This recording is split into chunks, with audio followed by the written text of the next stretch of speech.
Good morning, everybody, or good morning. It's probably morning somewhere. I don't know where that came from. It's probably the coffee. And anyone has their speaker on their laptop, just mute that, please. Good evening, everybody, and welcome to our regular meeting of council on October the 18th. It is 6 o'clock or 6:01, and I call the meeting to order now.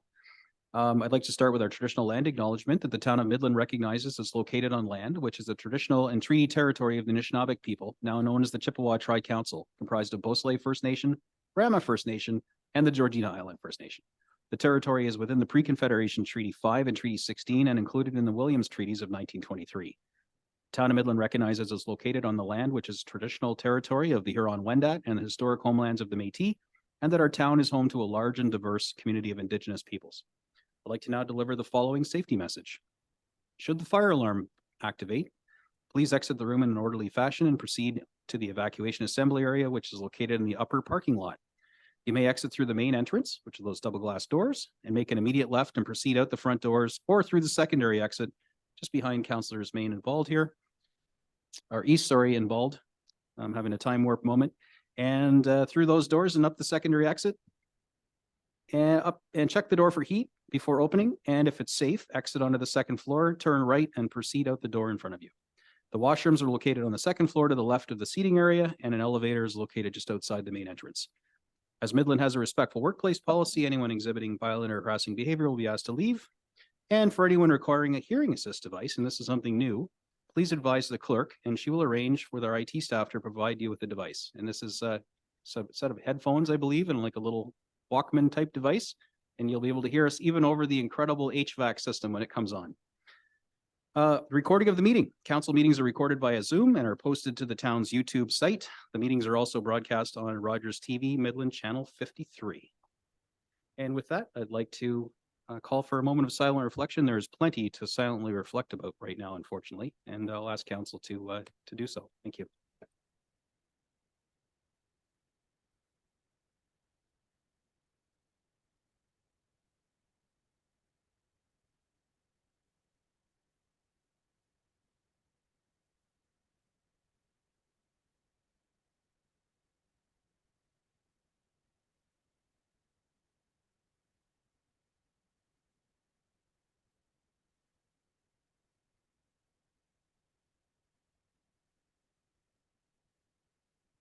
Thank you, everyone.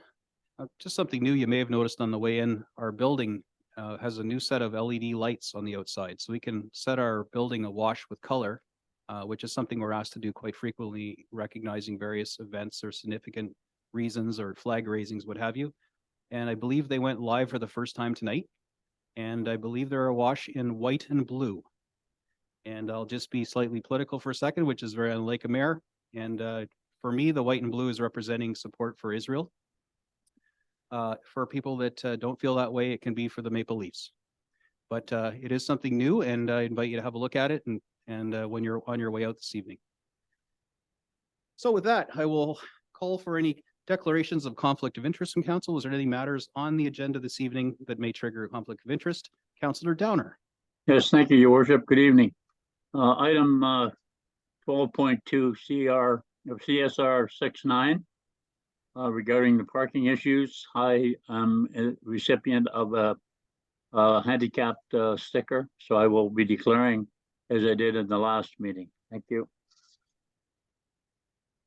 Thank you, Councillor. And I do have a rather hefty amendment that I'll be tabling on that matter. With any luck, that amendment will succeed to hit the floor, and it won't trigger your conflict of interest. So I do welcome your participation, but I'll leave that entirely up to you, and we'll let the marble roll as it will.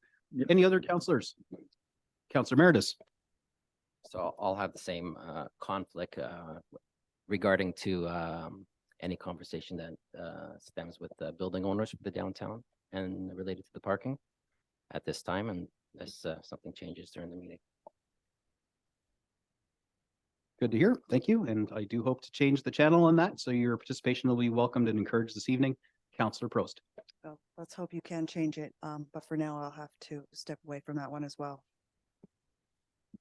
Very good. Thank you. So we have 3 declarations around the parking. These need to typically be filed in writing with the clerk. I'm sure she's madly making notes right now, but if you wouldn't mind, send off a quick email because there is a registry that we keep. Even if you don't end up actually needing that conflict. Thank you very much. All right, next we're moving on to the approval of the agenda. This is moved by Councillor Meredith, seconded by Councillor East, that the contents of the regular council agenda for October 18th, 2023 be approved as amended. And that is by adding the following item under section 10, deputation petitions. And that is 10.3, the County of Simcoe Homelessness Prevention Strategy 10-point plan. Mr. Mina Fayez-Bagat, the GM of Social and Community Services at the County of Simcoe, will present to council. Not immediately, I'm just adding you on because we forgot to put you on to our presentations for the night. So we've done that last minute. I do look forward to speaking with you though. Thank you. So council, you've heard the agenda that we're approving with that one modification. All those in favor? Any opposed? And that is carried. Next up, I have a motion moved by Councillor Pro, seconded by Councillor Bald, that the items and related recommendations contained within the October 18th, 2023 consent agenda as consent items having been considered by council be adopted with the exception of, and there are several reports pulled, folks. Item 5.4.2 CSR 2023-81, the municipal accommodation tax. Item 5.44 CSR 2023-83, Penetanguishene Road School Crossings. Item 5.4.6 CSR 2023-87, 522 Elizabeth Street Encroachment Agreement. Item 5.4.7 CSR 2023-88, 2024 Holiday Observance and Closure Schedule. And item 5.4.8 CSR 2023-36 Fire Department Response. All of which will be considered under section 12, reports and other items withdrawn from the consent agenda for council consideration, which includes presentations by consultants regarding a report under consideration.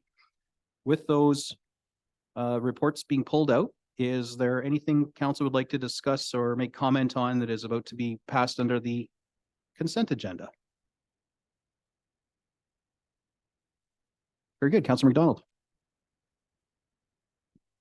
Thank you, Mayor Gordon. Just in regards to the council information packages, there was an email sent from the household of the Switzers regarding a rat concern. It was dated October the 9th, and I did not see it on the list. And I was wondering why and how I can address it in the future.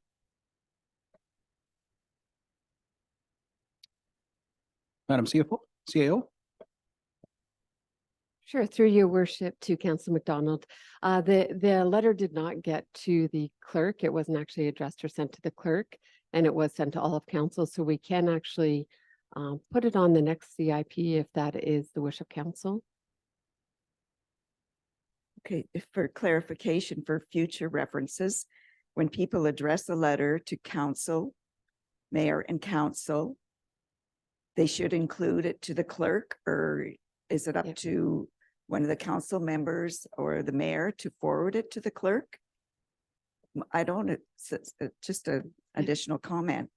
I suspect that most people believe that when it goes to mayor and council, then it's part of the record of the clerks as well. So through your worship, yeah, it would be great if people do address it to the clerk, and if not, if there's an opportunity to for a council member to send it to the clerk, and we can make sure in the future it gets on. And for the previous one, we can actually add it to the next CIP if that's council's wish. Thank you, Mr. Mayor. Just one more follow-up comment, please. Perhaps we could put that on our website to say to address your concerns to the clerk, the mayor and council. And yes, please put it on the next list because I would like to address it in the future. Thank you. Thank you.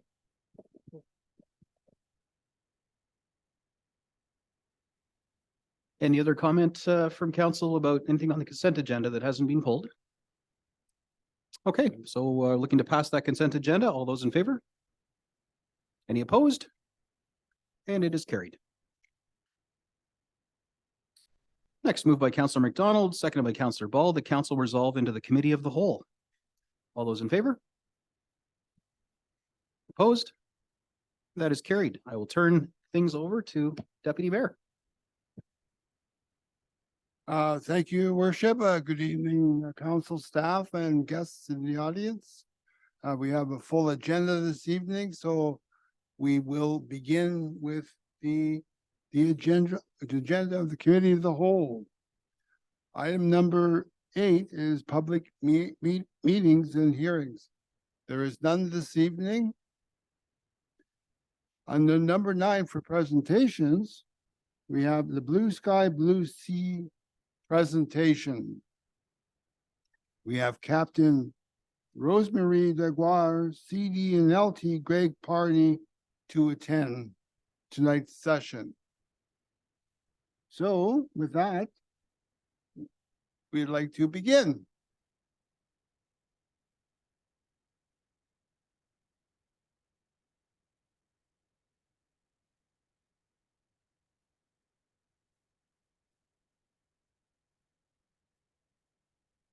Good evening, your worship. It is with great honor and immense pride that we come before you to advocate for the granting of freedom of the town to the Royal Canadian Sea Cadet Corps Trillium, formed September 1982, and 724 Royal Canadian Air Cadet Squadron, formed September 1962, who have served our community for a remarkable 4 and 6 decades. The Canadian Cadet Organization has been a beacon of service, mentorship, and community engagement since its inception. Throughout their histories, these two cadet units have not only offered a platform for our youth to explore their passions in aviation, seamanship, and leadership, but have also instilled in them the values of discipline, honor, and service to others. The positive impact of these cadet units is felt not only by the cadets themselves, but by our entire community. The highest honor our community can bestow upon an organization is freedom of the town. It's reserved for groups who have demonstrated exceptional dedication and service while being a symbol of our deep appreciation of the recognition to the cadets' contributions to the town of Midland. The Sea and Air Cadets have consistently gone above and beyond their calls of duty by participating in numerous community activities, volunteering, and fostering a sense of camaraderie among our citizens. We, the commanding officers, extend our heartfelt thanks to Mayor Gordon and the Town Council for your time and consideration of this deputation. By awarding us the freedom of the town, you not only acknowledge their service, but also inspire other organizations and individuals to follow in their footsteps. Thank you for your attention and for your continued support of us in the town of Midland.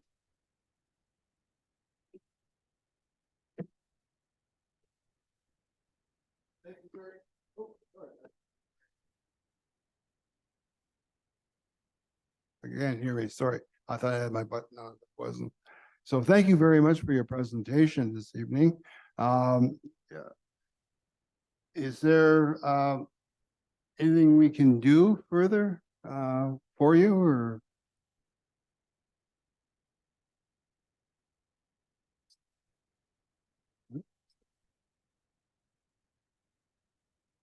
When exactly do you want to move ahead with this? Sir, can you hold that thought for one moment?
Who goes there?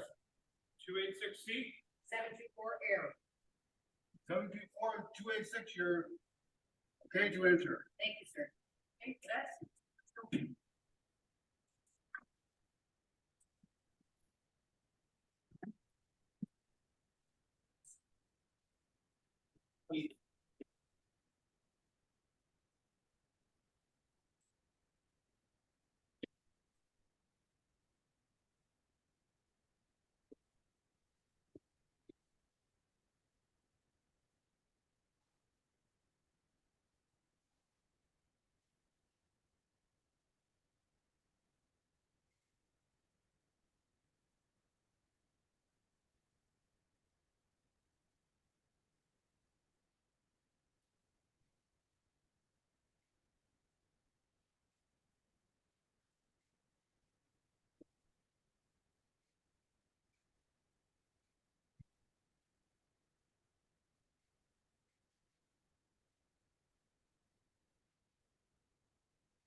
face inward. Cadets filing into the back wall. Going.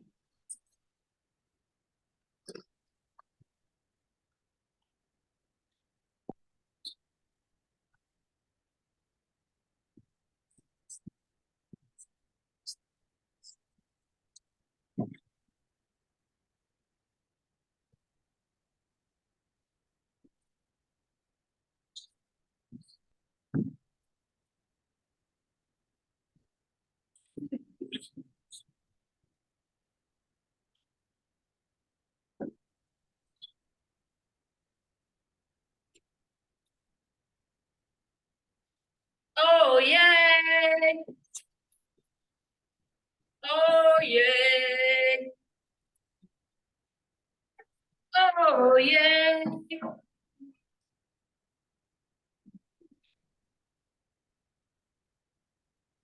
Me lords, me ladies, all here present, draw ye near, good citizens and guests, for I, Judy Content, Town Crier of Midland, do on behalf of Mayor Gordon declare this day to be a momentous occasion. We gathered here on this hallowed ground to bestow the highest honor a community can offer, the freedom of the town, to the Royal Canadian Sea Cadet Corps Trillium for 40 years of service, and to 724 Midland Lions Royal Canadian Air Cadet Squadron for 60 years service in the town of Midland. In granting them the freedom of the town, we acknowledge their right to march through our streets with heads held high, flags raised, and drums beating as a symbol of our enduring gratitude. They shall forever be part of the fabric of our community, and their accomplishments shall be celebrated for generations to come. Let it be known that on this day we extend our heartfelt thanks and admiration to these impressive young men and women who have shown unwavering dedication, discipline, and service to community.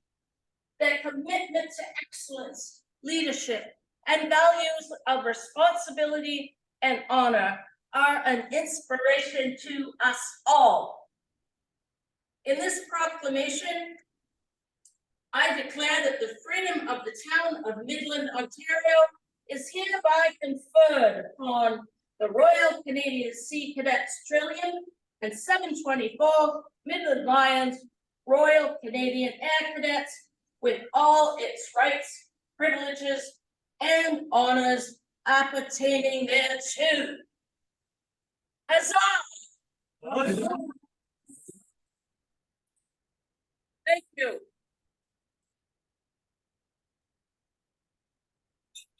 Thank you, Town Crier. Members of council, do you agree and bless this freedom of the town and this honor bestowed upon our cadets? Thank you very much. Ladies and gentlemen, cadets, you continue to impress me. I had the honor of attending your annual ceremonial reviews this year. ECRs. I have to learn all these new TLAs, the military acronyms.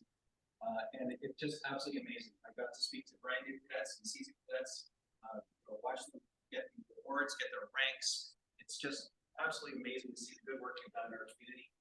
Absolutely an honor and privilege to bestow the freedom of the town upon you, and I do so wholeheartedly. I do have official decrees here to bestow upon you. The 724 Royal Canadian Air Cadet Squadron, Freedom of the Town Decree 2023. Let it be known by the authority vested in this council, we hereby decree the highest honors to the bestowed upon you, the 724 Royal Canadian Air Cadet Squadron.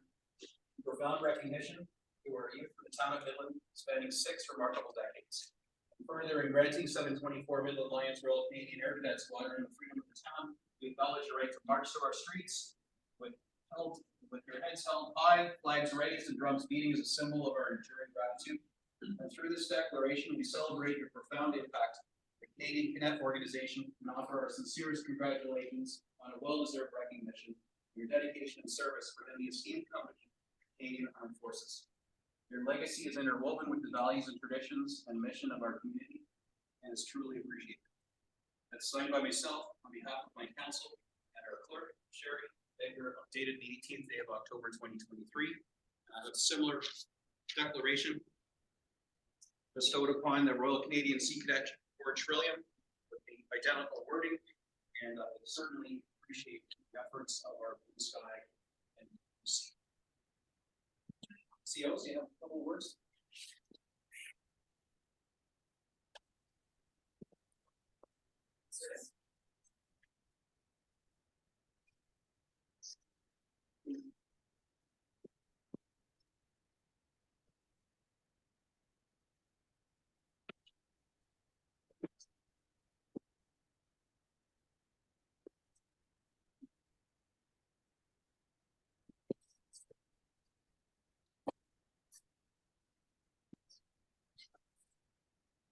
Mayor Gordon, ladies and gentlemen, guests, and of course our cadets.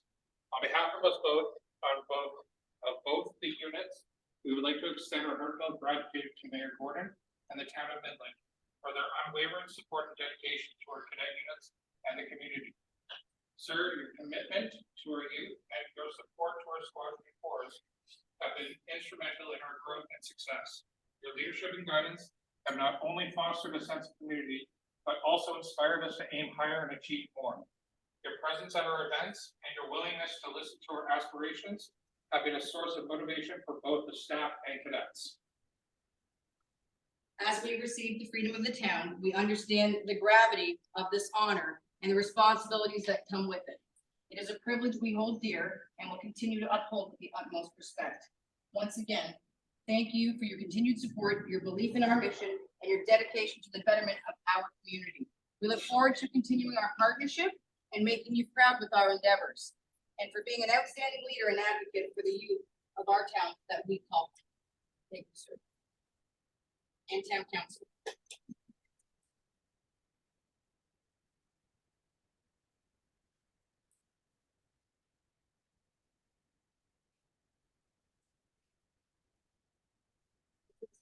Who's missing the clown shoes? These things are sharp, so I'd like to make this official by cutting the ribbon and welcoming you to town. Come on back here.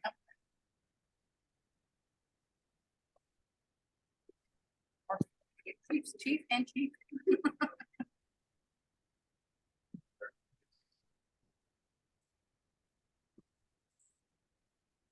All right, lots of hands fit on this big scissors. Let's all get in here.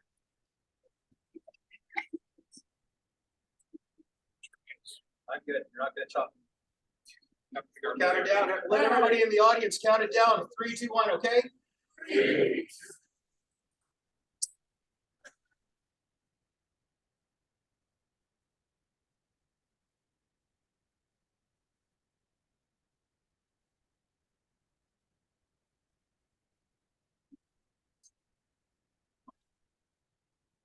A little bit of political theater tonight. Thanks for doing this.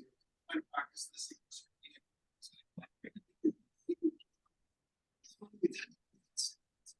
Thank you so much. And I believe there's a pipe somewhere hiding. Somewhere hiding.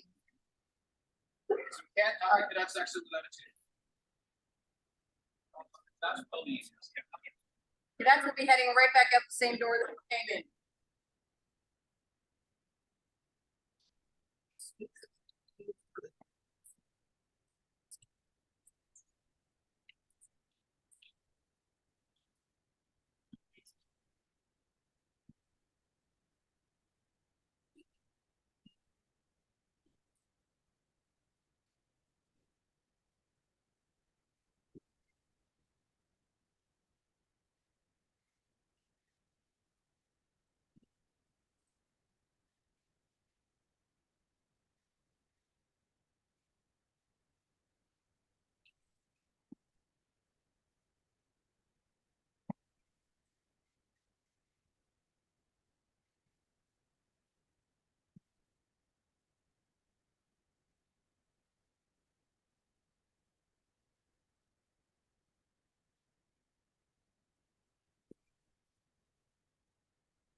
I was just asking council if they were surprised because we tried not to let the cat out of the bag. This was a behind the scenes caper with the clerk and myself and the CAO and deputy mayor. Anyway, gotta have a little fun at these things, right?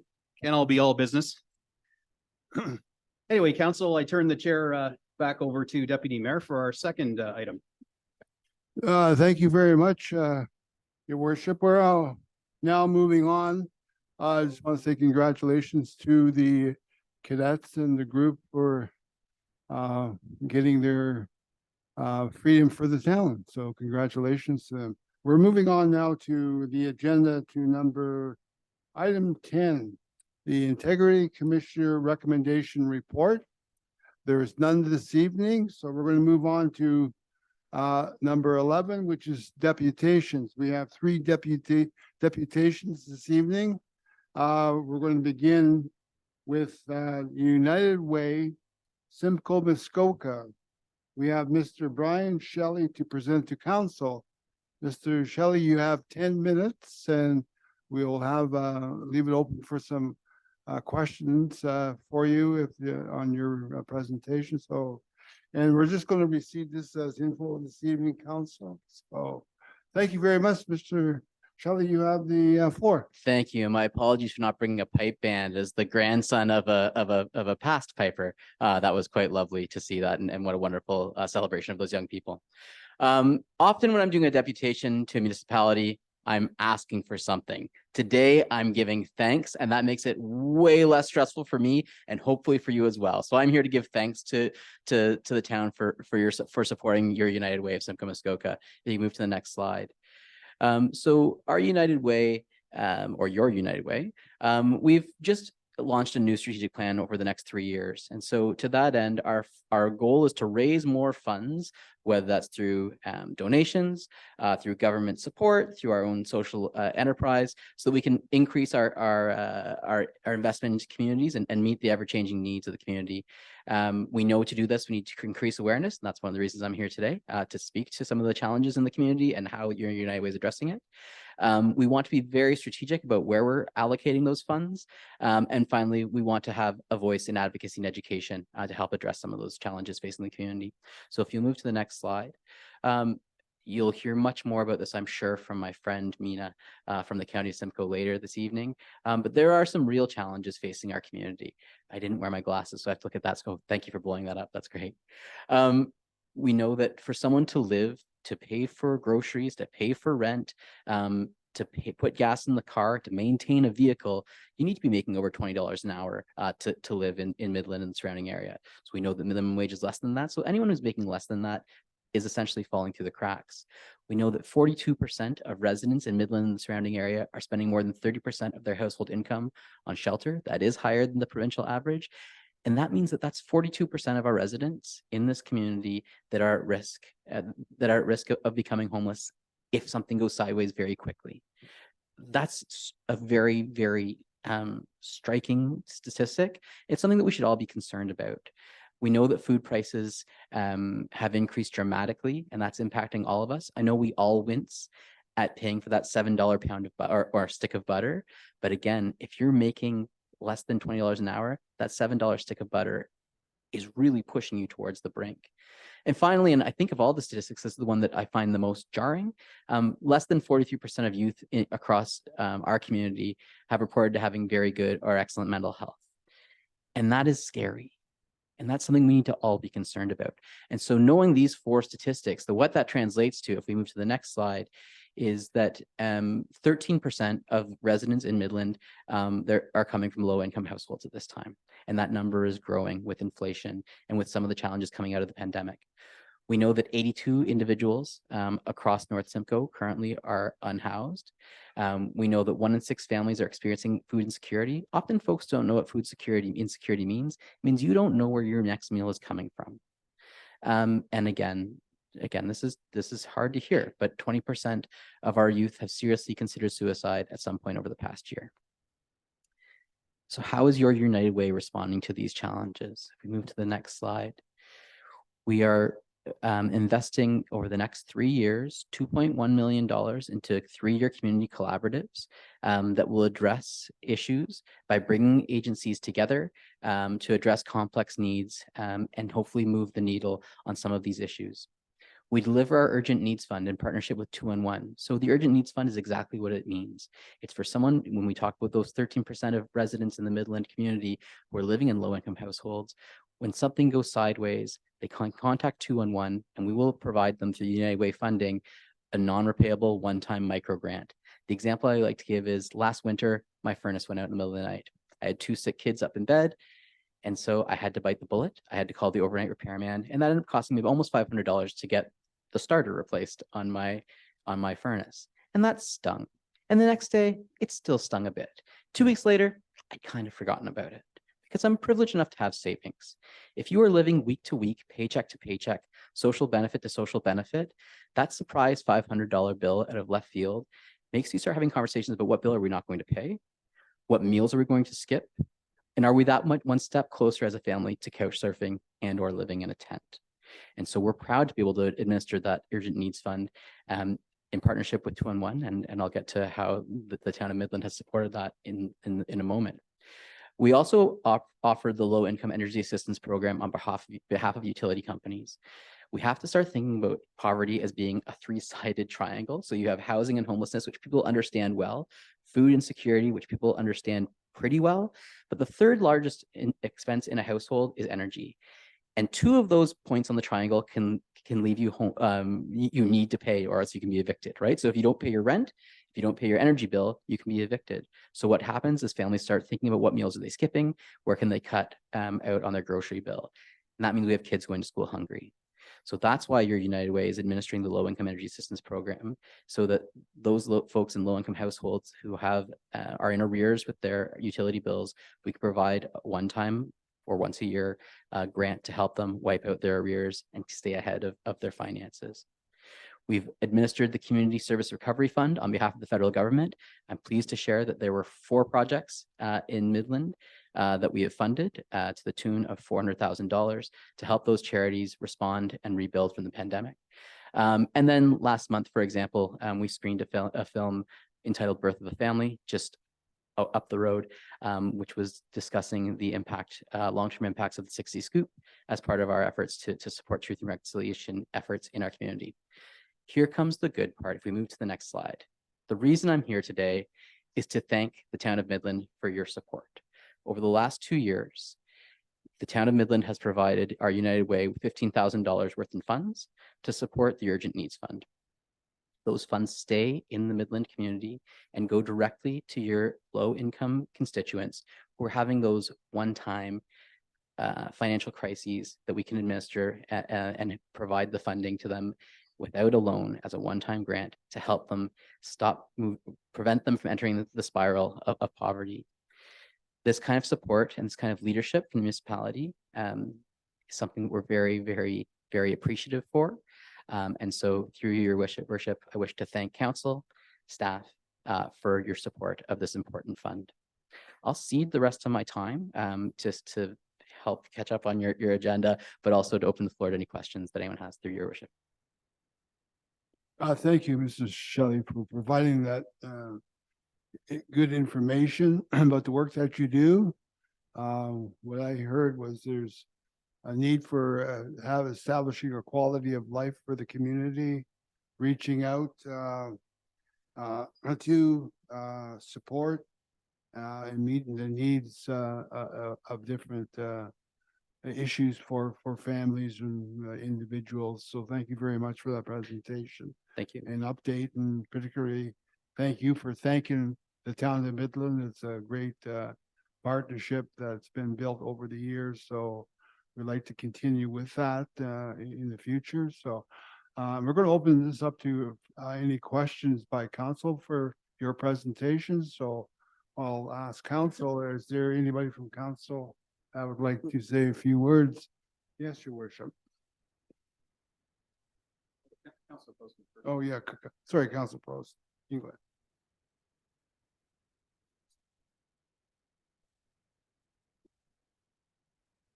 Sorry about that.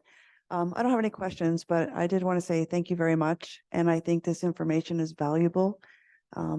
Anybody watching can get it out there, or at least now we know a little more. And we know that we do try to help as much as we can. I know when our grants come around, it's very difficult to disperse those funds. But I'm grateful. Thank you. Thank you, Council Prost. Did you have a few words, your worship? Yeah, definitely. Thanks for the presentation today. And I really, the credit to the disbursement of the funds goes to the Community Grants Committee, who has to vet applications that are, well and exceed our capacity in the fund, and find and identify and score based on our matrix. And clearly you guys are knocking it out of the park. I know from a charity perspective, I think one of the most endearing qualities of your organization is how little overhead costs are. So when charitable dollars come into your organization, most of it, I can't remember the exact percentage, goes exactly to where it needs to go. And when it's local like this, that money that's given locally in our municipality stays in our municipality rather than distributed into ether, which is, the need is everywhere. But I think it's extra special to the people that do open their hearts and wallets in our municipality, that it is spent here. And so I just wanted to congratulate you on those efforts, because I know that the pressures are, intense upon the organization. And there may be municipalities that simply aren't contributing and may be missing out as a result. So there was something neat that we talked about when we met a month or so ago, and that there's opportunities for organizations, businesses, perhaps even this municipality, to have some type of, predefined giving campaign where staff who may wish to contribute something, or there can be other creative ways to make giving easy and affordable.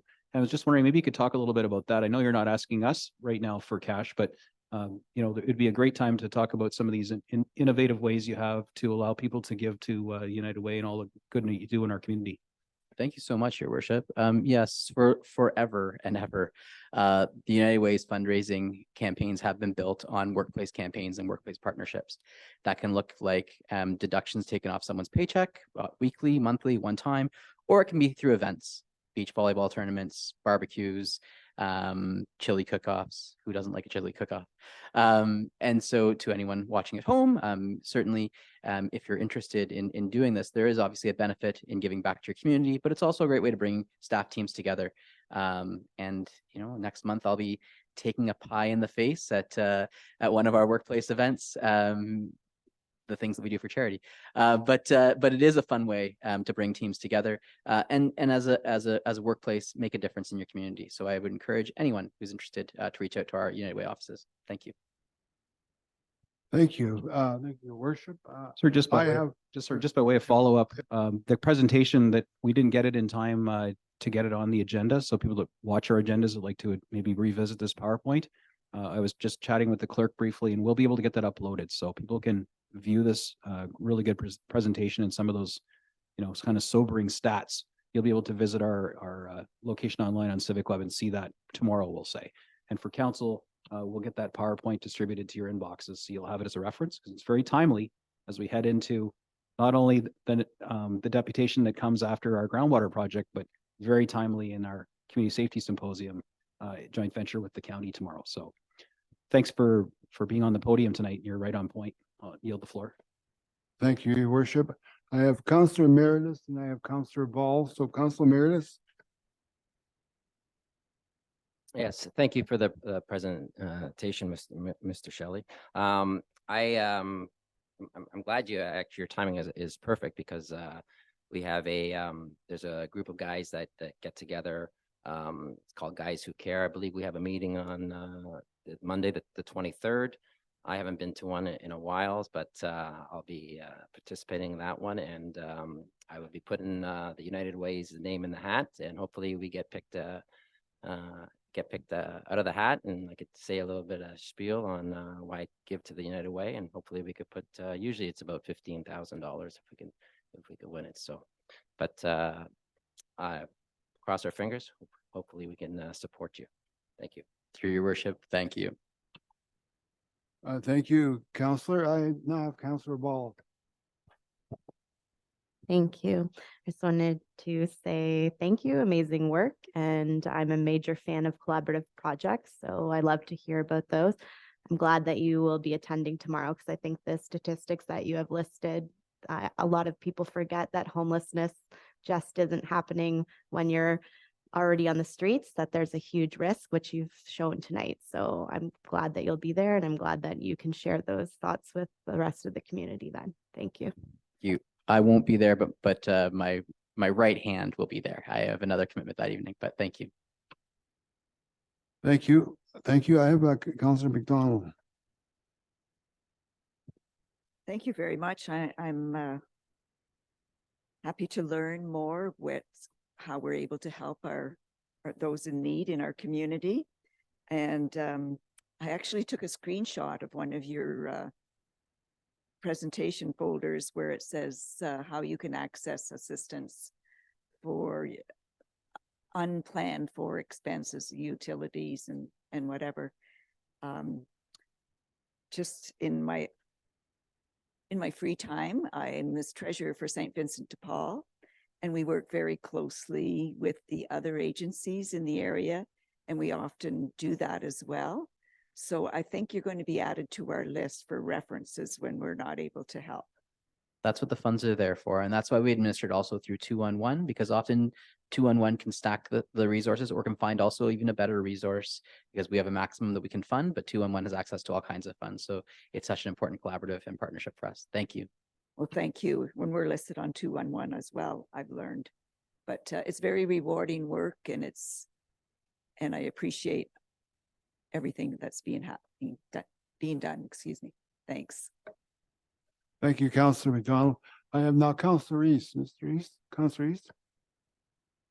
Thank you, through your worship. Just simply wanted to thank you, your organization, the volunteers for creating hope in families that are struggling. So it's not unseen. Thank you very much. Through your worship. Thank you. Thank you. Are there no further questions? They're going to thank Mr. Shelley for coming this evening and sharing his information, and congratulations on your success for this year on fundraising, and we wish you the best in the years to come. Thank you. With that, council, we are now moving on to our second deputation. It's the groundwater project. And we have Mr. Mike Powell to present to council. He's via Zoom, I believe. He's from the University of Alberta, and I'll ask staff to connect him up. And so if you can hear me, Mr. Powell, you have 10 minutes for your presentation, then we'll open it up for questions after your presentation. So thank you. You have the floor. Thanks very much, Jack. Let me thank council. I see that I have a oh, wait, I am there. I don't know this stuff. Thanks very much to the council for allowing me to come, and thanks, Jack, for suggesting that it happened. I'm here to talk to you about the groundwater project, and I'll present the ask up front, and then I'll tell you a little bit about the project. The ask is very simple. We would like the town of Midland to join in as an official partner on a groundwater study that will attempt to unravel the scientific secrets of why the waters of Simcoe County are so pristine. These waters became a scientific curiosity about 30 years ago when a guy that lives up there by the name of Bill Shoddock, has a small farm outside of Elmvale, analyzed the water and realized it didn't have anything in it. In the last 3 decades, the curiosity about that water has become international. It has been determined that there are no organic pollutants in the water. There are no pesticides or herbicides. There are none of the organic materials you would expect from atmospheric deposition that you hear about in cities all across the world. There are no trace elements of environmental importance or health importance to human beings. In effect, there is so little in that water that some of our nation's most important scientists got together starting in about 2019 and said, there's a serious knowledge gap here. We have what is literally the most pristine water yet described on the face of the earth, and we don't know why. And this question of why involves trace element geochemistry, isotope geochemistry, microbiology, hydrogeology, glacial lithostratigraphy, a lot of different facets. And these facets are going to be handled by Canada's experts at the University of Alberta, the University of Guelph, and the University of Ottawa. And the ultimate job is to understand the processes that have gone on and that which have created this water. Sorry, I had a stopwatch set and it didn't start. The reason for this is very simple. A bunch of scientists get together and they don't know why something is happening in the world, and they have this driving desire to figure out why. They figure out a hypothesis, they have an experimental design, they set it up, they do analyses, and they try to answer that question. We will be looking for funding through the Natural Sciences Engineering Research Council of Canada, NSERC, which I'm sure most of you have heard about. They are very, very much concerned in these decades with the involvement of partnership from organizations and institutions who are relevant to the project from the standpoint that we have a shared vision and mission. If we take a township or a town as an example, you are the folks in your part of this part of the world that influence policy and influence resource conservation, protection, and use. We have overlapping objectives. There are civil society organizations, indigenous organizations, educational organizations, environmental organizations like SSEA and NVCA, colleges and universities.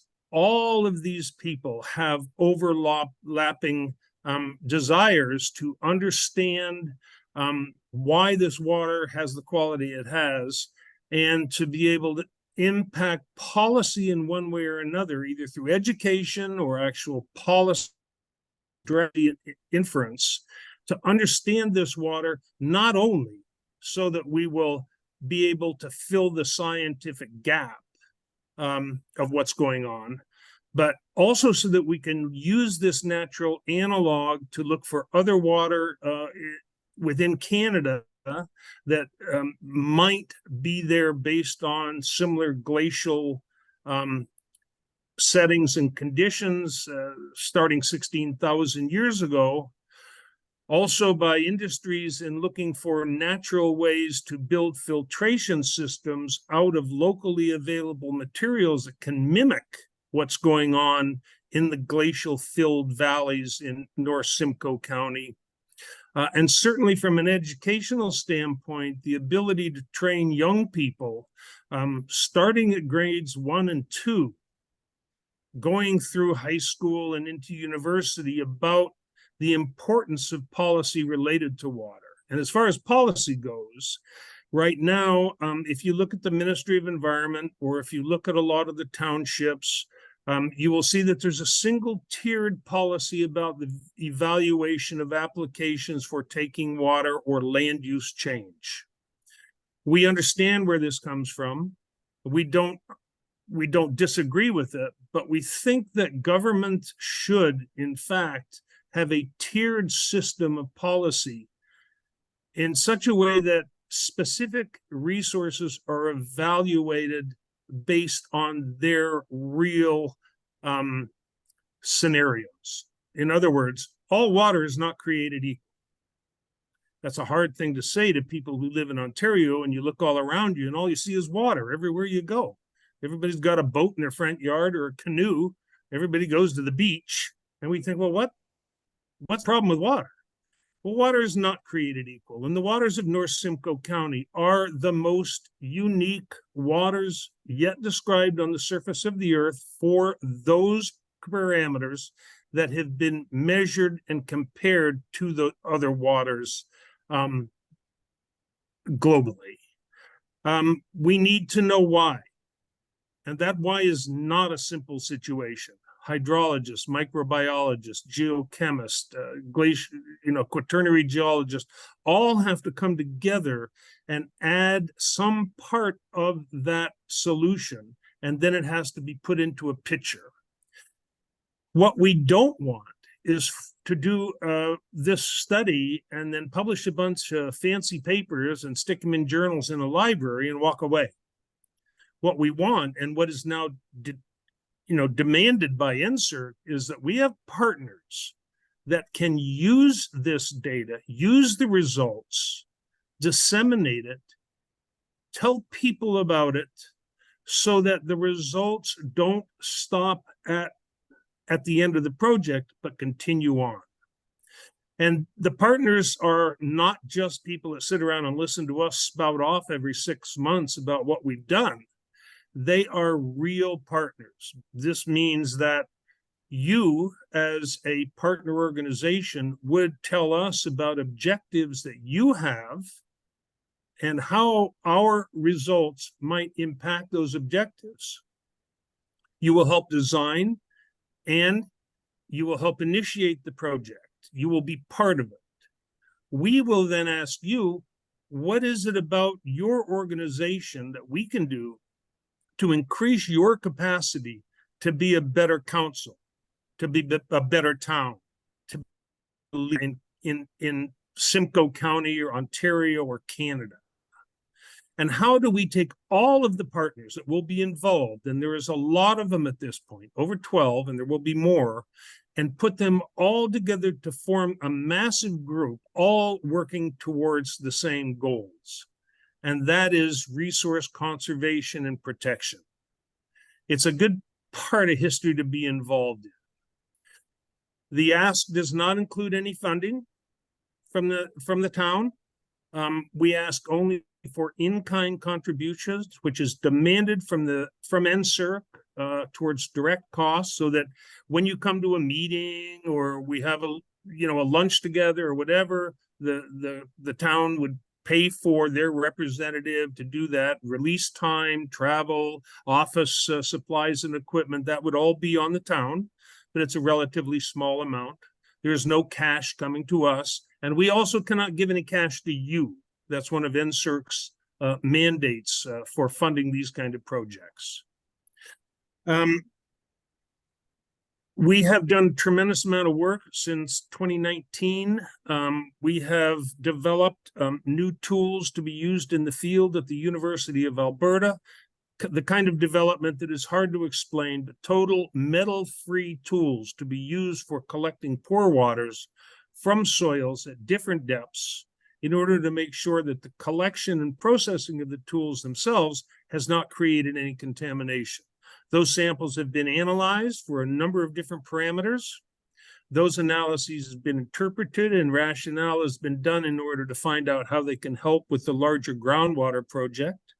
The beginning of this summer, we placed lysimeter nests at four different properties in the area. Water has collected 3 times. That water has been shipped to Alberta. The analyses are ongoing.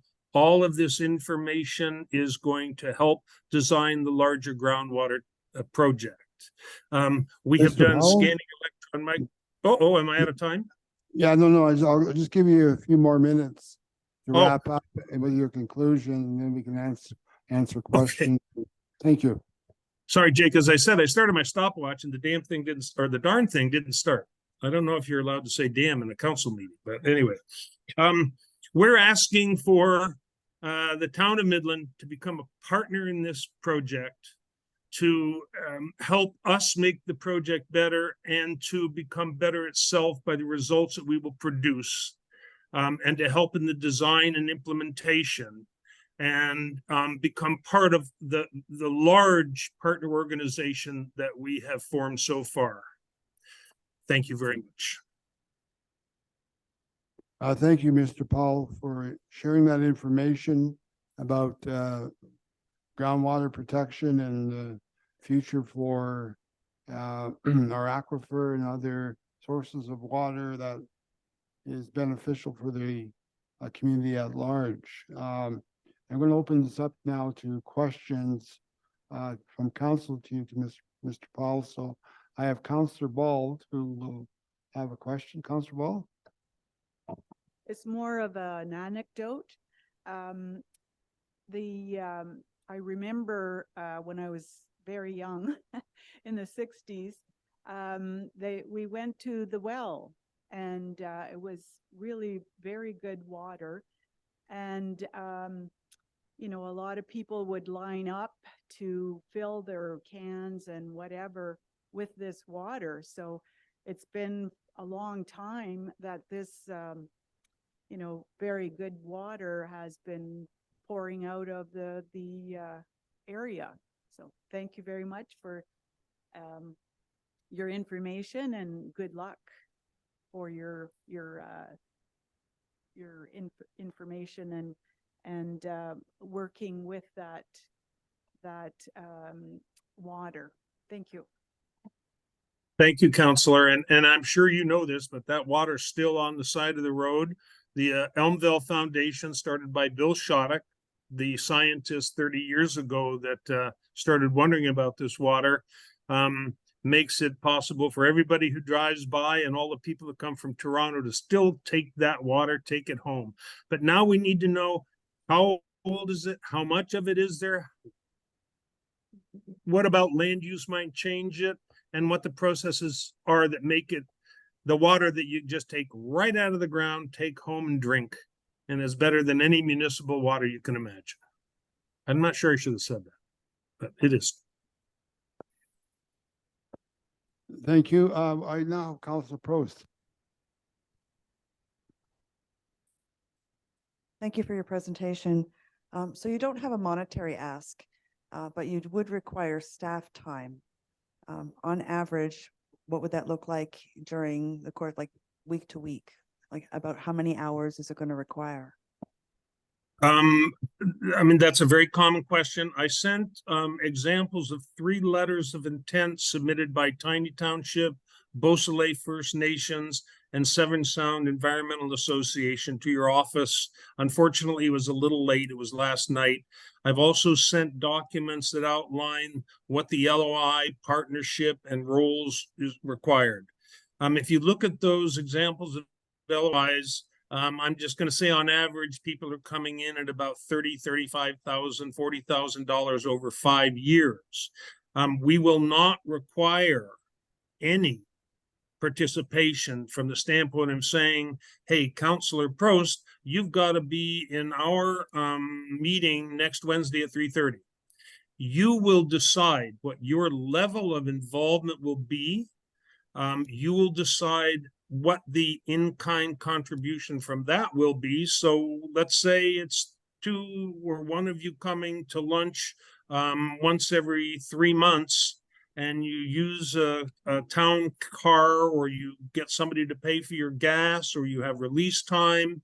It's really up to you. And I will be the person that you will work with, or whoever your designate is will work with, in order to work out that in-kind budget and the letter of intent, which is the first step. So even though I've sent a lot of documents forward to the town to read and look through, you will never be left alone. I will be there to help you with all of it. And it really is a pretty easy thing to do. A letter of intent, pardon me, which is the first step, take us a couple of days to really put together. It's not that it's not that complicated.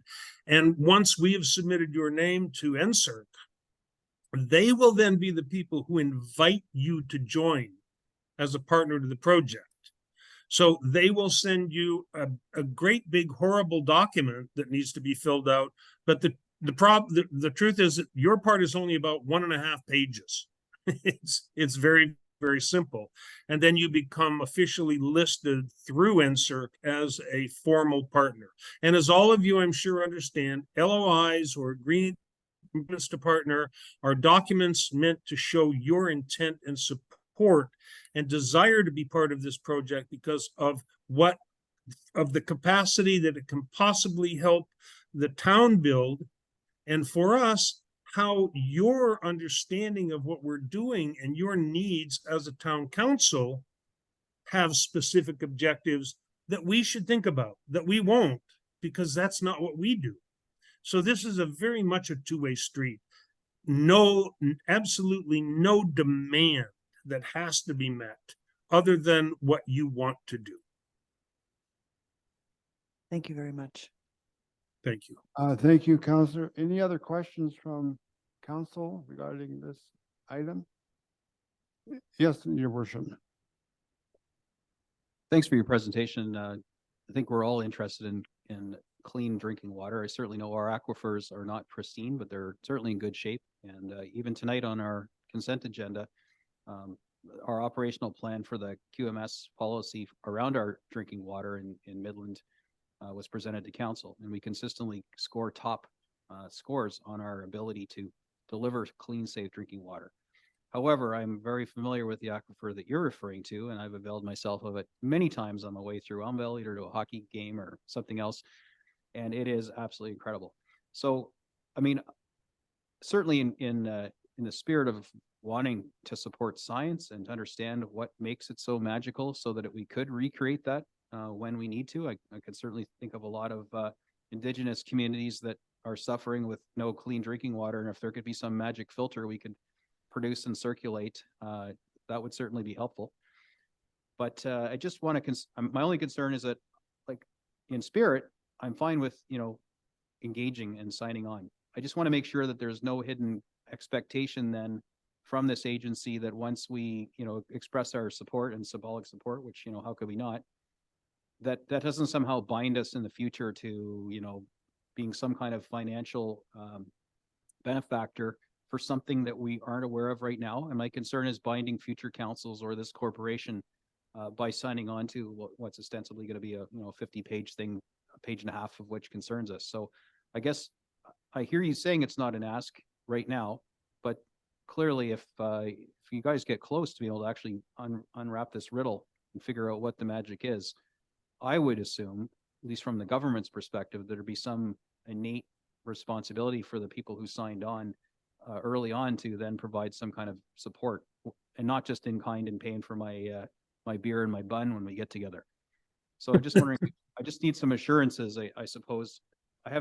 We haven't read out the motion that'll follow this, but I just need a little bit of assurances that, as our legal folks will parse this multi-page document when it arrives, that there's not going to be anything in there that's going to cause us any grave concern as a municipality and, being responsible for the tax dollars that we are. Excellent concerns for a mayor to have. And I love your comments about your aquifers. And just so you know, the aquifer that you know and from which you connect your water is the source of the water for the Wye River and Wye and Tiny Marshes. So that water, while it may not provide your drinking water from an aquifer standpoint, is water that supports wetlands, and we all know how important wetlands are in protecting the environment. More directly to your question about potential, shall we call them, pitfalls or loopholes that you might enter into, you will be directing with the Natural Science Engineering Research Council of Canada at the federal government level. There is absolutely nowhere in the document, the 1.5 pages that you'll fill out, or the letter of intent, or any of the instructions that I've taken probably 60 pages of government blah, blah, blah, and reduced them into the 3 or 4 pages I've sent to your council to read. You will not see in there anywhere that there is a demand for cash contribution now or in the future. And this is not the way NSERC works. It is an organization that funds science. So in the 1.5 pages that you submit of that bigger document, it will say to you, will your contribution be cash or in kind? You click in kind. We already know what the budget is for your in-kind contribution because it will be in the letter of intent. And as you know, you can withdraw any letter of intent anytime you want. And you can withdraw your willingness to be a partner anytime you want without anyone's permission, without any other person's involvement other than your group saying, we quit, we don't want this anymore. I don't think that will happen because as far as the objectives of what we want to do and the objectives of what your town wants to do for your constituency, we both sit on the same side of the fence. But there is absolutely nothing that can come up in the future that will bind you in any way, shape, or form. 1 month into this, if you decide you don't want to send Councillor Ball or Ball to the meeting with us, you just don't go. There is nothing that binds you in any way, shape, or form. We want partners who see the benefit of being part of this project and who want to use the project to build capacity with within their own institutions or organizations to do a better job and be part of something that history will smile on. That's what we want.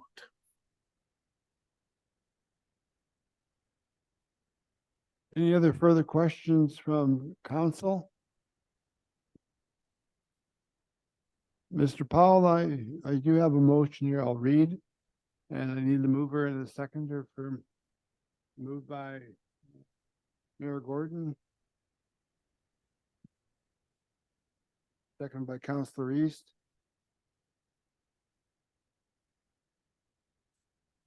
I will read the motion.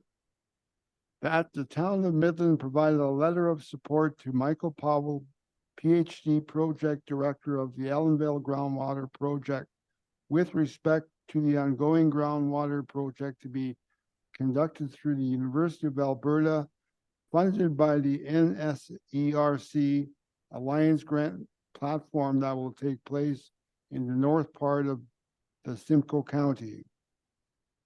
All in favor? That is carried. Thank you, Mr. Powell, for your presentation. And we look forward to getting more information down as you move forward with the projects. So thank you very much. Thank you, Deputy Mayor. Thanks to all of you. We have had tremendous support from the municipal governments in North Simcoe. And we know that there have been delays in us getting this project going. We better than anyone know them. Things are moving ahead faster now than they have been in the past. We look forward to working with you all, and I will be in touch with you regarding a representative from your group that you would like to be my contact within the council or the town as we move forward and develop various things. But thank you very, very much for your support. We have good things coming. Thank you, Mr. Powell, and look forward to seeing you again. Thank you. Thank you. Good night, everyone. Good night. Council, we're going to be moving on now to deputation number 3. We have this evening Mr. Mina Fias Bagan, General Manager, Social and Community Services, County of Simcoe, to present to council on the Homelessness Prevention Strategy 10-point plan. Tomorrow is going to be a big day in terms of outreach to the community, and this evening is an introductory to council on this particular plan. So, Mr. Baggett, you have 10 minutes, and we'll open it up for questions after your presentation. You have the floor, sir. Thank you, through your worship, and Deputy Mayor Cotton and fellow members of council. Thank you for having me. My name is Mina Faiz Beckett. I'm the General Manager for Social and Community Services at the County of Simcoe, and I'm going to share with you a presentation on the work the County of Simcoe has been doing in the last few months around our homelessness prevention strategy, specifically a 10-point plan that concurrently works to address some of the growing needs and services that we're providing throughout the county. A little bit of background, maybe before we get started, about setting the context of how we got to a 10-point plan. And it started about a year ago or over a year ago, where we did a comprehensive review of our emergency shelter system and our homelessness prevention support programs through a third-party consultant to help us better understand what are the things that are working well, what are the parts that need support or enhancement, and what are the things that aren't working at all. That report came together throughout last year with a comprehensive community engagement strategy that worked closely with all the stakeholders that we fund throughout our system, as well as members of the public, members of different municipal bodies, as well as staff and staff across the county that work on these issues. That report came together in early April that we took to our county council, sharing the results, and it had a set of recommendations, 40 of them, but all 40 were kind of categorized into 6 areas of focus. And that really gave us a roadmap of what to do next with the system and how to begin to address some of the shortcomings and some of the challenges and the growing needs that are arising throughout the county. Similarly, at the same time, maybe serendipitously, we got some funding from the province. We got a 87% increase in our homelessness prevention program, which is our core legacy provincial funding, as well as a few throughout the years during the pandemic. We actually got a significant increase on our federal Reaching Home program that almost quadrupled since the time of the beginning of the pandemic till now. Both are ongoing increases that have been committed to us for multiple years, which was a difference that we hadn't been seeing in previous years. So between the plan giving us a roadmap of what to do and having a new funding opportunity and new resources to allocate to that, we were able to put together this 10-point plan.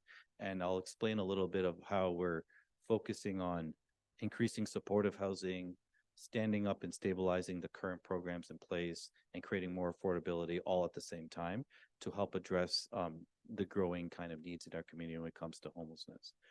So the first slide is kind of us setting the stage. I'm not sure who's controlling. Oh, there we go.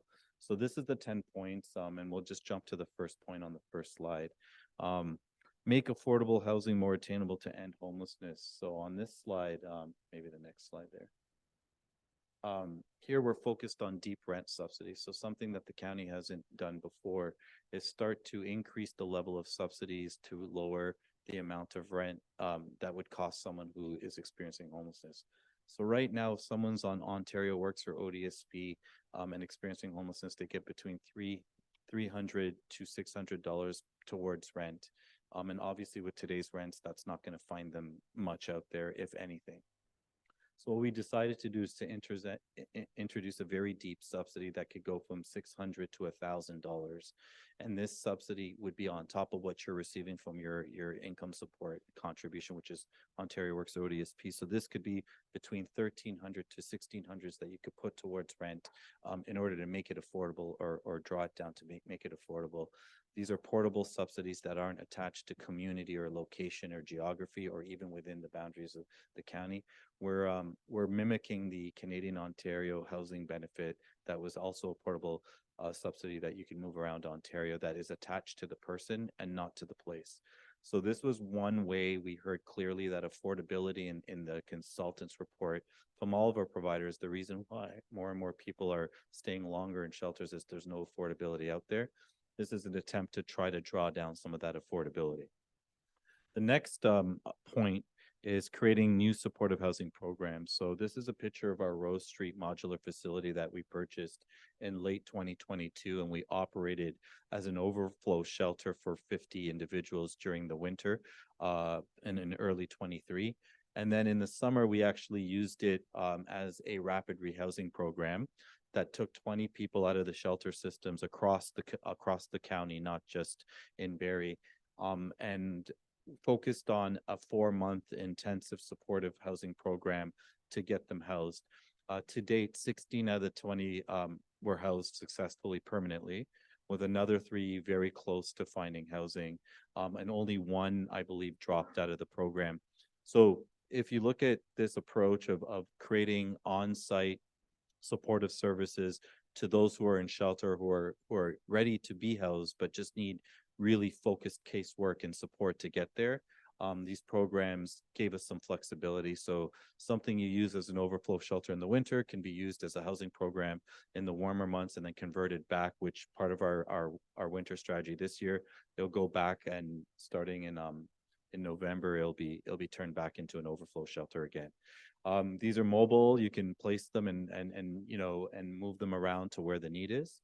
And we're about a few weeks away from going out for another RFP to purchase a few more of these, a couple more of these facilities with some federal funding we received, as I shared earlier, so that we can start placing these rapid rehousing programs in different areas based on our data strategy.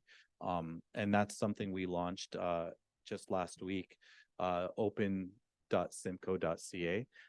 These are our first two dashboards that will show you the nightly data sets on the nightly shelter usage.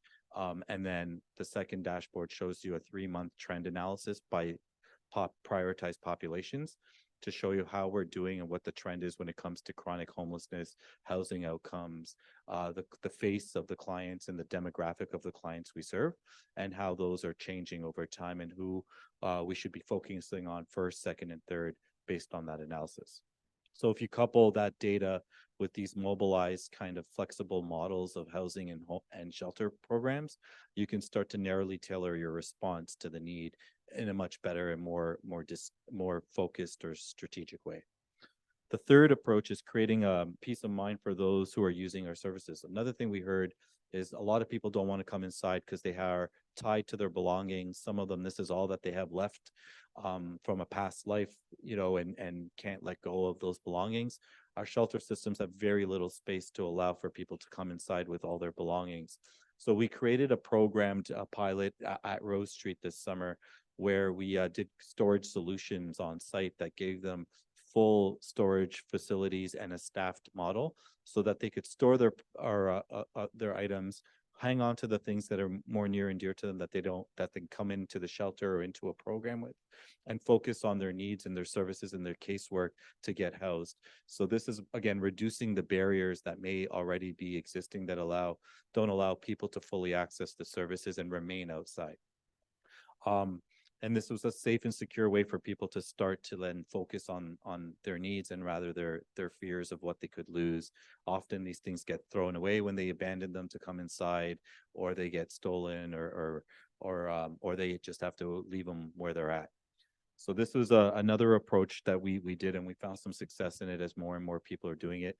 We're expanding these services at our other shelter locations on site to allow for more people to come inside without excessive, items coming in with them. Improving safety and well-being.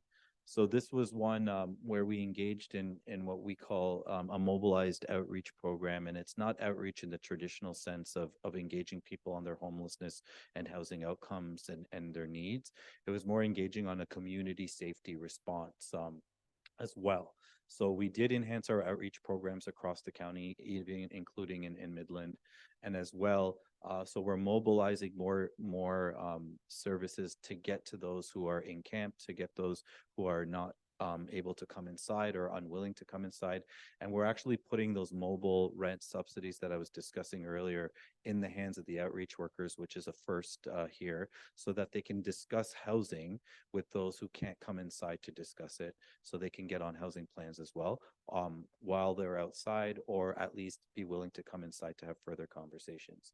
We're also introducing a safety and well-being for all kind of model, where we're putting community safety ambassadors in the downtown or urban areas of our towns to walk within those areas, engage people who may be staying outside or staying in certain parts of the urban or the downtown sectors, and to engage them and refer them back to the programs and services that we've enhanced, as well as them to connect them to services and support, and to also do some community safety analysis and patrols, picking up discarded paraphernalia that might be a hazard to the public, as well as measuring and mapping out where some of the higher activities are, so that there's a better outreach and focused outreach to those areas.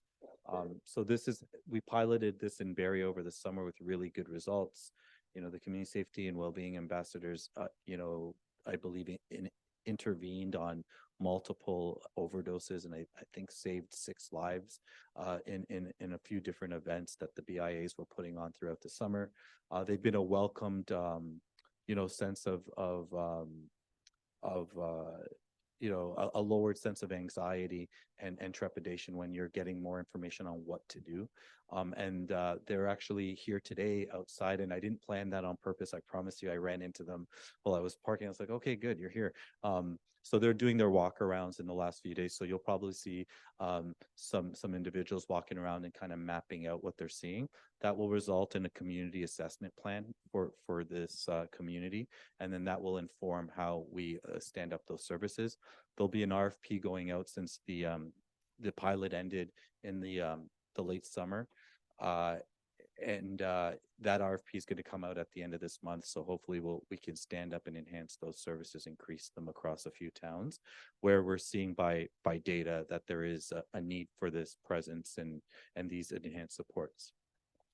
Number 5, we are increasing housing availability in current programs. So one thing I keep saying to everyone is, like, we cannot develop our way out of finding more affordability and supportive housing. While we are doing that, and that's number 10 on this list, we're also looking at the existing stock of things we have that already exist, including our shelter spaces, to increase some supportive rapid rehousing programs, which are housing-based programs, so that people who are chronically homelessness have a plan to find permanent housing, more like a transitional model, similar to the Rose Street model, but on site in spaces that already exist.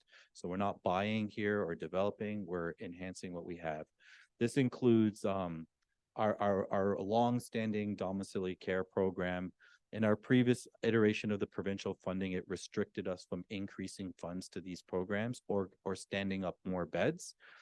In our new iteration of our housing homelessness prevention program, HPP, it no longer restricts the service manager to those detailed and gives us more discretion.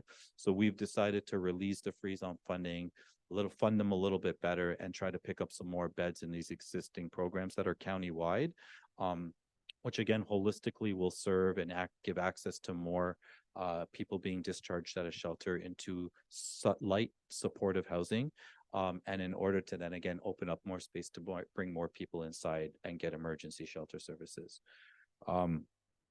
Creating easier ways to help access services, number 6. So this is a centralized model. In any good homelessness prevention program, there's 3 pillars.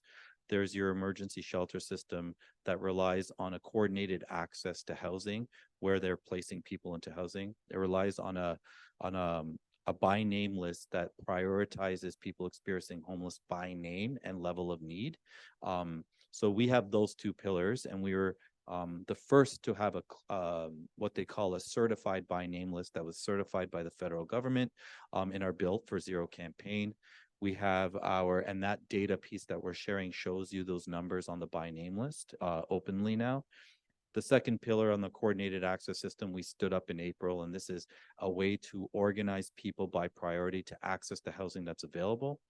But the pillar we were missing was a coordinated intake model that allows people who are experiencing homelessness, that are seeking support through outreach services or through walk-in or daytime programming, to be able to access a bed in the shelter system by calling one common number. It also allows all of our shelter providers across the county to not only see each other's bed counts and availability, but also to correctly place people or offer them placement into their systems and not leave any bed empty on any given night. So we're trying to find maximum efficiency by coordinating the intake here. I think when this pillar stood up, and we're hoping to do that towards the second half of this winter, we'll probably have a better or more seamless process of placing people into shelter systems, into shelter beds. Number 7, enhancing our community shelter services standards. So over the years, there's been many capital needs for our shelter system, including different issues on how our shelter systems could recruit and employ people by giving more competitive wage grades. the labor issue is a serious issue, and you know, once one shelter you know, offers more, everybody kind of flocks to that and leaves the other. So there's some instability to how these operate. So on an average in Ontario right now, the average shelter bed by a service manager is funded around $30,000 per bed per year. The county of Simcoe was funding, after, you know, many enhancements, 6,800 per bed. So that's probably the number one factor to what we heard as being a cause for not being able to deliver the service in a better and more effective way. So some of this funding is going to, and we've already entered agreements in July to finally increase the funding to a state where it would allow the providers not only to create and offer better services, find stability in their operations model, but also allow day services and day programming that's been desperately missing. So this has been put in place. To give you an idea, on average, the providers received 150% increase in funding for their operations. Some received up to 300%, and those were the seasonal shelters that were only opening half the year or during the winter months. So now we have year-round services in towns like Collingwood and in South Simcoe to help relieve the pressure on the other shelters that were constantly operating with underfunding. So all shelter providers received additional funding. We asked them, please tell us exactly what you need. And I believe we were able to meet most, if not all, the needs in most of the cases of the submissions. So we'll start seeing a little bit better, you know, kind of service delivery, a little bit more consistent service delivery. And the idea here is the standards are supposed to allow anyone experiencing homeless to enter any shelter bed throughout the county and receive the same level of service. And that's the goal we're going to try to achieve. Number 8, increasing eviction prevention. This is more about the inflow into shelters. If a lot of this has to do with outflow and getting people housed, getting into the services, the inflow is about preventing more people from falling into homelessness. So eviction prevention is a model where people don't touch our homelessness system, but receive one-time supports through our housing retention programs in order to avoid an eviction, or if they're being evicted, find a new place quickly. With, like, some people are working, have the income to pay the rent amounts, but may not have the first and last months, or they have past arrears that need to be paid off in order to get into their new unit, or there's some damages and, you know, the landlord's not happy with the condition of the unit. They can step in and have those damages fixed. Some people fall behind on their utilities and other things that could cause their eviction. Paying down those back owed amounts are all different ways that this program works. So what we did here that was different is we increased the availability of the program for families from just, it was capped at $2,000. Larger families often stay in places with higher rents. So $2,000 for first and last month wasn't covering it. We've increased that to $4,000. And for 1 year, from March of this year till April of next year, we're allowing the single adults also to use up to $4,000 towards housing homelessness prevention or housing retention funds. And then the other restriction that was in, it was like you could only access the funds once every 18 months. We reduced that down to once every 12 months. So if you fall into hard times a couple of times within, you know, a calendar year, you can still access those, and we keep you housed or we get you into your new housing without touching the shelter system, which would be a much more expensive, you know, venture and a much more unlikely outcome of housing. As you enter the system and stay longer, it's harder and harder to find housing. So these are the ways we want to prevent inflow. And then the last couple here are improving the shelter on a housing continuum. So we're providing $50,000 grants, 49,000 according to our guidelines for the province. One-time grants to deal with any capital costs or repairs, small capital needs in our shelter systems, our transitional housing programs, our supportive housing programs, and our our domiciliary programs. This is just to get up to standards that we've introduced. Make sure, again, that quality of service is the same, the quality of the space you're staying is the same, and to tackle those things you never had funding to do, get a lot more accessibility in the buildings, in order for, again, to bring in more people who are unlikely to access it because of accessibility needs.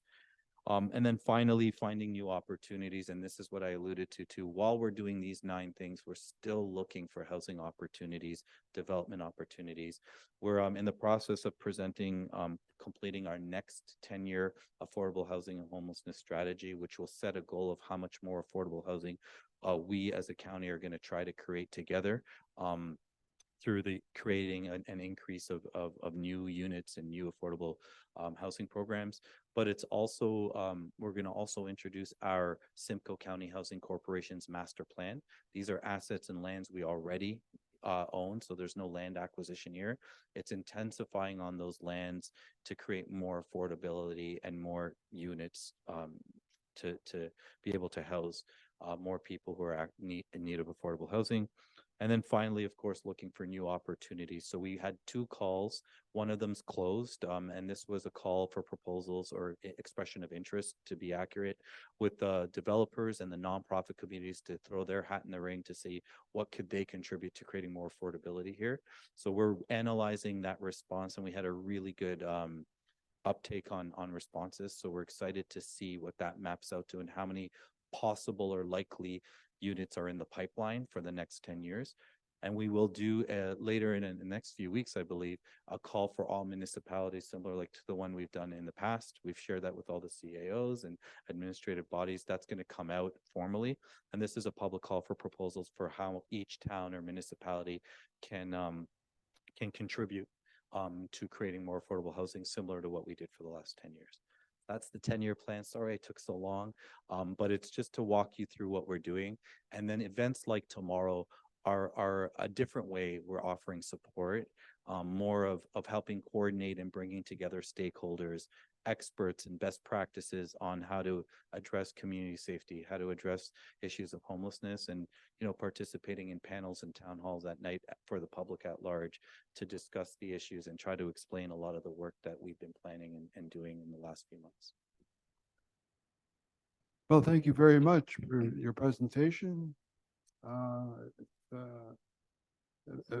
big document, I guess, for planning, and it takes a lot of work to put that together in terms of a overall snapshot of the issue of what we're talking about tomorrow. So we're going to open this up to questions from council. This is your opportunity, council, to ask questions. Tomorrow is more for the public. It will be more of an observation approach, but this evening you'll have some questions from the presentation that was presented. So I'm going to open this up to councillors to ask questions. We have Councillor Ball. Thank you.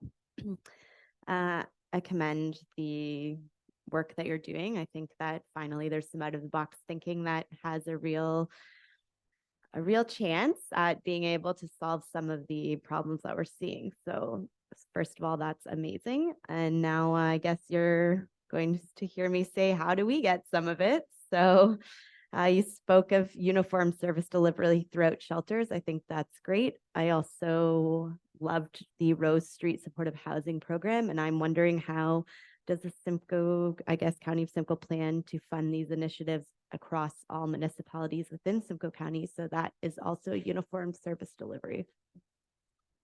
Through the chair, thank you for the question, Councillor.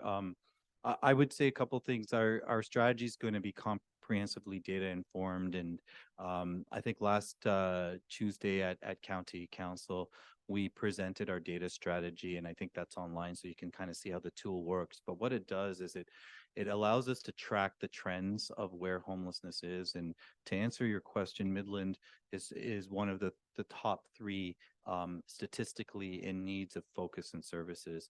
There's a couple things we've done. For number 10, we asked County Council for some additional authority to look for other opportunities within the town of Midland, and we're currently doing that.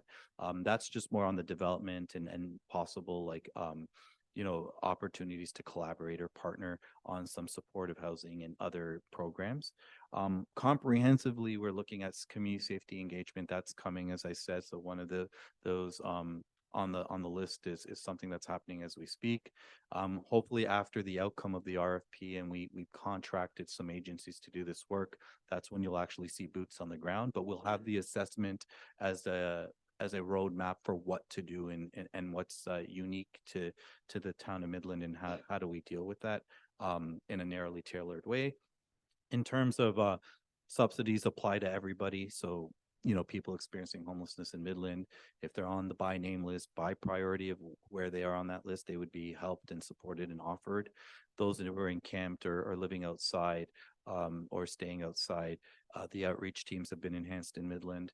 The shelter beds have been funded more appropriately, hopefully to stand up some daytime programming very soon, so that there's something for people to focus on after they're discharged through in the morning to engage with Empower Simcoe and others who have been given these rent subsidy allotments to help find more affordable housing.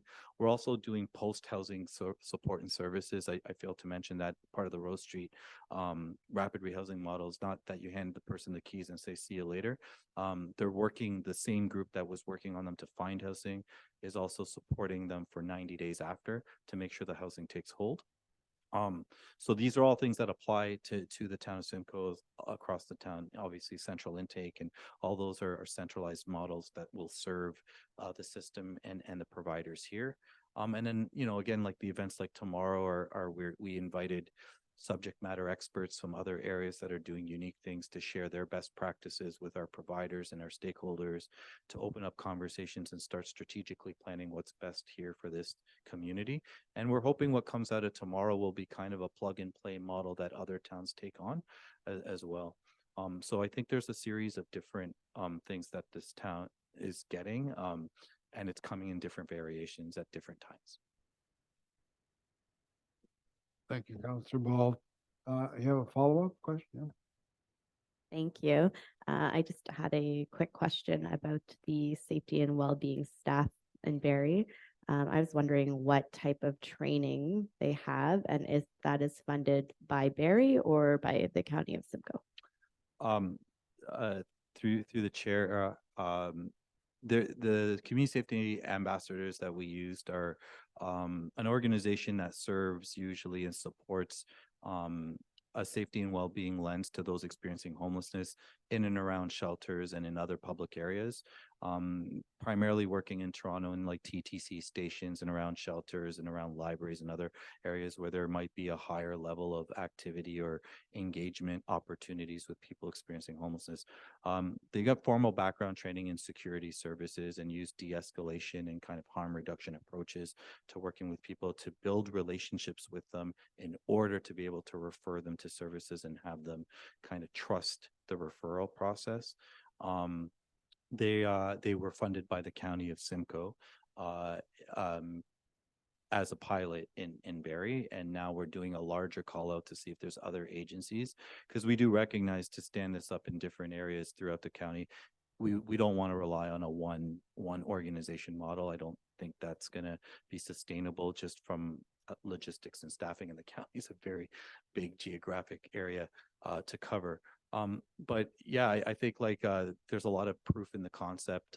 We've heard, again, like I said, we've heard really good positive outcomes in terms of some of the harm reduction work, some of the preventative health and referrals and people in crisis work.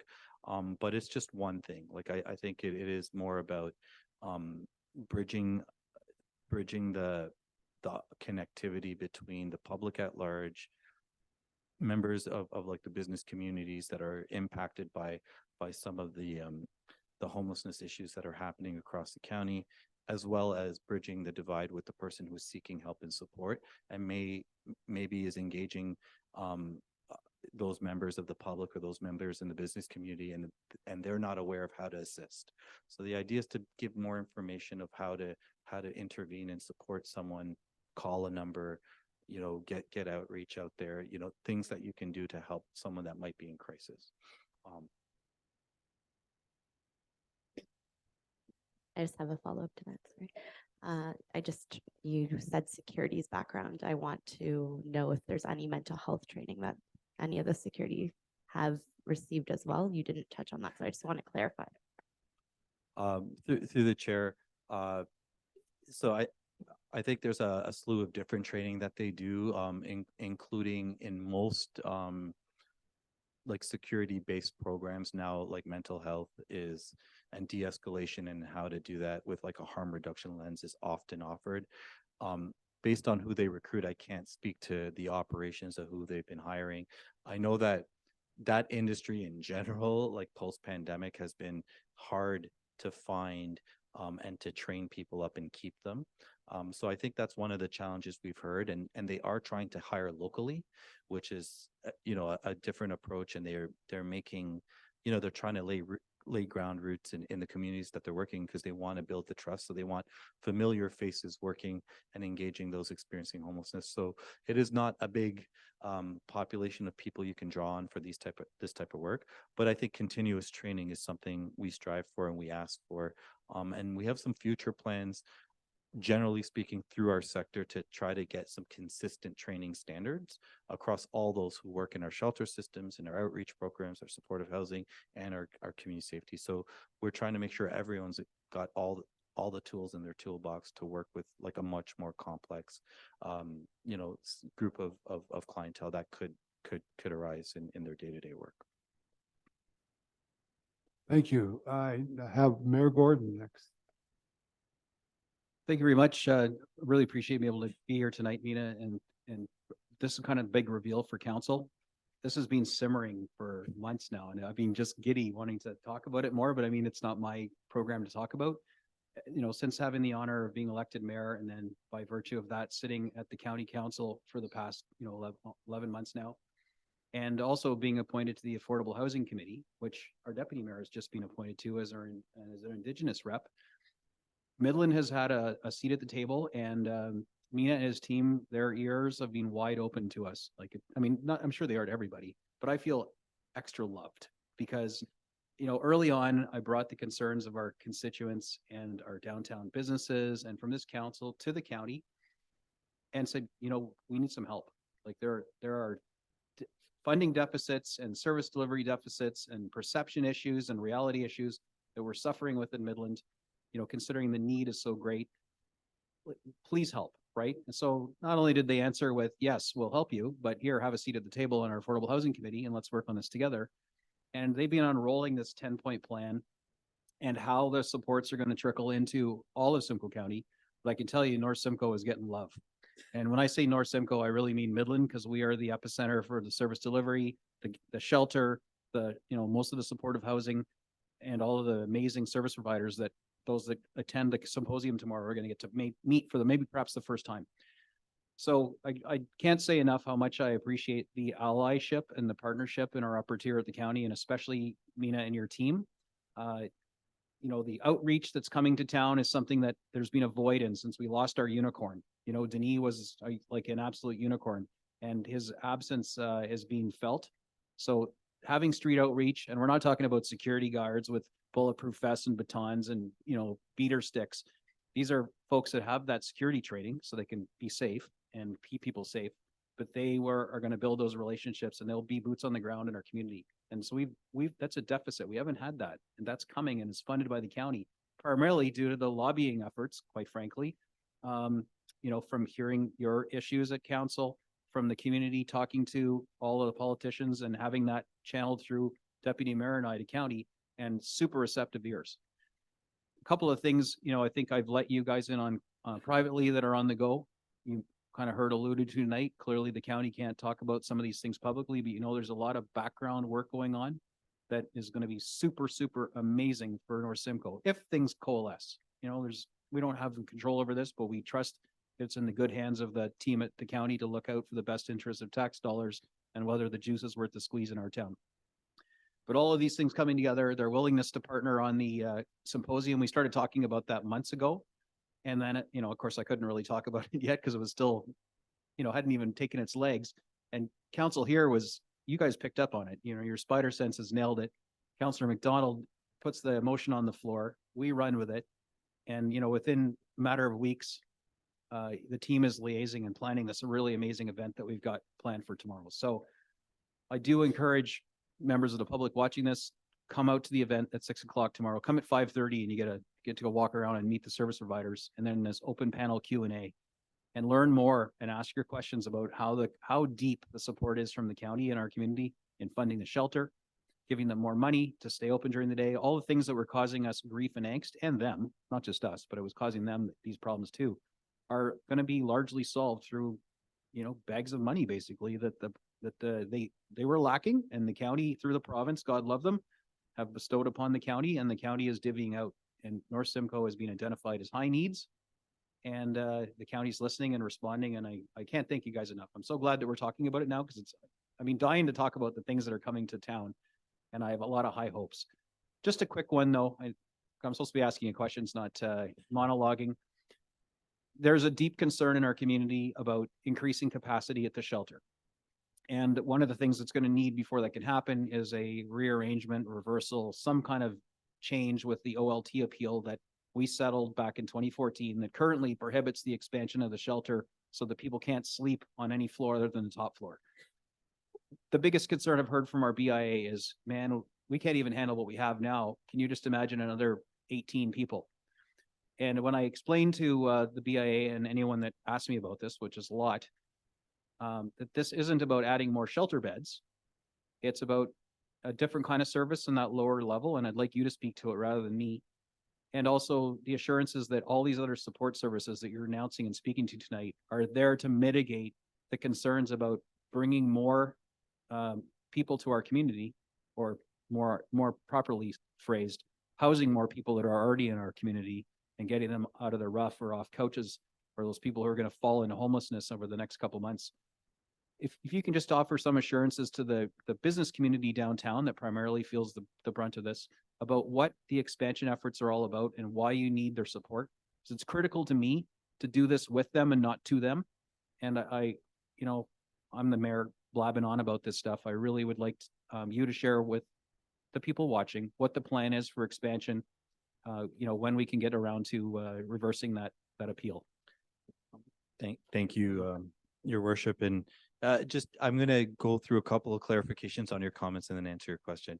So first, I would be remiss not to say that all of our townships and all of our municipalities and all of our separated cities that are a part of the county of Simcoe are equally important to us, and but we follow where the data goes, and as long as the data keeps informing us on what to do next and how to focus on it, and as the data becomes more and more rich, and we discussed this at the county meeting, we'll be able to start to do some predictive analysis of what's happening and where we can predict what's going to happen next. So that is constantly going to point towards how we make our decisions, and of course we make our decisions and ask for guidance and approval from our member municipalities at county council.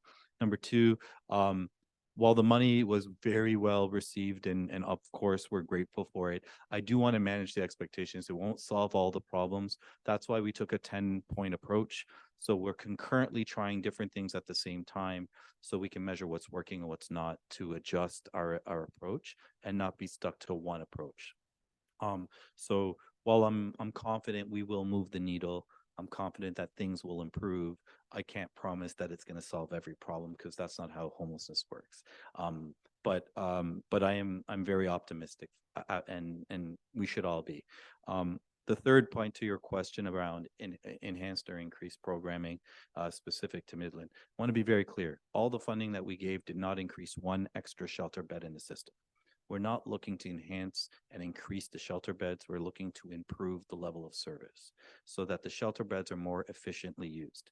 And what I mean by that is a shelter bed could be used by one person for one bed per year, or that same bed could be used 4 times over in the same year. So what we want to see is efficient, and that's kind of what the best practice is, that the bed turn over 3 to 4 times a year and not be chronically used by one person. So our metrics for how we're doing effectively is how much inflow is coming into system and how long they're staying. As chronic homelessness as a number should be coming down and not going up, and that's kind of our measure of how we're doing. In terms of other programming that we want to do and utilize the spaces that we exist, like one of the points on the plan, there is an opportunity to create housing-based programs, supportive programs, rapid rehousing programs on the shelter sites. The better models that we see out there, including some at the county of Simcoe, are the shelter programs that have emergency beds for those who are in temporary need, and then some transitional opportunities to matriculate to a housing program before you find your permanent outcome. And I think this is what we're focused on here. Enclosed units for people who need to develop the skills to live independently so that they can find the permanent housing. This model has been proven to work. Like in general as a practice, but we piloted it this summer to establish that it can work here. So for those ones, yes, like I'd like to work on those previous decisions that preclude us from enhancing the program the correct way in order to deliver better daytime services, long time or transitional program services, as well as the emergency shelter programs that they're already delivering. I think between the enhanced and increased investments and some capital investments that are happening as we speak there, the program is the space is not being effectively maximized to its use as it can be compared to other programs that are here in the county and compared to like the best standard that you'll probably hear about a little bit more from outside providers that service other communities like Waterloo and others that would probably share that same analysis. So for me, it's not pushing back on what we don't have a say as a service manager of what a local decision has been made. But I do certainly would hope that seeing this comprehensive approach would help convince that there's probably a more effective way that we can try that isn't happening now. So I would hope that and some of the data that speaks to how we're doing will help convince, an enhancement to happen there. But we don't want to invest in just shelters. That's not the solution. So that's not what we're doing. Thank you very much for that response, Alina. I now have Councillor Meredith, then Councillor Prost. So Councillor Meredith.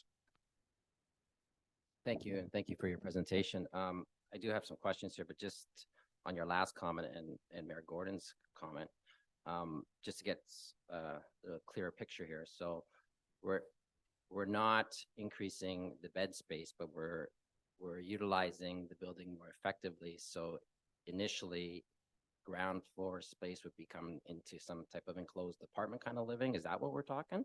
Or like, I just don't get the, if we're not, you want to go back and the OMB decision, but we don't want to increase the beds. Is that correct? What I'm hearing? So through you, Your Worship, let me clarify. In that program, as it's currently funded, we're not doing anything more than what's happening now because there's some preclusions for us to do anything differently. What we're saying is that in our strategy in other locations where we're investing in that doesn't have that barrier, we're increasing housing and supportive housing programs on site because we know that that will improve the efficiency of the shelter program and improve housing outcomes in general. While we can't do that right now as currently permitted, and it's not for us, the service manager, to go ahead and try to seek that. That's a local issue between the person or the organization that owns the property that has that condition and the services they're trying to deliver. If and when that changes, certainly we'd be investing in supportive housing programs there that what the data tells us is desperately needed. But we cannot do anything in terms of advocate for, apply for change. We the service manager can't do that. Here at this body or the organization that will be petitioning or doing whatever they so choose, that's really up to them. But what we're saying is that in other communities in the county, we've done this. Like we've invested in supportive housing units on site and it's worked. So we're hoping like the confluence of all of these different approaches would work in every town, but every town's set up differently and some aren't available to them and others will be. So that's like, so to be very clear, we have no clear funding increase other than the regular shelter program getting enhanced funding more than what they've received to do the same thing they've always been doing. But there's opportunity that is being underutilized at that location that could certainly help your outcomes here at this town that right now aren't available to us. Yeah, thank you. So So if this OMB ruling gets, turned around, then we're looking at adding more beds to the space. I'm just trying to get a yes or no, supportive housing. So what's your definition of supporting housing? Is it more beds on the space, or is it supports, mental health, those type of programs on the main floor, maybe a warming and cooling in the basement? Right now, we have serious issues, at our library. Our library is our supportive center from when the guest house shuts down during the day. And there's serious problems that there's citizens in the town and on our staff that their kids, they won't allow them to go into our library because of the safety issues. So is the funding that we have 150% increase in funding, is the funding currently that's going to be given to the guest house shelter, are they going to have the funding to open 24 hours, 7 days a week? So the guests and the homeless get the supports they need, a washroom they can actually go into and use, and take some pressure off of our library and the staff. It's very concerning of the issues that they're having right now. So I'll let you answer that.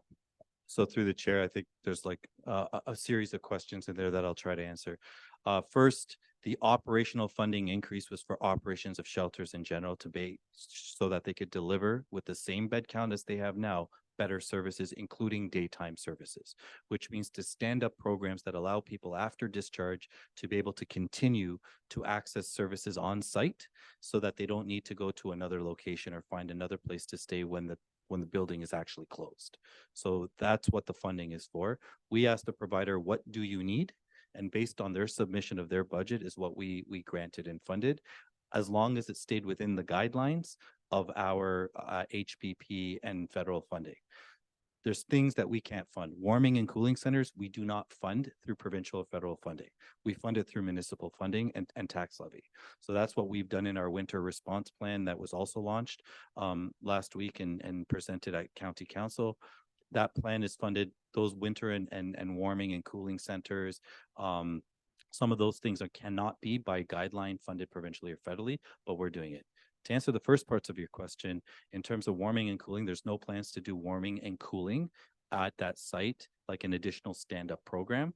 What we're doing is something called an alternative space activation, meaning in a very cold night under, -10 or higher or lower, what would happen is we call out to all the shelter providers to activate additional space and chairs to bring people in for reprieve for a few hours to warm up so that they don't, harm themselves outside.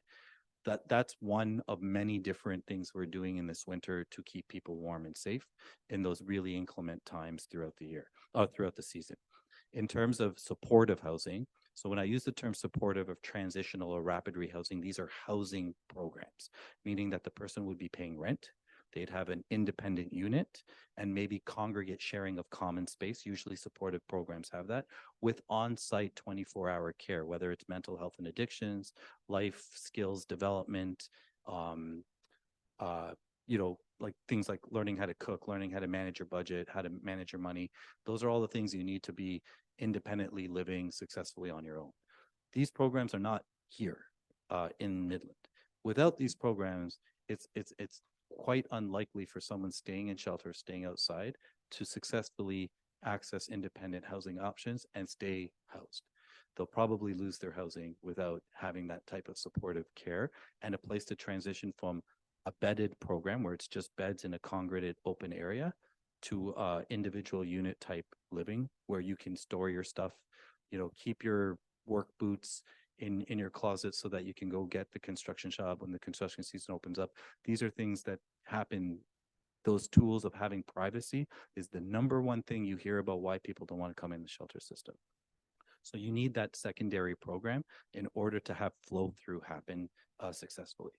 So that's the type of thing we would offer if it was available here in Midland.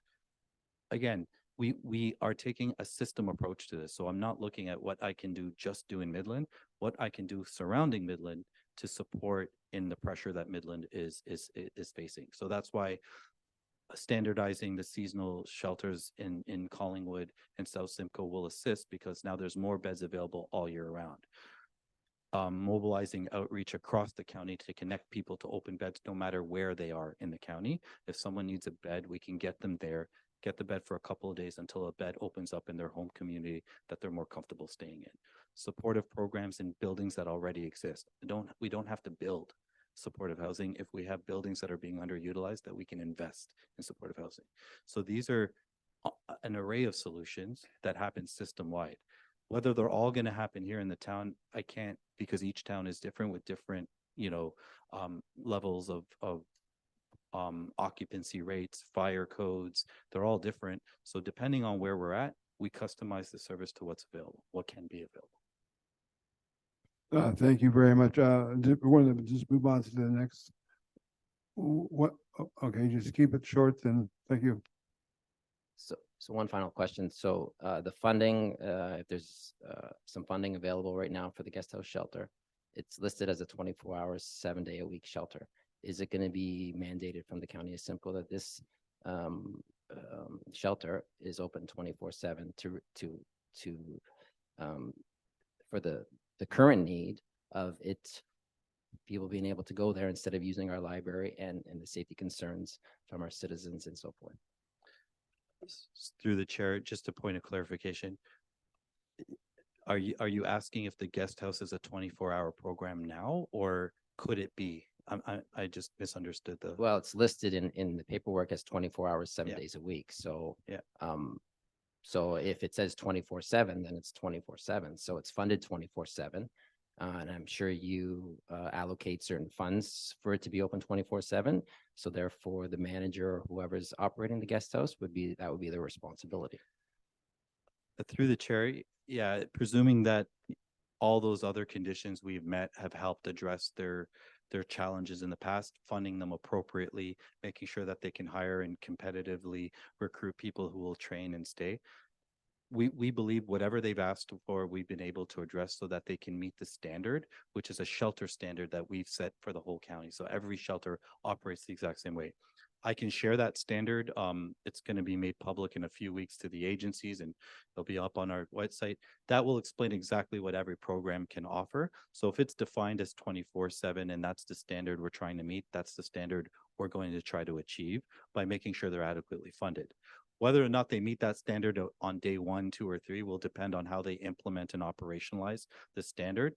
Every shelter is at a different level of services right now. So again, to get them onto one standard will take time, but our goal is that improved and enhanced services that are being offered.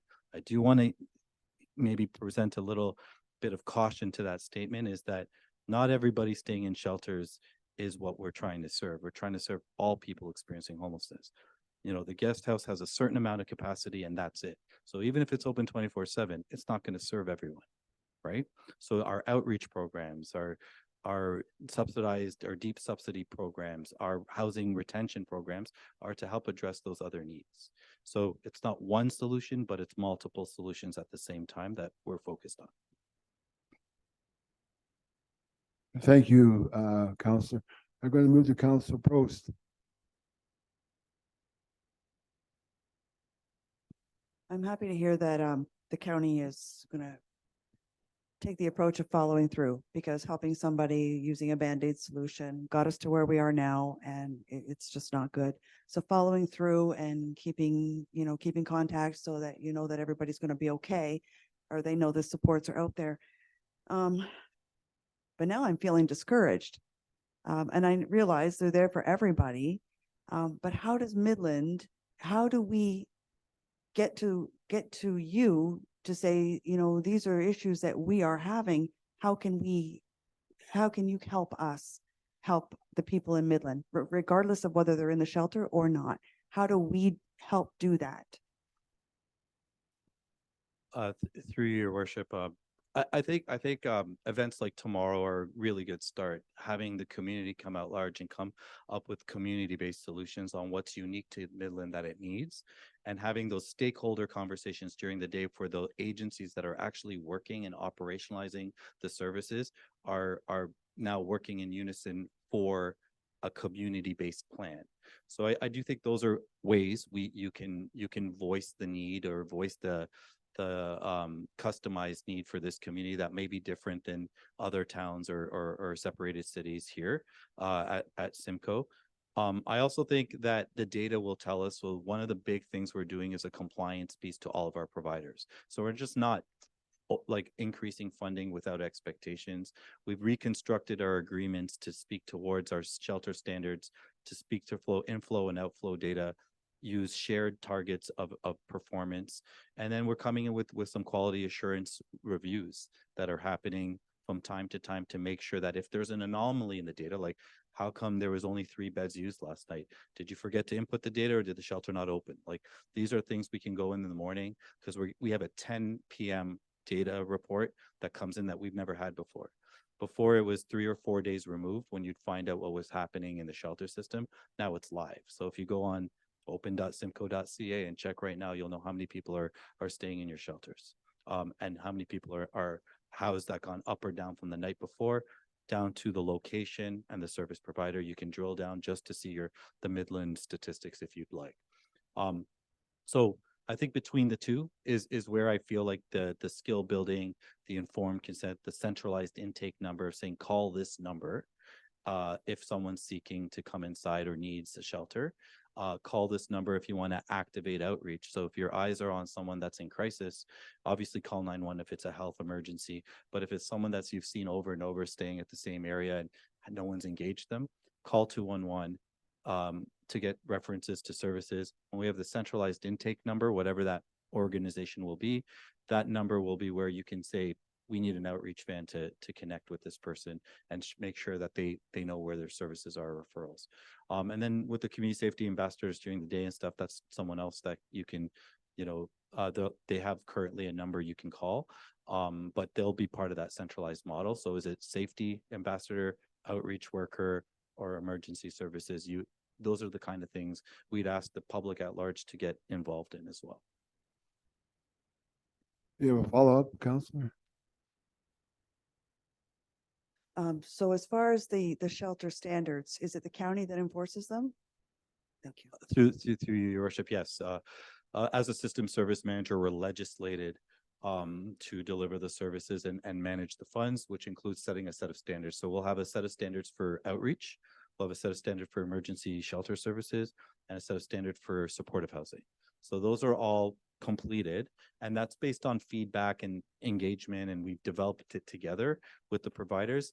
We're going to roll it out in the next few weeks and months to make sure that everyone's got an understanding of the standards, and we're working not only with the providers operation teams, but with their boards and governance teams, so that they're also seeing the changes in their agreements and the changes in the standards that are now expected. Thank you.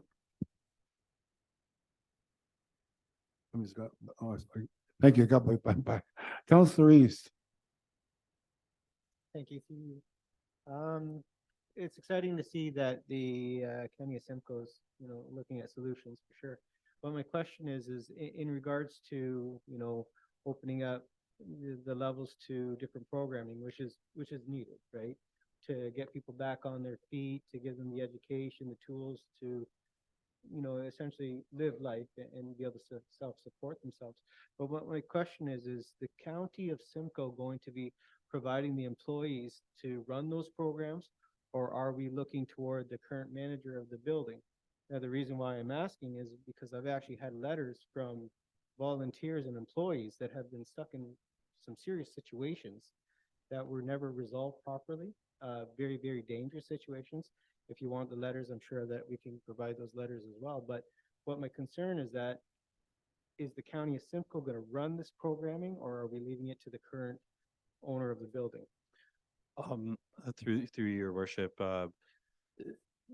the County of Simcoe as a system service manager does not directly deliver any of the social service programs, including children's services. Other service managers, some operate their own shelters, some operate their own childcare centers. Here historically, we have not done that.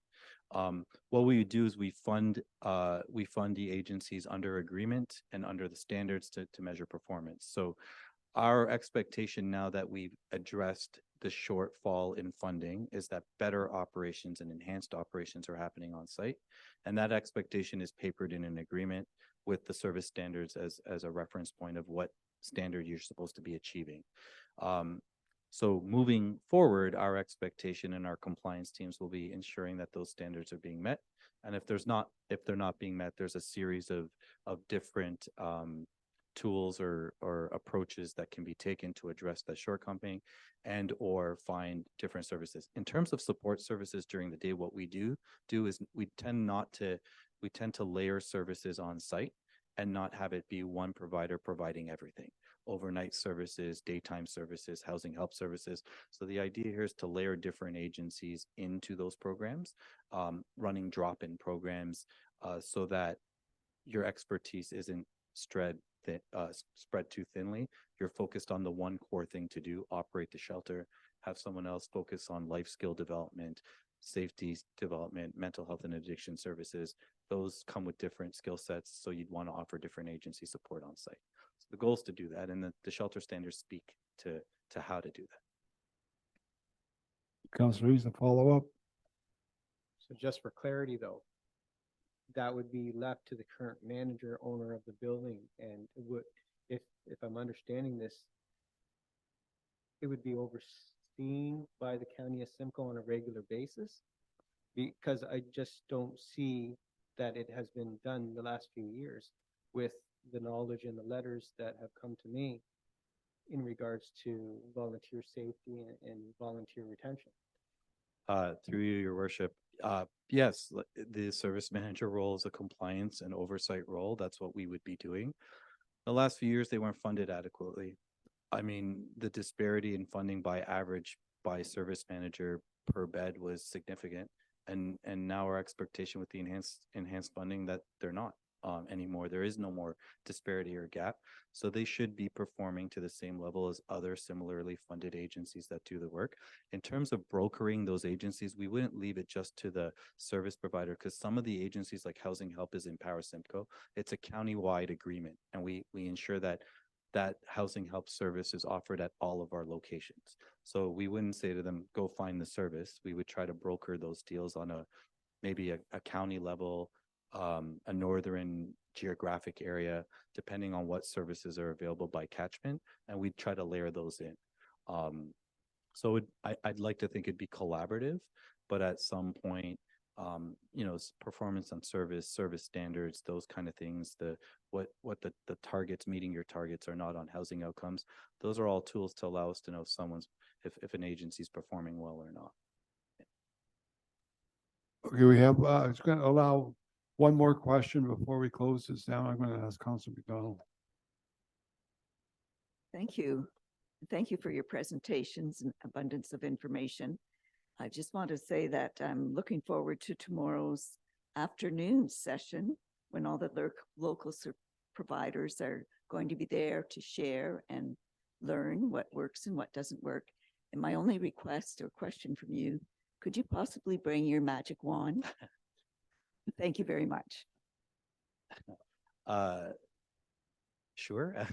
No, through your chair, again, we're excited about and optimistic about some of the work. I do want to caution everyone.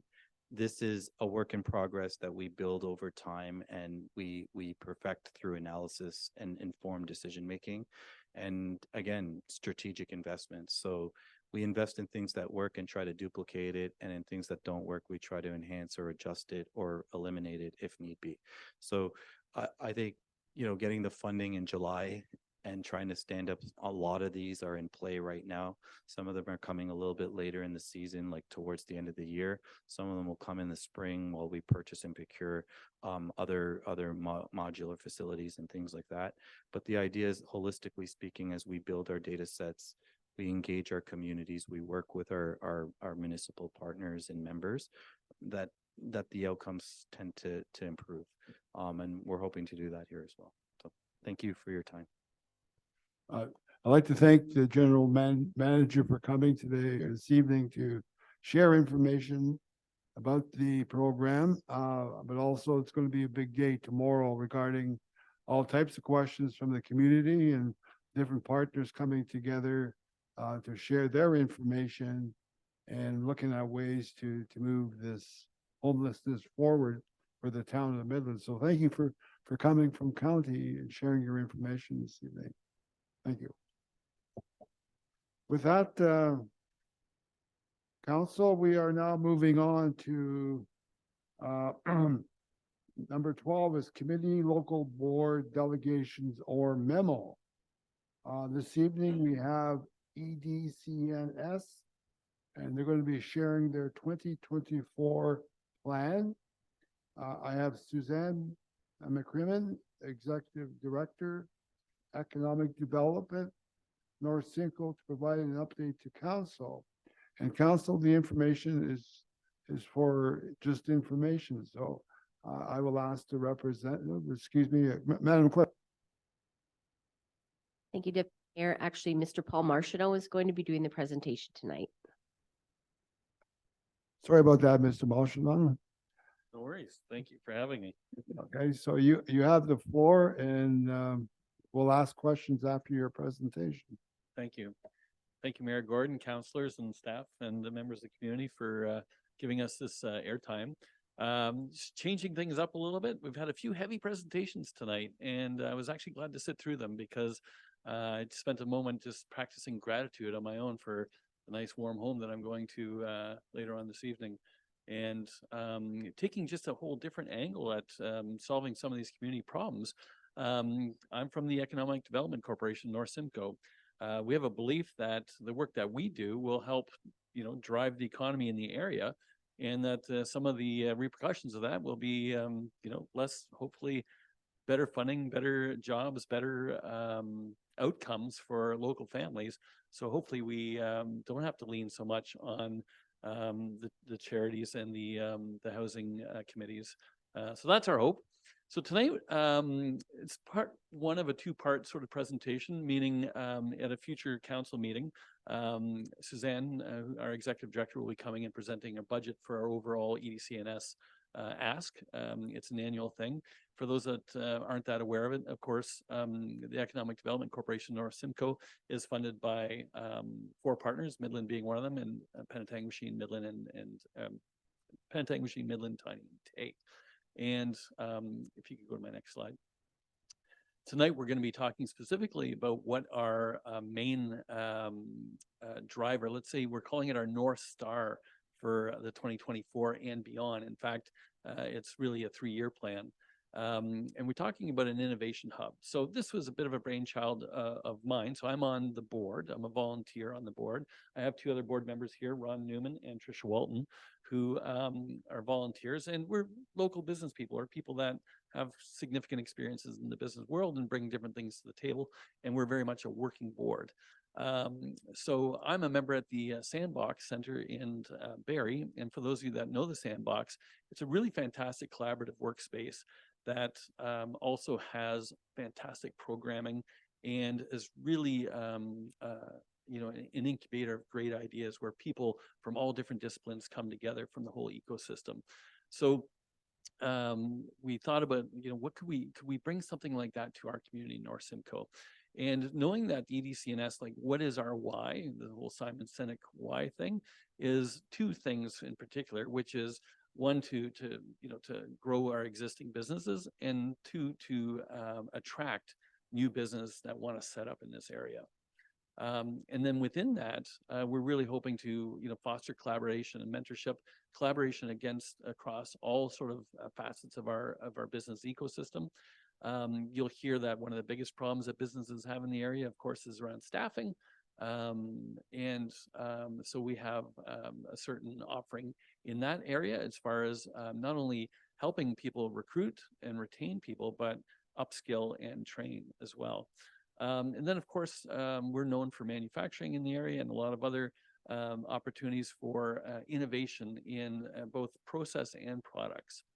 And then, of course, we want to try and associate our region with the idea of innovation so that, the rest of Ontario looks at us as a place that, hey, maybe I want to set up shop there because they seem to be doing some really cool things. And this is going to be our dedicated initiative for the next few years. Next slide, please. So just a reminder of our pillars of commerce, we've kind of identified in the area in North Simcoe that advanced manufacturing is something that we do extremely well. And we have a focus on agriculture and of course, tourism. And then we classify the businesses into large organizations.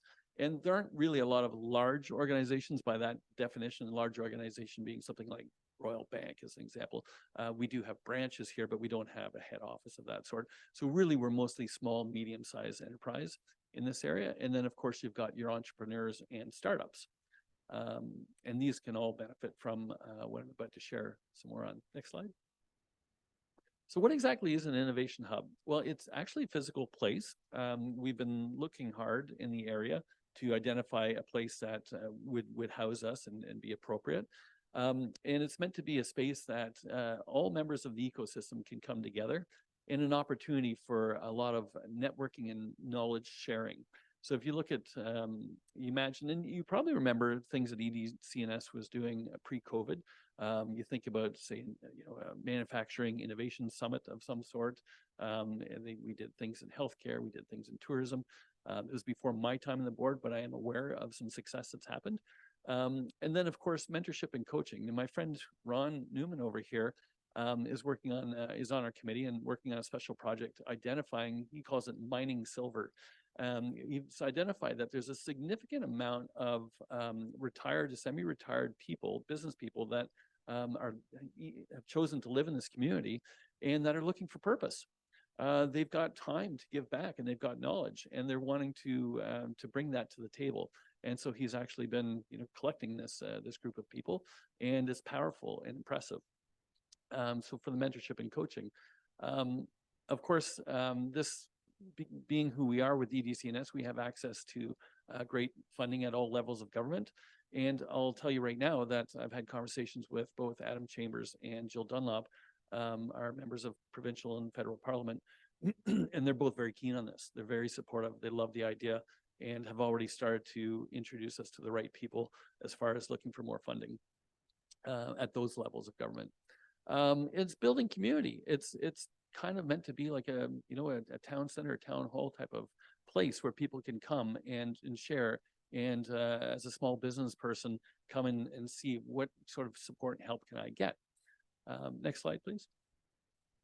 So I talked about the ecosystem. So we're dialed into this ecosystem, and the ecosystem is really important. We've got, from an academic perspective, you've got Georgian College, and specifically the Henry Bernick Center for Entrepreneurship, and you've got Thunder Bay, Lakehead, that's now in Aurelia as well. They're very keen on supporting us. So we've had conversations with all these people and how they can support us from a content and an education perspective. You've got, of course, one of our things is we're not trying to recreate the wheel here. We're trying to take advantage, and we're not trying to compete with anybody like the Southern Georgian Bay Chamber of Commerce or the BIAs. Those people we're partnering with them. And in fact, we've met with them and they're super glad and excited to be a part of, to support this and to enjoy the benefits of it. We've got the actual business owners. We've got, the entrepreneurs. We have sponsors. So we've already been talking to people. There's a lot of organizations out there, largely in the financial services sector, that are very keen on supporting this. I've already mentioned all levels of government, the actual employees, and we have here Indigenous groups, and not just Indigenous groups, but let's say special interest groups. How can we support them in their endeavors as well? And then, of course, the mentors. So next slide, please. So we've also, in the spirit of not reinventing or recreating the wheel, we have possible partners. So I mentioned to you the Sandbox already. They do this extremely well. And we've had long conversations with them about how they can support us in the early years of this, both from a, having done it before, access to sponsors that they currently have, and expanding their circle beyond Barrie and north to us. We've also been in conversations with the DMZ, which you might know is an initiative that came out of what was known as Ryerson University, but now Toronto Metropolitan University, which is in Toronto. It's the largest incubator accelerator in Canada, and they expanded recently up into Innisfil. and have been enjoying some success. And they're only, I think, maybe about a year old there. So these people are, have done it before and are really super supportive. Next slide, please. So who benefits at the end of the day? Well, the finger points at you. It's like our whole community, everybody benefits, because if our local businesses are thriving, then we will thrive. I want to give you a great example. So we've been doing a roadshow on this. So right now, I'll tell you, at our next meeting, there's going to be an ask, for our budget. But at this meeting, my ask is engagement. We're trying to gauge interest in this. And so this is my third deputation to council, so we only have tiny left to do.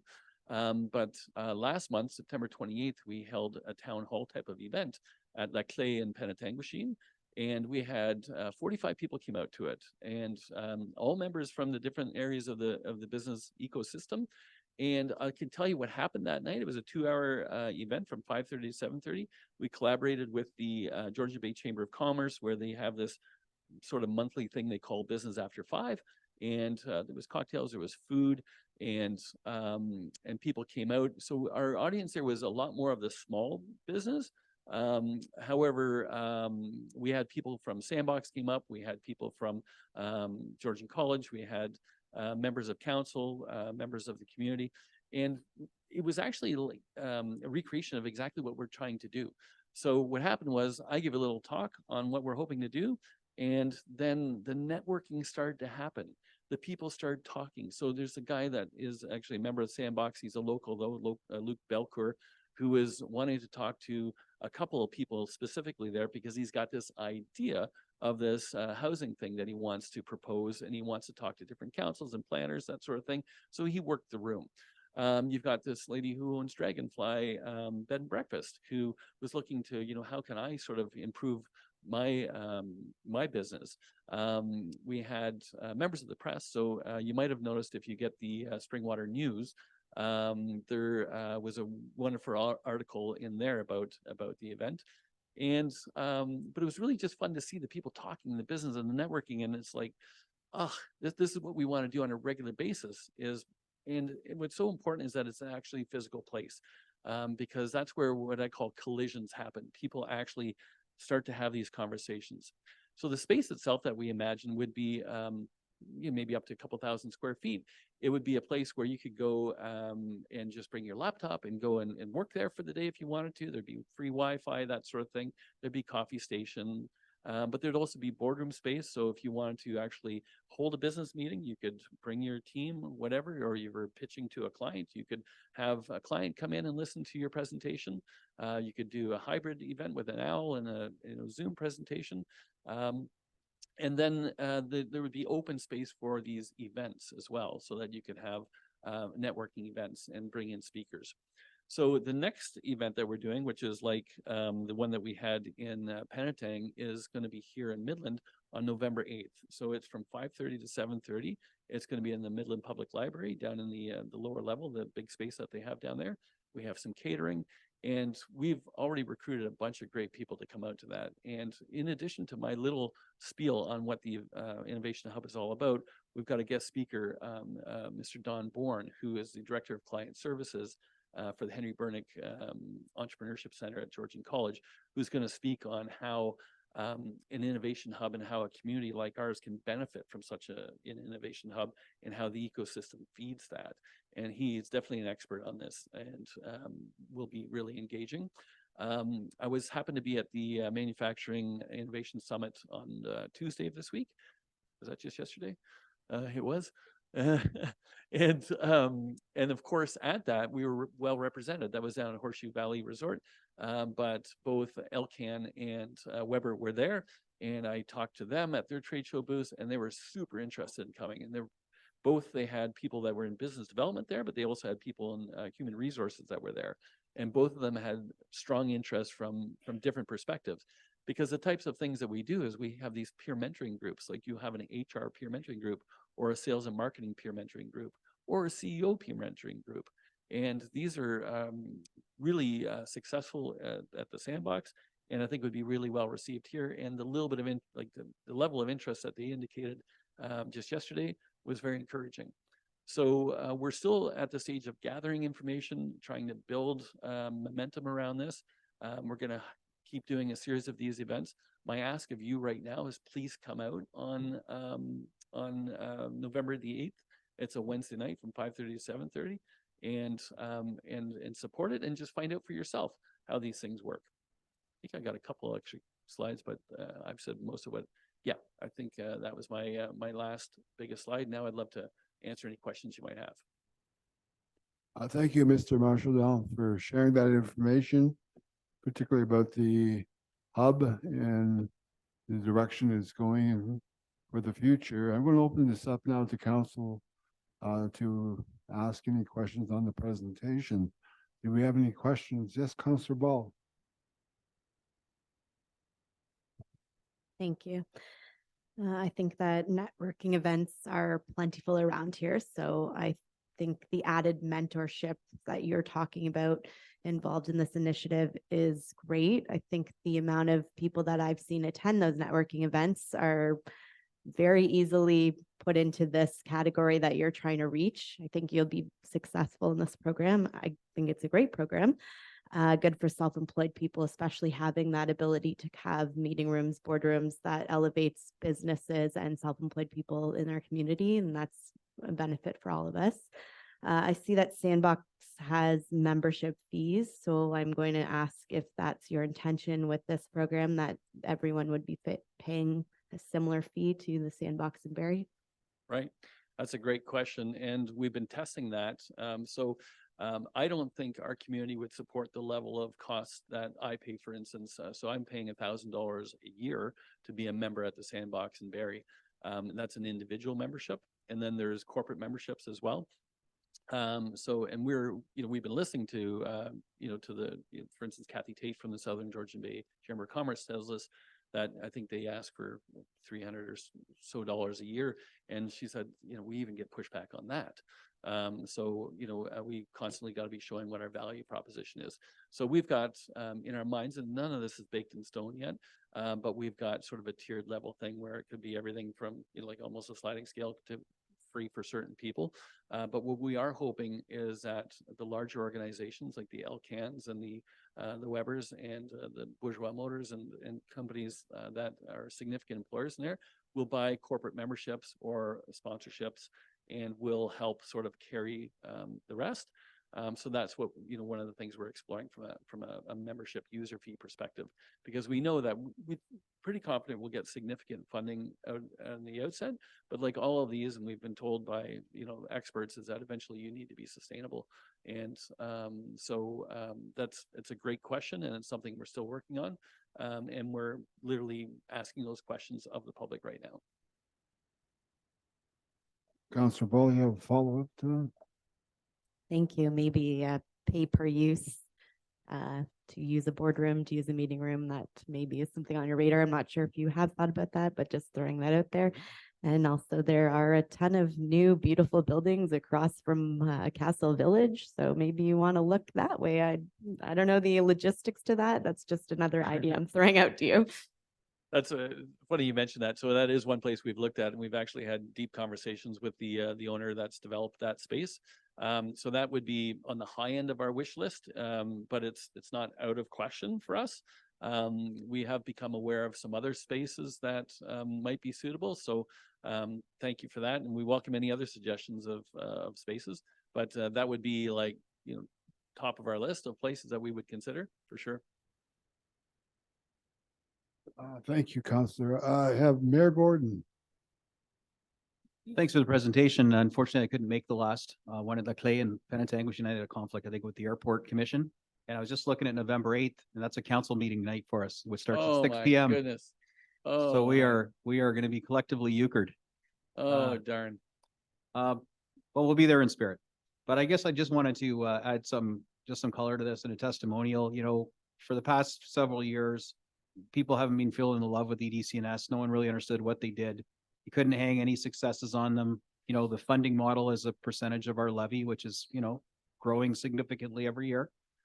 And we just, quite frankly, we gave EDC&S a haircut, at the last budget. And with marching orders to come back with something that, you know, you can actually hang your hat on, some metrics, something provable that we can feel and get behind that will actually, you know, make a difference in our community.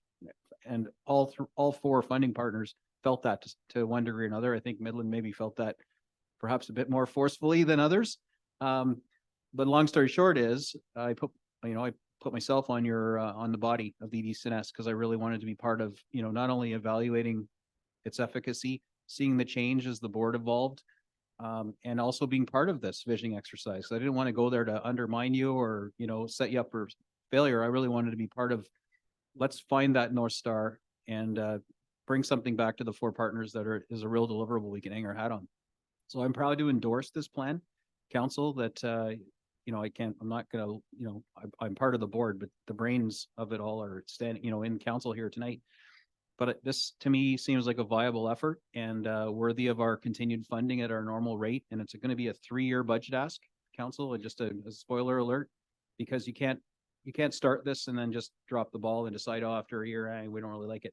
This is going to be something that for the rest of the term, we'll be asked to commit to so it can get its legs under it in year 1, really start to, you know, produce some measurable results in year 2. And by year 3, it might even be well on its path to sustainability. So the key here is you, council, needs to believe that this hub, innovation hub, is something that actually could produce the results that you longed for from EDCNS.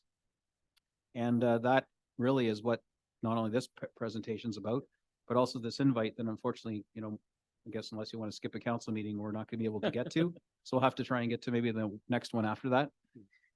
Double check with the clerks to make sure it's not another council night. But I just wanted, for what it's worth, to give my endorsement to this. You know, I went into the EDCNS board originally very skeptical, you know, about the funding, and really just thought it was, you know, worthy to have a good look at. So I do appreciate this presentation tonight. Again, I apologize I couldn't get to your last event, and I'm sorry I'm going to miss the next one. But it is exciting to see, and I thought it was important for council and the people that watch online to know that I do wholeheartedly endorse this plan, and hopefully it resonates with council when it comes time for to fund it and, you know, give it life. Thank you so much for your kind words and your time. Appreciate it. Thank you, Mr. Marshall Dow, for attending this evening. Very good.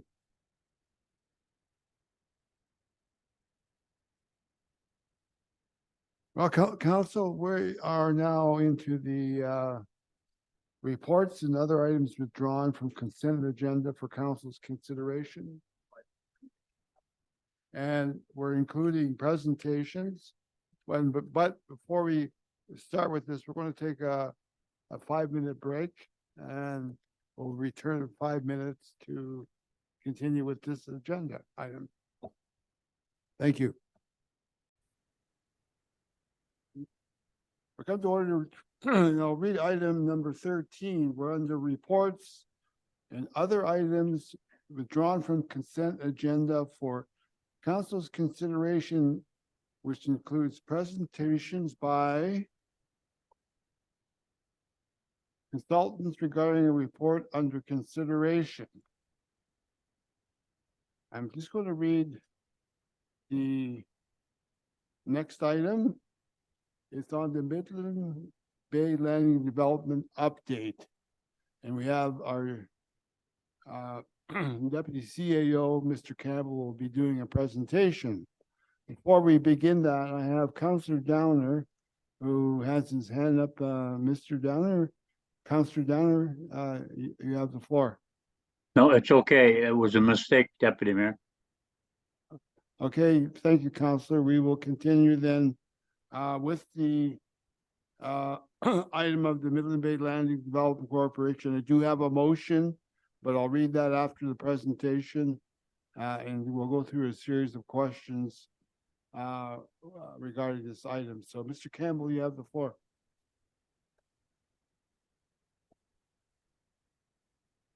Excuse me, you have a clarification from Yes. Councillor McDonald. When do we deal with the pulled items? I missed that. What do we do with I'm sorry, Deputy Mayor. When do we actually address the items that have been pulled from the consent agenda? I'll ask Madam Clerk to answer that. Thank you, Deputy Mayor. Dealing with the pulled reports, we have two that were already in this section when the agenda was published. So it's the Midland Bay, the parking. So after that. Thank you for that clarification. Thank you. Mr. Campbell, you have the floor. Thank you, Deputy Mayor. Sarah, if you can pull up the presentation.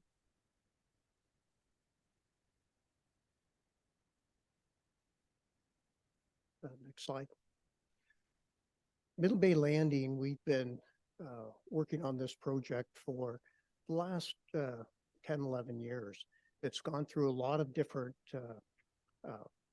councils, and today we'll be asking council for some new direction on this project. So starting back in 2012 is when the aggregate processing plant finished its operations, and then the town purchased a site. We've gone through a master plan process, and I'll highlight what the outcome of that was on the next two slides. And that had a lot of public engagement. It developed a concept that might be on that site. An agreement was made with Mountain Edge Estates to work on that development. That developer walked away. That was prior to my time here.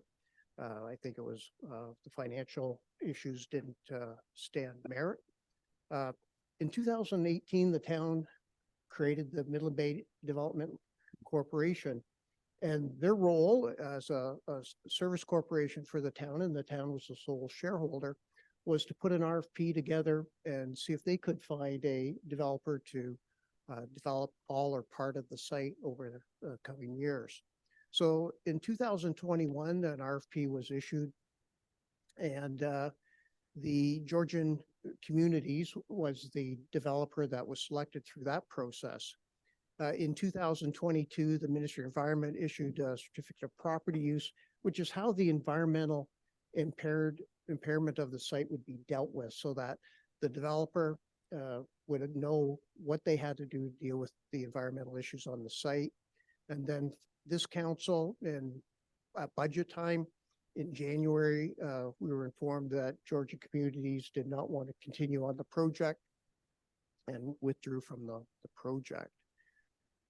Next slide. That waterfront master plan, and this was the thing that the RFP said, is the developer had to develop according to the master plan and what was in the official plan.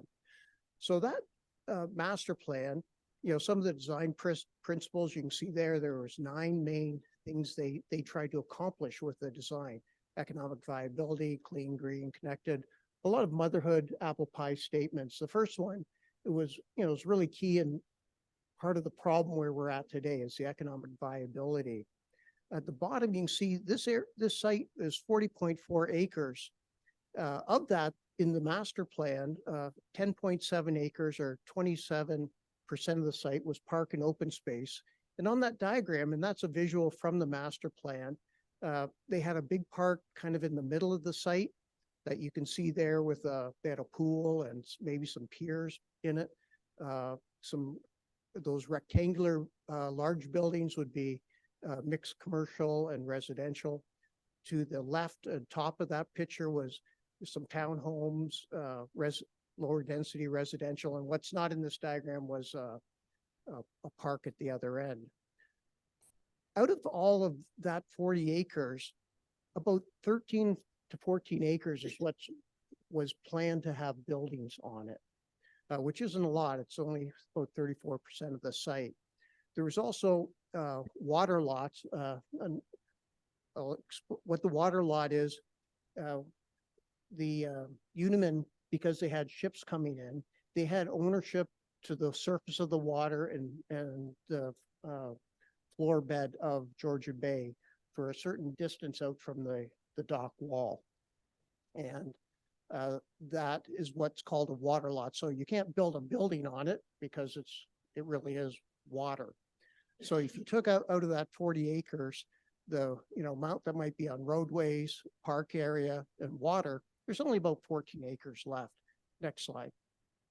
so that turned into our official plan when our official plan was adopted in the last couple of years. And this is what that looked like, which has the land uses that a developer, any developer would have to comply with. And that's what Georgian had to sort with. The green areas on that diagram were all the parkland and open spaces that were planned for that site. Clearly the access to the water was primary area, so there'd be a minimum 100 feet back from the shoreline would be open space, public access, and then you can see the green space on the east end of the site, and then the larger park area in the middle. So this is what Georgian Communities was trying to follow, because that's what was directed to them by council and directed to them by the official plan. This council has had some comments that, maybe this plan needs to change. Next slide. So some of the issues that Georgian Communities and potentially the previous developer, we've had 2 failed engagements currently on this site. And as we move forward, my comment clearly is we can't do the same thing and expect a different result. I don't think that's going to work. But the issues on the site, it is a brownfield site. There is contamination that is not significant from a remediation perspective, but there is cost and required to do it, and it changes some of the things you have to do. As an example, for all the parkland and open space, we have to put at least 1 meter of soil on top of that to cap the contaminants underground. And what that would mean in a simple terms is every tree has to be cut down, because you can't put 1 meter of soil up against an existing tree. That will just kill it. So every tree on this site in a park area, if it exists today, it will have to be cut down no matter where the parkland is on the site.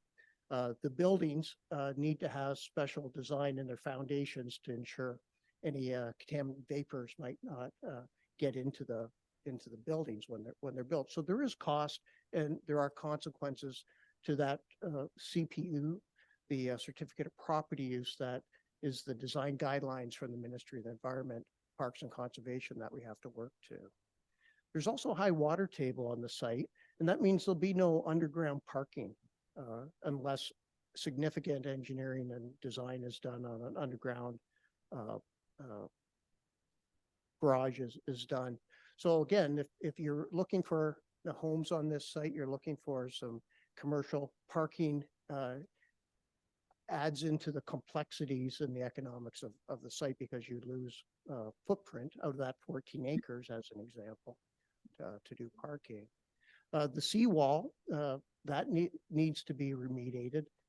In 2016, and there was an evaluation done of the seawall. At that time, it was around 14 million to repair that seawall. Again, what we've been requesting the developer to do is fully pay that, so there'd be no taxpayer money to it. So we have brownfield environmental issues the developer's paying for. They have to deal with this high water table, which has foundation implications to it, and the seawall.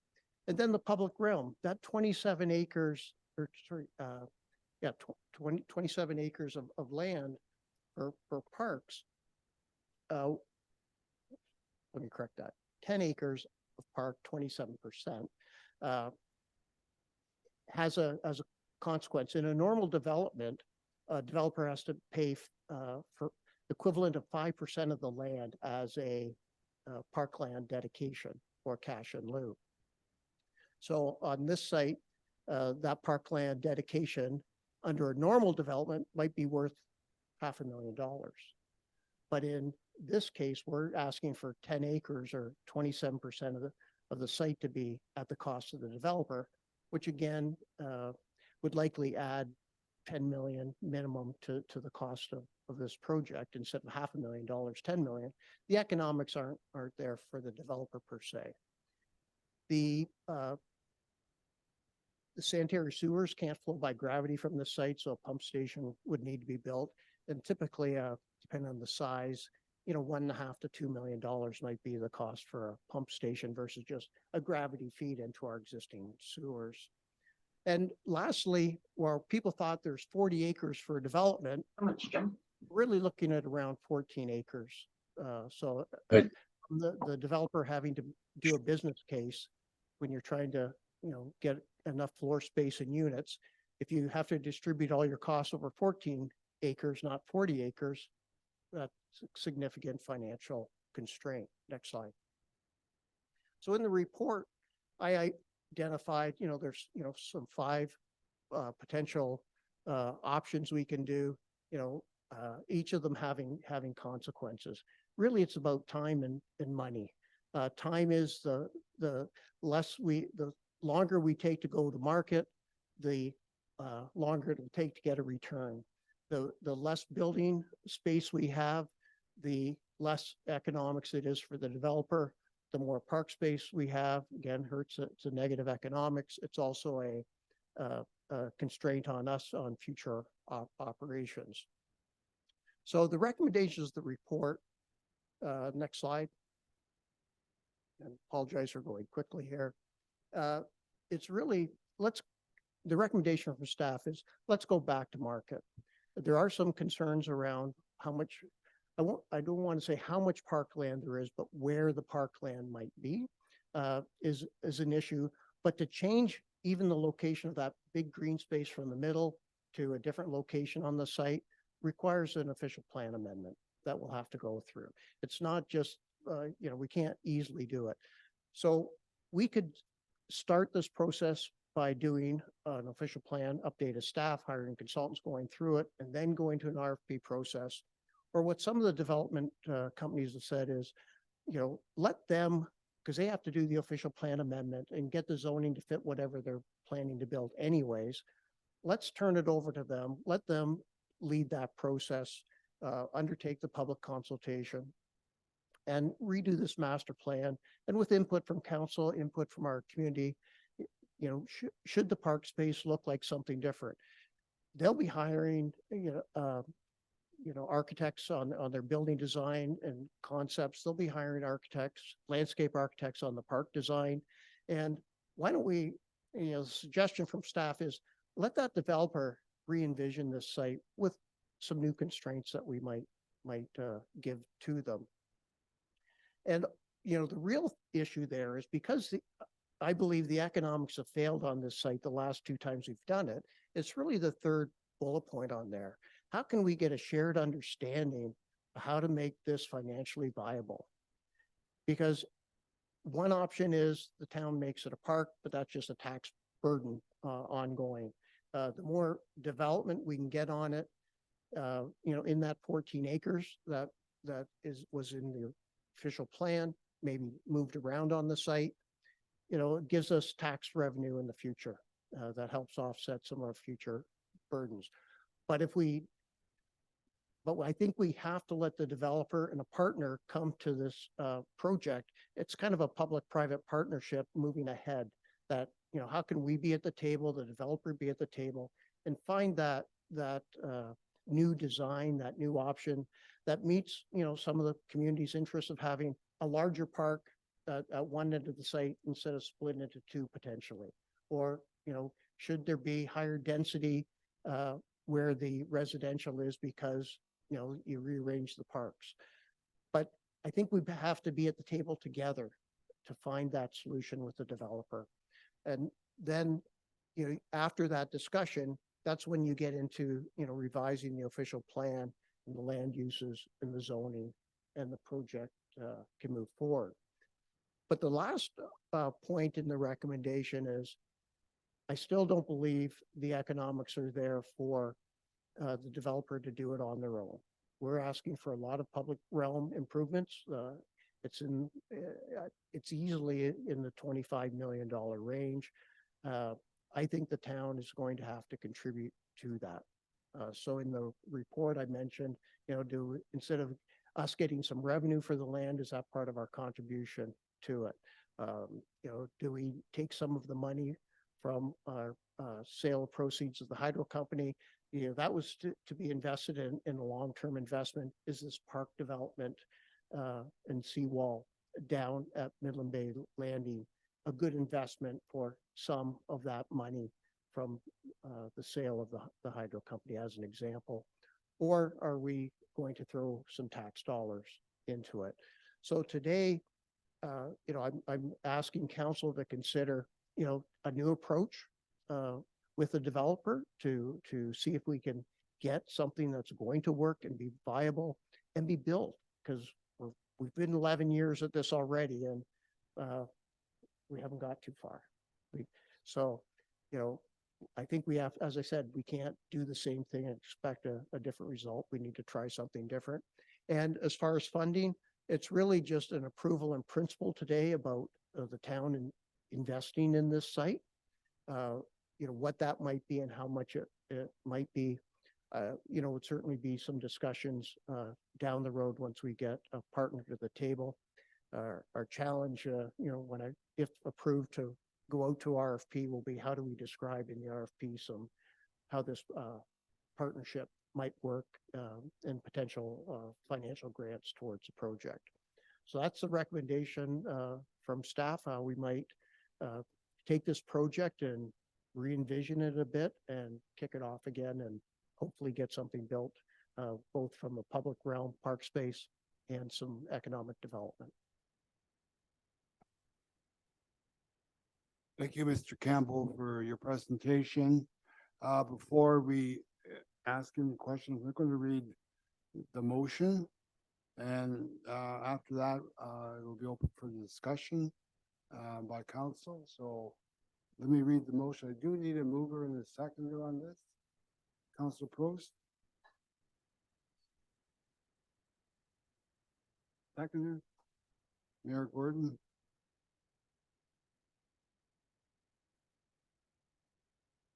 And I'll read the report. That staff report CSR 2023-41 Midland Bay Landing Development Update dated October 18th, 2023 be received, and one, the council authorized the staff to issue a new request for proposals for the entire Midland Bay Landing site, and number two, that council agrees in principle to providing financial incentives to the successful developer as outlined in this report as a contribution to the construction of the public realm to make the project financially viable. I'll open this now to council for any questions. Councillor. Oh. Thank you. So I have a quick question. Hopefully, does the RFP process put out the same ask of developers that's on the land now that we have that slated for the residential buildings, or does that developer, any developer can come to us and say, this is our idea for that space, and that is able to be done through this RFP process? Mr. Campbell? The RFP is going to have to say that they, I want to say, can ignore the official plan and re-envision it from scratch. I think that's how it's going to have to be written so they can bring it forward. The comments from council and some of the community, as I mentioned, was a larger park at one end of the site. So a guideline like that would be written or highlighted in the RFP. And again, then we'd be sitting down with the developer, but the RFP has to basically say it's a blank slate, but we still want 27% of the site to be park and open space. Like that would be a requirement. Are there any other questions? I have a follow-up. No problem. Councilor, I'm sorry. And I'm also wondering if the financial incentives that you're talking about, the RFT process, does that, I guess, prohibit community fundraising or community agencies from providing that financial incentive with the town? Or is it strictly, we are going to provide this as a town and there is no other funding during this RFT process? Mr. Campbell? Through you, Mr. Chair. Any extra funding that the community, some benefactors want to donate to the town towards this project, I would say that would form part of the town's contribution towards the project. I wouldn't want to bring a third party into negotiations with the developer on that. It would just be part of, if the town said they were going to put 10 million in and we had another 10 million of benefactors in town, then the town would say we'd have 20 million to donate to the site, just for example. Sorry, clarification. I just want to, I guess, say, can we solely use community fundraising for this? Or do we automatically say when we are providing financial incentives that the town is going to be responsible for those financial incentives? I hear you say we can match it. I'm wondering if the case is that we can find community funding without funding it out of taxpayers' pockets from our revenue of tax. Mr. Campbell. Through you, Mr. Chair. I think this is going to be, as I said, the challenge in writing this RFP, because we don't have a number up front, or at this point, we don't have a number to tell the developer. So it's the RFP is going to have to be written in a way that, we'll sit down as that one bullet point said, how can we sit down with the developer and find out what the economic balance is? That process, I would hope, would identify a number, and certainly a negotiated number. And then, it would be a discussion with council. How might we participate in that or not? And, because again, the last RFP, we said we weren't giving any money and we wanted to be paid for the land. And, as I said, the economics weren't there. So what that dollar number is, we won't commit in the RFP process, but at some point, council's going to have to, deal with that issue in the future. Okay, thank you. I just want to make sure in this process, we're not landlocking ourselves into any agreements and that we have a very full ability to get developers from every side and funding. And I just want to make sure that we are not committing to something during this process that we are not going to be able to take back. Mr. Campbell, you have a response to that? At the end of the day, council will be making the decision to sell the property, and if the economics and if the developer says, to make it financially viable, grants have to be given, and council says no, then the deal falls apart. Okay, thank you. I want to make sure that we have all developers come to the table for this one, because I think that was a large outcry in our community, and having the ability to have all developers come and not just residential developers. There might be some sort of use that nobody's thought of. I have no idea. I'm not a developer. So I'm hoping that this process brings that out and doesn't lock us into what we've already, as you said, 2 failed attempts. So thank you. Thank you, Councilor Ball. I have Councilor Prost. I just want to confirm, residents made it very, very clear that the East End was the most important to them. So when this RFP goes out, could it actually say that our portion of the park would be there, but it would still include a boardwalk and other space? I don't know. I don't know what the plan's going to look like, but I want to ensure that that's protected first and foremost before we even put it out there. Mr. Campbell? Through you, that's what we've heard from this council. So it would say, it has to still be generic in some ways, but it would be that a large park at the East End. What I don't want to do is say we want more parkland in there. So right now there's the boardwalk, including and 2 parks. It's, if we want only 1 park instead of 2, the RP would say 1 park at the East End and the access along the waterfront. That would be a requirement in the RFP. Okay, and there would be lots of public consultation. The consultation would be as per going through the planning process. So we wouldn't be, we'd be asking the developer to come to the table with their ideas, and then it would go through the normal official plan, and there's public meetings that would be required. Okay. So there would, I'll be very clear, no public consultation prior to the RFP going out. It would be part of the design process. Okay, thank you. I have Councillor Ball again. Sorry, thank you. I just wanted to ask, I guess, if that RFT can say public space instead of parkland, because I feel like maybe a developer wants to come and build a giant community center that has more than 27% public access space. I think limiting our words to parkland kind of omits developers that want to create public spaces from being able to come in and with an idea.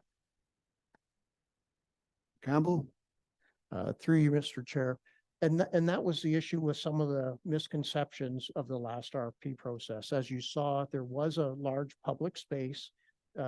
Amphitheaters might have been in there. Certainly a meeting square was what was in the master plan. If council, some council and some of the public have said, no, they want a big park. Your comment is not consistent with that. So if I need to get clarification from council on what they want, we'll have to, get an exact recommendation from council prior to the RFP going out. Councillor Ball, follow Yes, up on that? thank you. I just think that the issue in the last plan, I don't think for the community was the access to public space, but the accountability to the developer to actually build that. They didn't have that accountability factor built in. That was a phase 2 that they had the first right of refusal, correct? From what I'll let you speak to that. Mr. Campbell? Mr. Chair, the developer was required to follow the official plan, which had the public space and, in there. So it defined in the document, a park, a parkette, and then public space, which might not have had grass in it, but as in the picture concepts might have had amphitheater, might have had a pool, splash pad, meeting areas and things like that. So there was, it was required to put in 27% of the land as public space and parkland. Thank you, Councillor Ball. I now have Councillor McDonald. I missed, I apologize for that. And then I have Mayor Gordon. Councillor McDonald. You're forgiven, Deputy Mayor. And thank you. Most of my questions were answered through Councillor Ball's questions. But I have on your last slide under recommendations, there was a dash that said potential free land grants. I wondered what that referred to, is my first question. And then my second question is just about who can apply. All the developers, including the ones that previously applied? Mr. Campbell? Through you, Mr. Chair. On the last question, the RFP will be issued as a public document. We have to even advertise and allow European companies to bid on it, given the potential cost of the project. So under CETA, we're required to let basically anybody in North America and Europe bid on the work. So that's a legal requirement we have. So yes, anybody who wants to bid, including the previous people, can rebid. Your first question, sorry. Thank you. Oh, the free, Under the free- grant, oh, on the free grant. Yeah, sorry. Yeah, the proven principle was to give grants, and what might that look like? It could be free land has an economic value to it. So in the previous tender, we asked the developer to pay the town for the land, which would have been in the $5 to $10 million range potentially. So instead of us giving cash, giving land for free, it helps a little bit on the our pocketbook, although Lindsay has a debt she's trying to deal with, but free land is another type of incentive. That's all. So this, again, this report isn't asking council to approve how much or what type at this point. It's just in principle that we're willing to give money to this project versus the last RFP. There was no money potentially going to the development of the site. So, it's just saying, work with the developer to find what that economic balance might be. And, we'll be coming back to council, and maybe we like that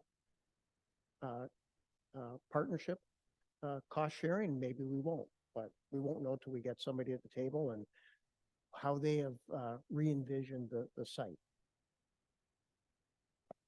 Thank you, Councillor. I have Mayor Gordon. Thank you very much for this presentation. This is the responsible approach. This is the reset and rethink that I think a lot of people wanted and voted for.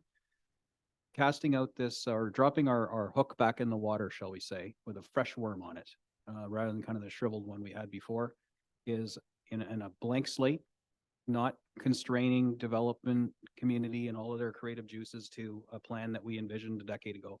Letting them come up with a new plan that has the caveats in it that we're still expecting some parkland, and we'd like that green to slide down from the middle over to the east end, which, it's the part that's so sacred. And we also learned through Georgian's experience in geotechnical also is the squishiest part that's the worst to build on.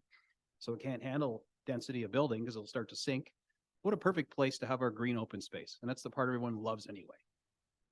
To the funding questions, this is anyone that follows the sort of pre-news that I publish about upcoming issues on council should be happy to hear that Mr. Campbell, myself, the deputy mayor, and Ms. Bunn, since she joined us, have been meeting constantly with developers. Since this thing fell apart, we've been having constant interest from developers. We're not calling them, they're calling us. And not only getting development interest on, saying, hey man, we could really do some amazing stuff with this land, but this plan you have is terrible. Like, we need a new plan. And we're like, yeah, I know we need a new plan because I want to parkify the east side of it, which I can't do without an official plan amendment.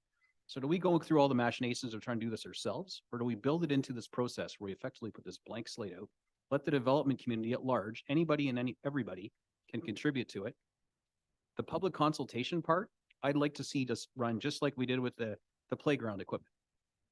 Last time there was this veil between, the development corporation, which, by the way, I have an amendment I'd like to add to this that's going to see us actually close down the development corporation because it's just idling, burning cash right now. But I'll speak to that in a minute. But what I'd like to see is, when these RFPs roll in, obviously there's going to be some crazy ones that are just, we're going to look at and go, what? We can't do this. But they're all going to be exposed to the public. When we learn about them in council, we're going to be doing it in a public meeting.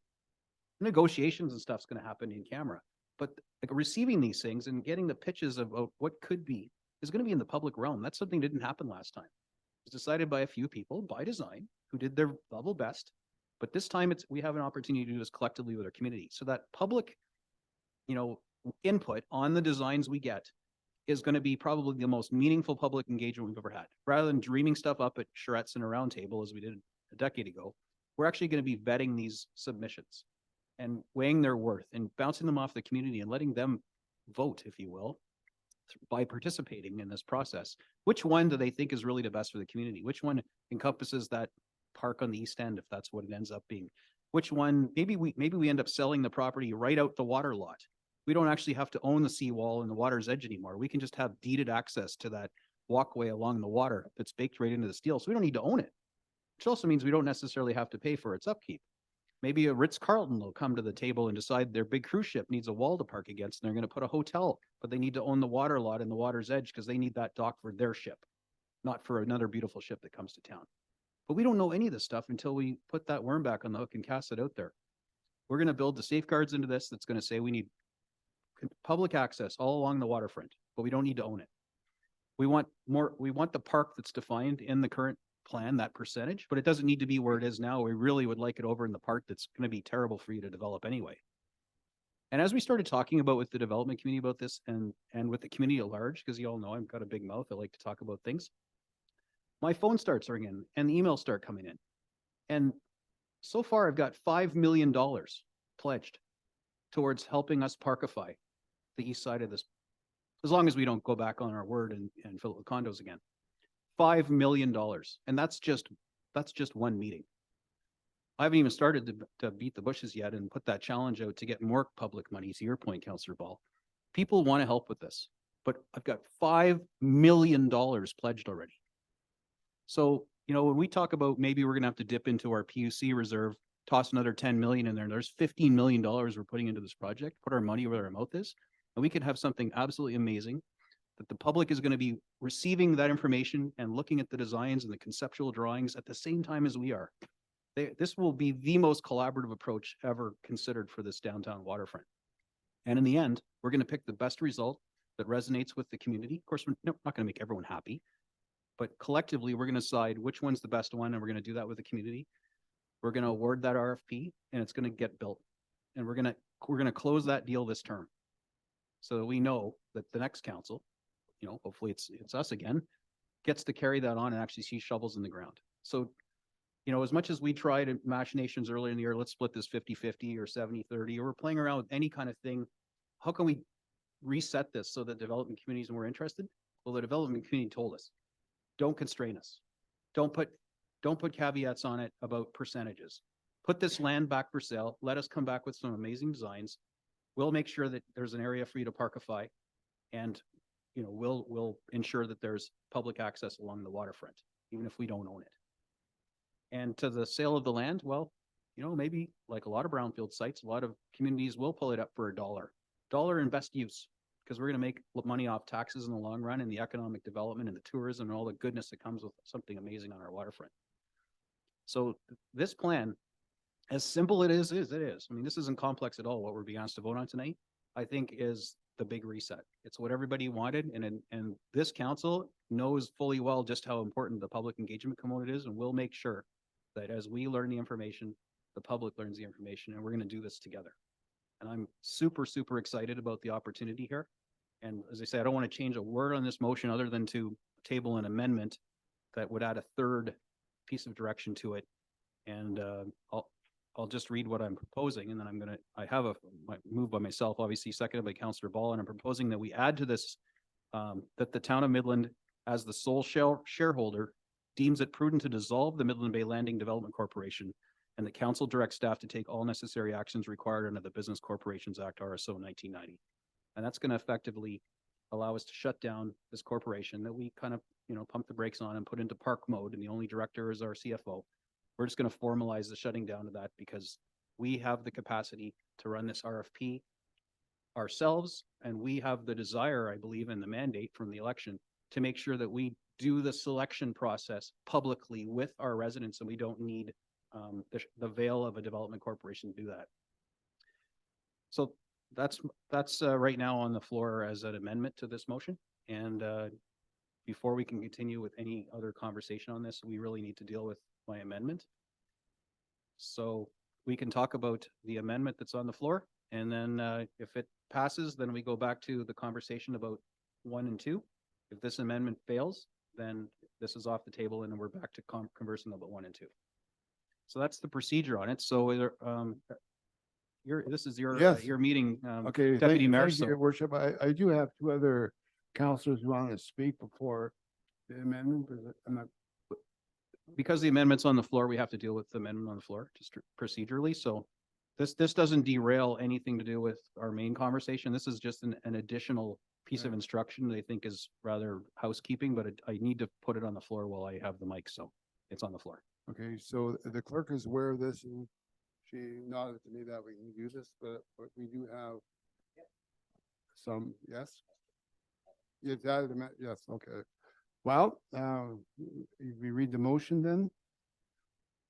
Mover and seconder. We can vote on it, yeah. I'm sorry? Discussion on the Yeah, okay, so we'll have discussion on this then. Councilor McDonald, then Councilor Gross.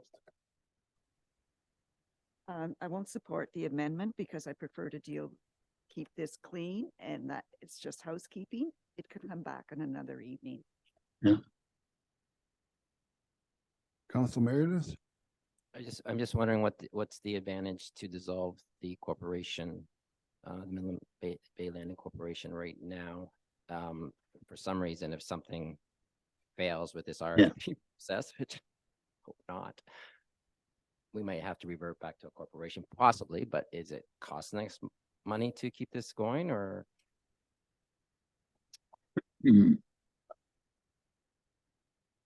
Sorry, have the CFO to respond to this?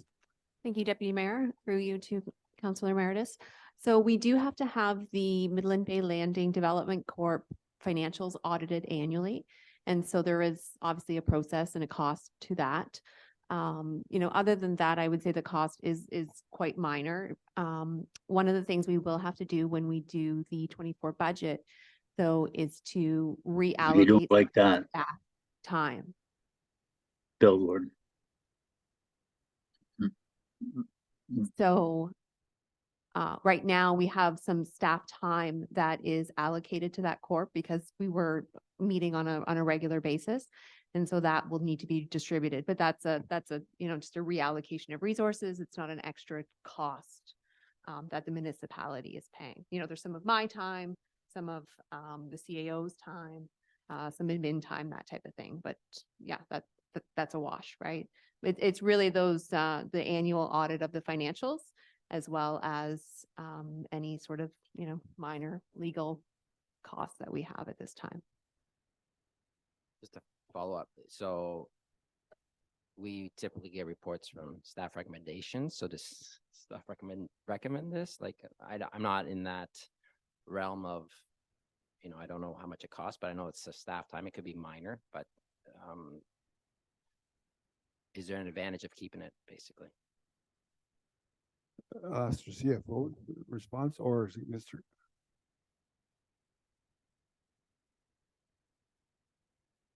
Mr. Campbell? Through you, Mr. Chair. Shortly after the budget, because we cut the budget for the corporation, we had the board of directors all resigned. So it basically is not functioning company right now. It's just an idle corporation. At the time, my recommendation was to, let's not shut it down in January or February when we were talking about it, because, we were getting a new CAO. We didn't know where we'd be going with this, and, might we want to use the corporation in the future? So it's been running. At this point, the direction we're taking, it would be a project run by staff and through consultants, and in the budget we'd be dealing with the resource needs for that. So the corporation, if we're not planning to use it just administratively, if we can get rid of it, it's less things to think about. But if council wishes to just let it idle, then our only challenge, it's in the budget, you'll see a corporation with some money associated with it, but no activities, because this RFP would be run through staff, not through the corporation. So, the recommendation, the mayor, put his recommendation on the floor. I don't foresee this council wanting to utilize that corporation, so why have it? But if, it's really the will of council. You can leave it there and just idle it, because the cost is nominal. But again, if it's trying to streamline what we're doing, if we can forget about it, because there is no real interest by council to use it. The mayor mentioned, because the RFP process was run through it before, there was a board of directors that had delegated authority from council to deal with the RFP. So there was issues weren't coming back to council. Running this RFP through staff, council will be making the decisions, not a board of directors in the corporation. Thank you, Mr. Campbell. Are there any further questions? Seeing none, I guess do we get to vote on this amendment then? Are there no further questions? We're going to vote on this amendment. All in favor? That's carried. One opposed, sorry. I can't see Mr. Young. So that's been carried.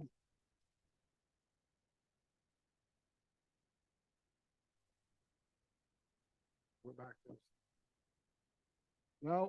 Now we're back to questions on the original motion. Are there any further questions to this? Councilor Meredith, did you have your hand up? I'm sorry.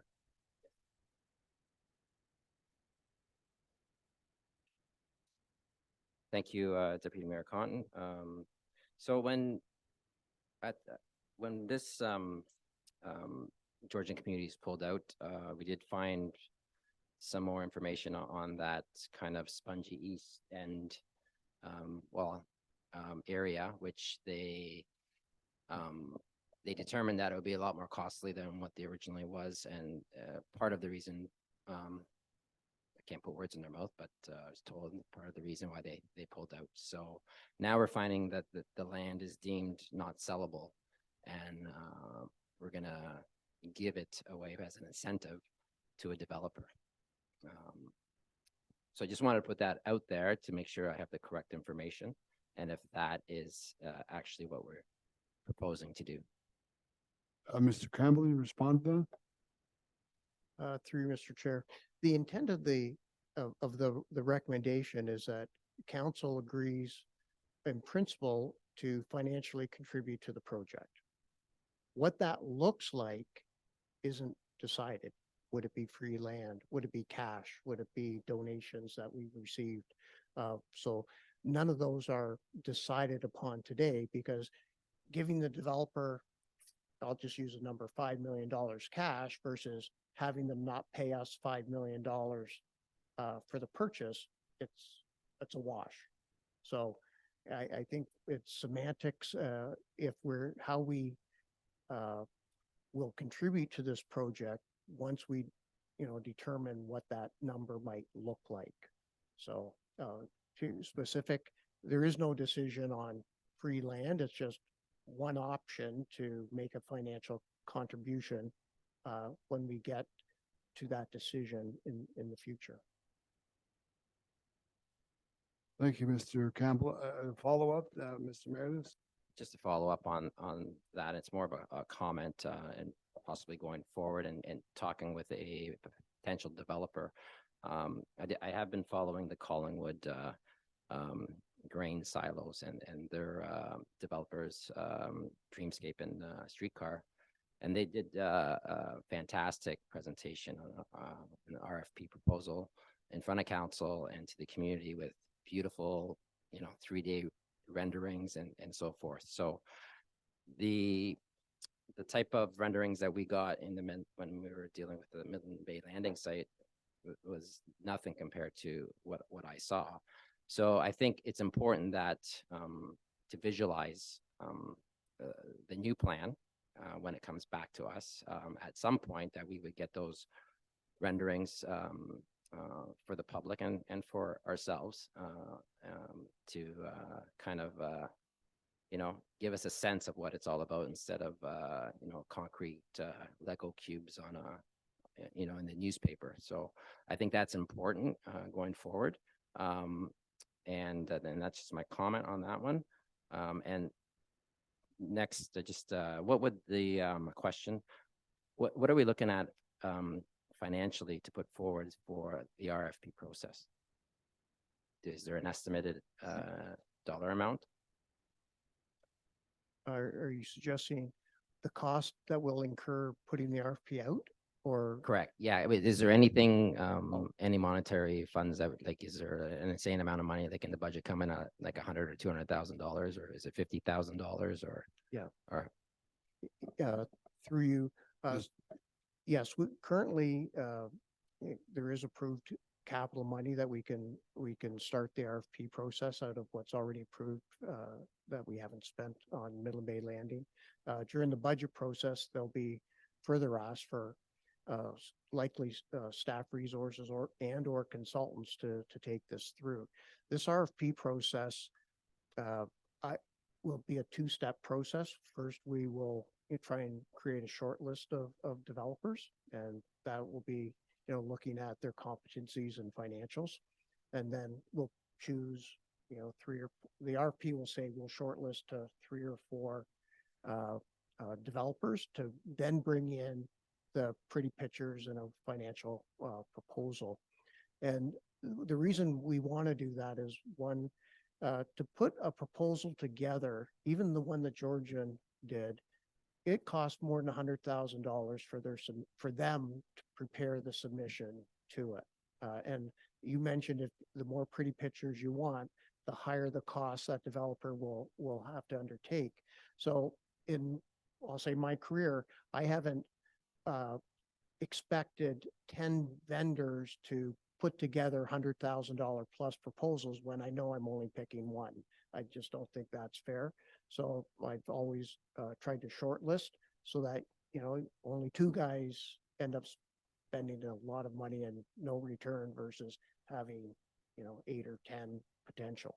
So given that, I wouldn't think we'd have a development proposal back to this council. Well, we'd have the short list back as a discussion, but a concept drawing wouldn't be until the first quarter of 2025 at the earliest. So over that time, yes, we do need staff time. We will need consultant time. We will need legal resource time, and it will be in the $100,000 to $200,000 range, but we'll be firming that up in the budget process. Thank you, Councillor. Are there any further questions of Councillor Ball?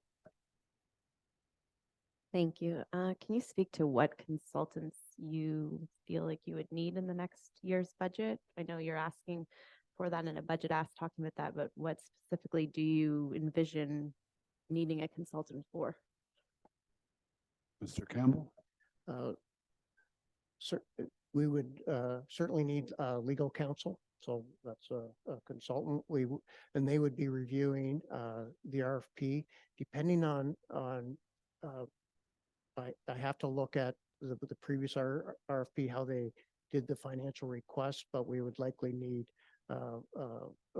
financial accountant support for reviewing financial documents. And one of the reasons we would outsource that review is to keep those financial, because if we're asking for their balance sheets, we don't want those in the public record. Those balance sheets would have to remain confidential. And in the last process, a third party received those financial statements from all the companies, did the review, and then made recommendations to the board. And I think we would use that same process. So financial consultants, legal consultants, and then as we get through the RFP process, there'll certainly be peer reviews of engineering, peer reviews of planning documents, and depending how busy the planning department is, do we have to outsource a lot of the planning review side if we're too busy internally. Okay, thank you for clarifying that. Thank you. Are there any further questions? Yes, Your Worship. Thanks. Just a quick clarity. This is the single biggest decision, I think, any council. I mean, technically one's already made it, but that fell apart. This is the single biggest decision this council is going to make, and probably many councils for years to go.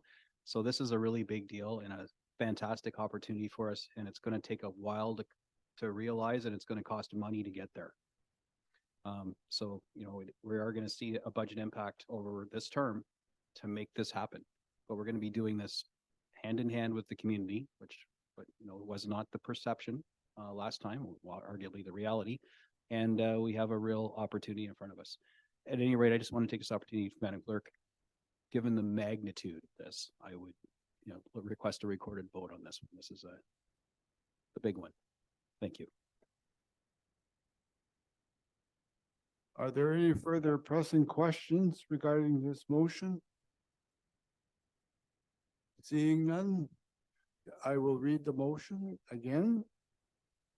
Moved by Councillor Prost, seconded by Mayor Gordon. The staff report CSR 2023-41 Midland Bay Landing Development Update dated October 18, 2023 be received, and that council authorizes staff to issue a new request for proposals for the entire Midland Bay Landing site, and that council agrees in principle to providing financial incentives to the successful developer as outlined in this report as a contribution to the construction of the public realm to make the project financially viable.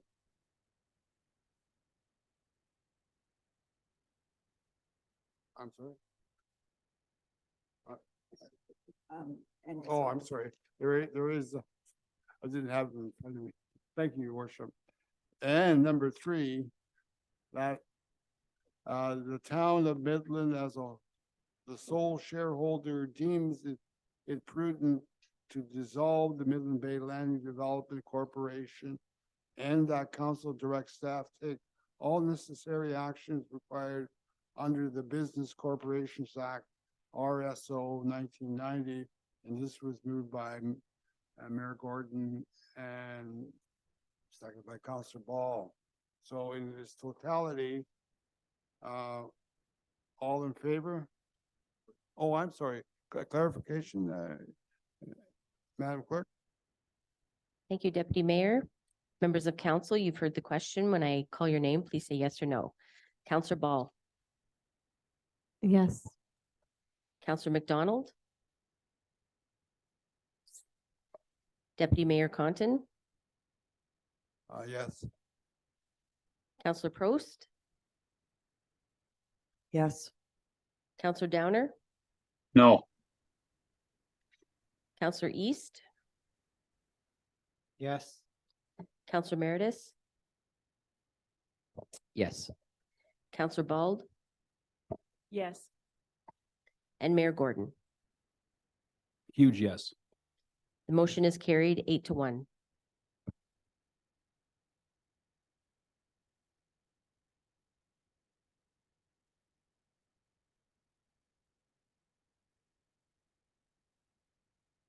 Thank you, Madam Clerk.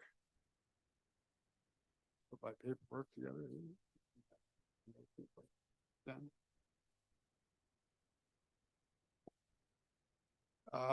Thank you, councilors. I've just been given a motion to move the meeting forward.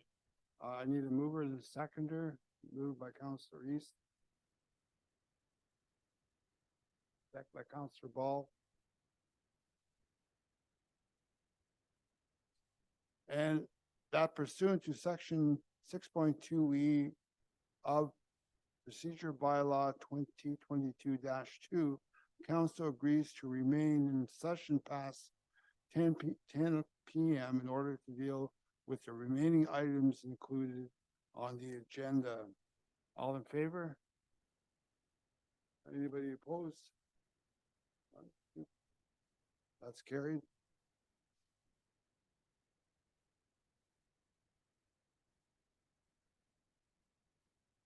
Thank you. We are now moving on to the second item that was pulled previously. And I do need a mover and a seconder, so I will read the motion. Councillor Reese. Clarification, what are we voting on? I'm going to need a mover and seconder on this. I will read the motion. Then we'll have discussion on the motion. But we are looking at the consent agenda after these items. Yes, okay, so what motion, I guess I'm asking? I'm going to read the motion, but I need a seconder to read the motion. Councillor Prost.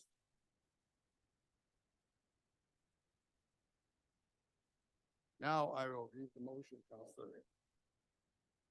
That staff report CSR 2023 69 parking update and considerations dated October the 18th, 2023 be received, and that council approves option 1 to keep the current program with enhancements and provide free accessible parking with valid permit effective January the 1st, 2024, and that council approves option 2 to reduce administration costs by removing the option to pay for parking with coin and phase out seniors free parking at the harbor effective April 30th, 2024, and that council approves option 3 to increase the parking rate at $350 per hour for on-street parking and $5 per hour at the harbor effective January the 1st, 2024. That is the motion. We are now open for discussion on this. I have Mayor Gordon. Thank you, Council. Just before we dive into what's being read, I have a amendment that I'd like to ask the clerk to put up on the screen, because I mean, there's a lot of moving parts to this amendment and you really need to see it rather than just hear me read it out. I will read it as well as per procedure. Effectively what this is it's an off-ramp for council to consider instead of what is in front of you right now. So I have this motion to amend, moved by myself, seconded by Councillor East. You can read it on the screen, but I'll read it in tandem. The council directs staff to do the following. 1, terminate the on-street paid parking system effective January 1st, 2024. And 2, re-implement a new paid parking system for the waterfront, Bayshore Drive, and the boat launch at Pete Peterson Park.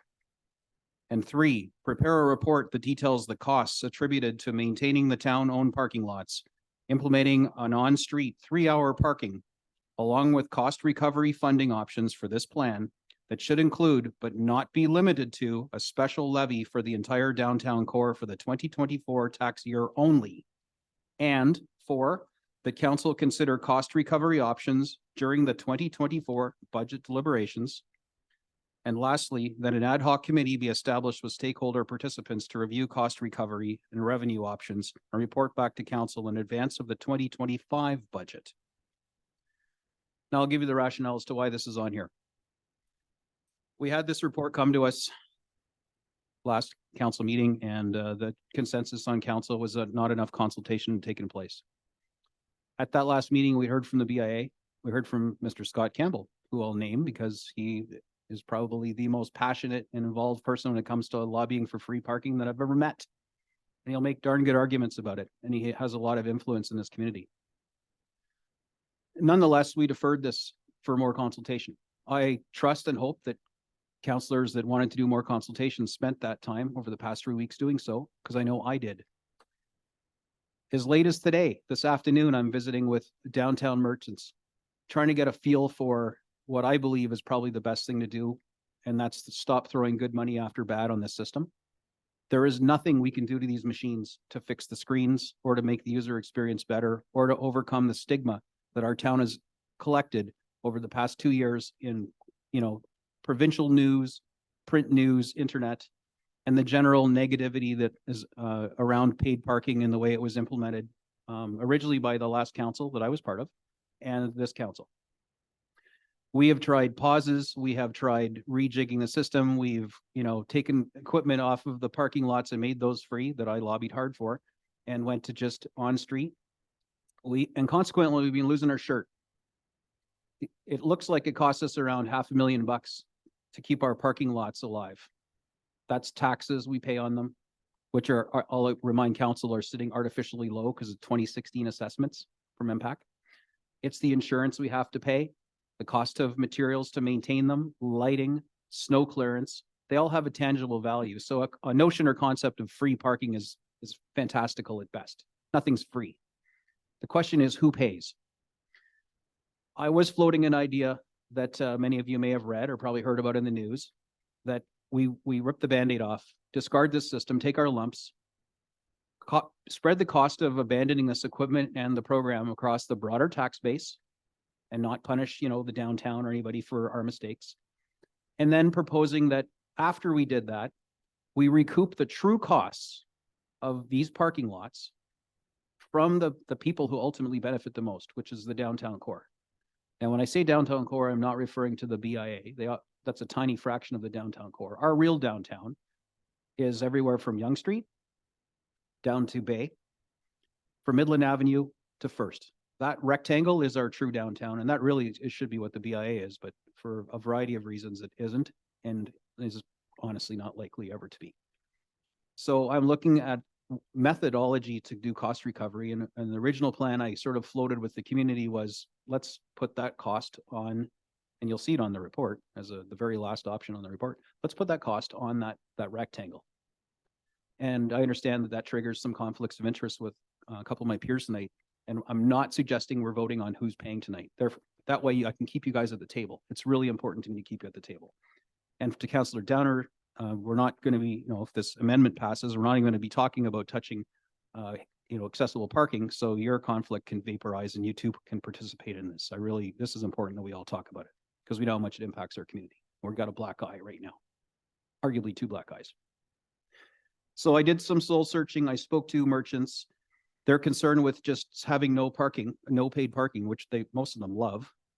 Most of them are saying, where to write that check for $780 a year to have free parking. They have a very valid concern though, that if there is no parking on King Street, no paid parking on King Street, then residents, tenants, shop owners, employees who just couldn't care, will park and use those spots, never move. And they won't be available to the intended recipients of those spots, which are the consumers that we want to attract and keep downtown. So as I wrestled with this, because you can't have it both ways, either there's a parking system that we enforce or there isn't. And if we rip the parking system out and just say it's all free, but someone's paying for it, whether that's the whole taxpayer, this magic rectangle I'm describing, or maybe a hybrid version, 70% magic rectangle, 30% taxpayer. I don't know. That's something I'm prepared to discuss with council later, which is why it's in this, that the true costs and how we arrived at those costs. So it's transparent to our residents. They know we're just not making up a number. Come back to council with a true cost. I want to see the math on how we came up with the cost for these parking lots. I want to also know how much it would cost to do a 3-hour free parking on the streets. So we would leave the parking lots free, subsidized, and we would have 3-hour parking on the street, meaning that there's going to be rotation, which meets the needs of the merchants downtown. That's going to mean, the chalk on the tire or somebody going around with an app. I don't know how it works from parking enforcement, but that seemed to be the meat in the middle. They want these machines gone because they know we can't fix them.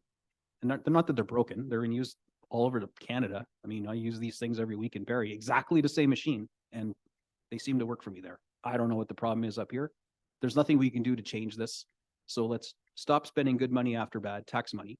Let's stop losing money on a system, right? 1% tax rate, $250,000 we've lost, which means we only made 250. So we're actually, 500 grand, if that's really what it costs us to run these parking lots, that's a 2% tax hit. Before we even talk about the cost of the town running anything, $500,000 coming from the broader tax base is 2%. So we need to stop the bleeding. And there's nothing we can do to this parking system, in my mind, short of drowning it and just pulling it, that's ever going to bring things back to a good place with our downtown merchants and with residents and visitors alike coming to our community. I'm prepared as mayor of this community to forego the concept of revenue generation on parking. We tried it, we failed. However, I'm not content to lose money on these lots that we own. So what I'm suggesting is we implement a cost recovery, pure cost recovery, and we decide who's going to pay for it once we get an accurate final accounting from staff about how we arrive at what the true costs are, what it costs to do this 3-hour enforcement on the main street. And then we have the conversation about who pays for it and what percentage. So I've carefully crafted this motion with staff's assistance to make sure I've covered all the bases. And to me, this is an off-ramp for us. And it has, I'm not going to say it has the blessing of everybody in the community, but of the merchants downtown, who are the ones that are the most vocal and the most impacted by parking and have been all along, this seems to check the boxes of every concern that I've had from whether it's the BIA, or members who aren't BIA who are equally impacted. So I've crafted this as an off-ramp.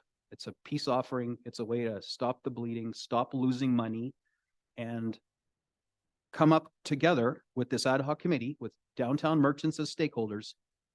Let's toss in the gauntlet. How would you do this? Maybe what I'm proposing after a year is still the best way, and we'll just rinse and repeat. Maybe this committee will come up with something better in that year. And then they'll come back to council and they'll pitch that change to council, whatever that change is.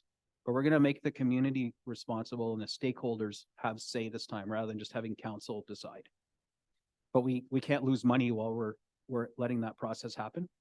That's why I put this 1-year cap on this proposal for a levy downtown. So what that levy looks like, who pays? Do we put it onto the broader tax base? That's a conversation for council whenever we get this report back, assuming you guys align with this amendment, and then we can decide. But I think the one thing we can all agree on is we can't keep losing money on the system. And if there's no way to fix the system and make it better, then why are we trying? Let's just stop the pain now. I don't know what more I can really say other than to answer any questions as other commentary ensues, but that's the rationale for this amendment and why it's on the floor right now. Where we have Madam Clerk. Thank you, Your Worship. I just wanted to clarify, there was 3 members of council that did declare a conflict for this item. So before we start with the discussion, even on the amendment, they would need to clarify if they're still declaring a conflict at this point. Okay, before, Madam Clerk, do you need an answer now, or but there are some counselors that want to speak, so we'll get to your. Go ahead, Madam Clerk. Council does have the option, although you may have declared a conflict at the beginning. If you don't feel you have a conflict now and you want to partake in the conversation for the amendment, you can, but we just have to note that because at the beginning of the meeting, there was Councillor Prost, Councillor Meredith, and Councillor Downer that did say they had a conflict, just to be transparent. Councillor Poe. Okay, I did declare a conflict and that conflict won't change. So I'm wondering how I'm able to be part of this conversation when I definitely won't be able to be part of a vote later or a further conversation. I mean, I have a question that I don't know that I can even ask. Madam Clerk. Thank you, Deputy Mayor, through to Councillor Prost. If you've declared a conflict, then you don't partake in the conversation or the vote.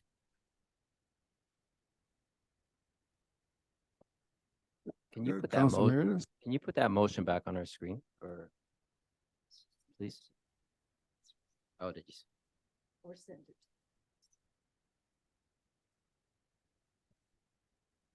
What was the question, Councilor? I missed that, sorry. I wanted the motion back on the screen so I could declare whether I'm allowed to speak or not.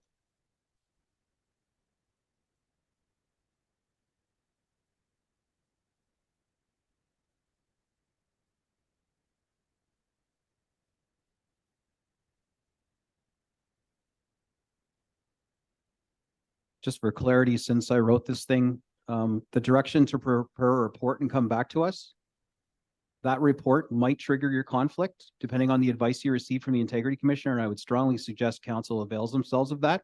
Don't just try and wing it and decide whether you have a conflict. You may have a conflict where you need to have a transparency disclosure, but not a disqualifying interest. And only the Integrity Commissioner can give you that advice that's bulletproof.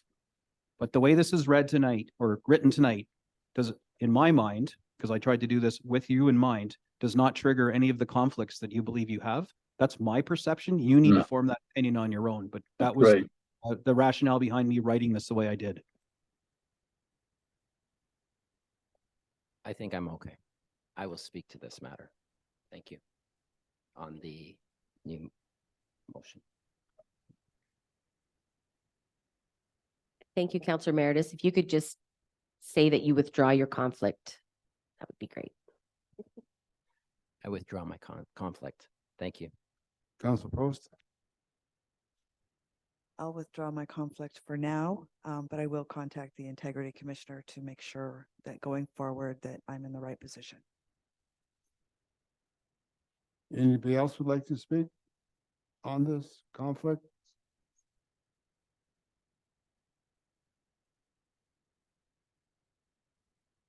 I'm sorry, Matt, your worship.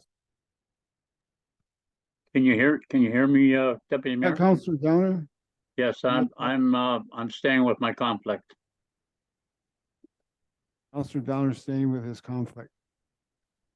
Thank you, Councillor. We have Councillor Reese, Councillor Ball, Councillor McDonald. Councillor Reese? Thank you. First, I'd like to thank everybody for the patience with the deferral last month. It really did give us some time to really review it, buy us some time to really get this right. Second of all, I would really like to thank Bill for bringing this forward. I mean, the last report was completely, it was just invalid. It was just so far off. I'm a small business owner. Obviously, everybody knows that, and I've watched the pain, what I'm going to call negative touch points for years downtown, watching customers that tried to use our services downtown get frustrated with the machines. And the problem is when that happened, it created a negative touch point that was next to impossible to re-guide to a positive manner when the customers would come into our stores. And like Bill Gordon said, it's like we literally have two shiners on our eyes, because the damage that it's done to Midland is so immense that it's actually hurting tourism, and it's hurting the ability for residents to utilize the downtown shopping stores. So I can tell you personally that I would have absolutely no problem, A, supporting this, and B, supporting whatever finances that I would have to pay out of my own pocket, because I see the value in creating more customers downtown and a more positive shopping experience.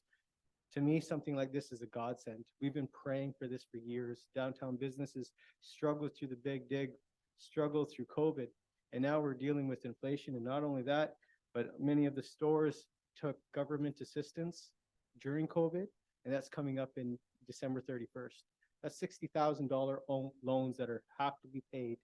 And many of us took those loans not to build our stores, but to simply pay our employees. And we never had the ability to get back on our feet. And we still don't have the ability to get back on our feet. This right here is a godsend, because it's going to give us the ability to serve Midland, grow tourism again, and really put Midland back on the map, that we're back open for business. So I fully support you, Bill, and from the bottom of my heart, and I can tell you on behalf of many businesses downtown, we thank you. So I fully support you, and I can't thank you enough, my friend. Thank you, Councillor Reese. I have Councillor Ball. Thank you, and thank you for leaving that on the screen. There's a lot of points to this, so I want to just be able to refer to it.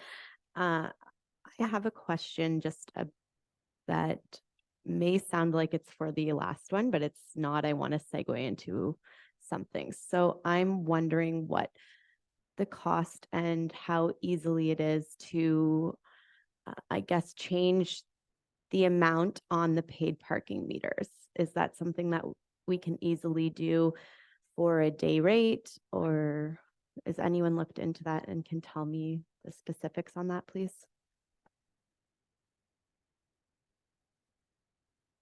Do we have a response to that? No? Yes.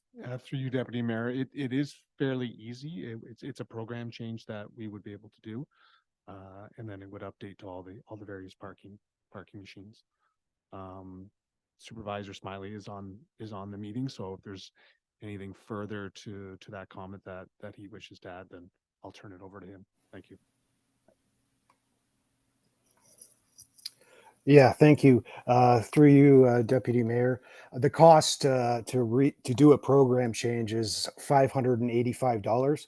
I'm sorry, I'm not sure why my camera is not turning on, but and then there's an additional fee of $50 to $5 per machine. So currently we have 70 machines. A program change on that, which sounds like is not on the board, but if it was, it would be around $4,300. Sorry, can you clarify that it would be $4,300 every time you wanted to change the cost on the meter?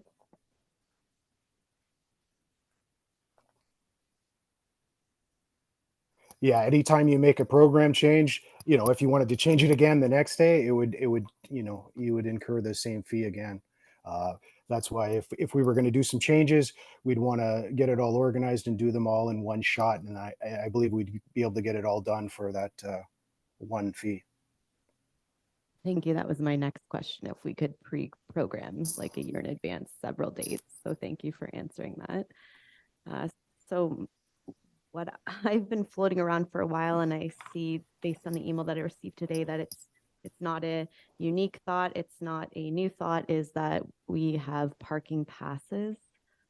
I think terminating on-street paid parking, a lot of BIA members, as well as emails from the downtown businesses in core, stated that, and Mayor Gordon just mentioned it as well, that we are worried about the turnover rate based off of offering a free on-street parking. And I think also putting back the paid parking is the same in the lots. It's going to cause the same issues, I think. Having a parking pass, I know that we talked about free senior parking and that there was license plates programmed into that the program wasn't recognizing them, and then staff time was going towards making sure that these senior passes were actually proper, and we can't, I mean, with the parking pass, Tiny does it with their beaches every year. If we had a parking pass that was paid, I saw. Sorry, Councillor Ball, just a point of order.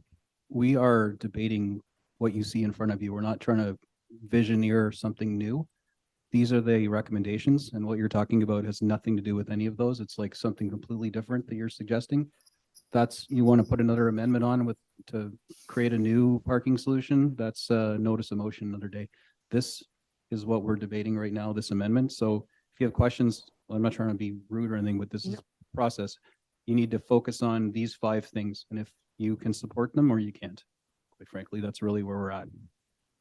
Okay, so the terminating on-street paid parking and implementing a new paid parking system is why I was touching on that, as I don't think it's going to work.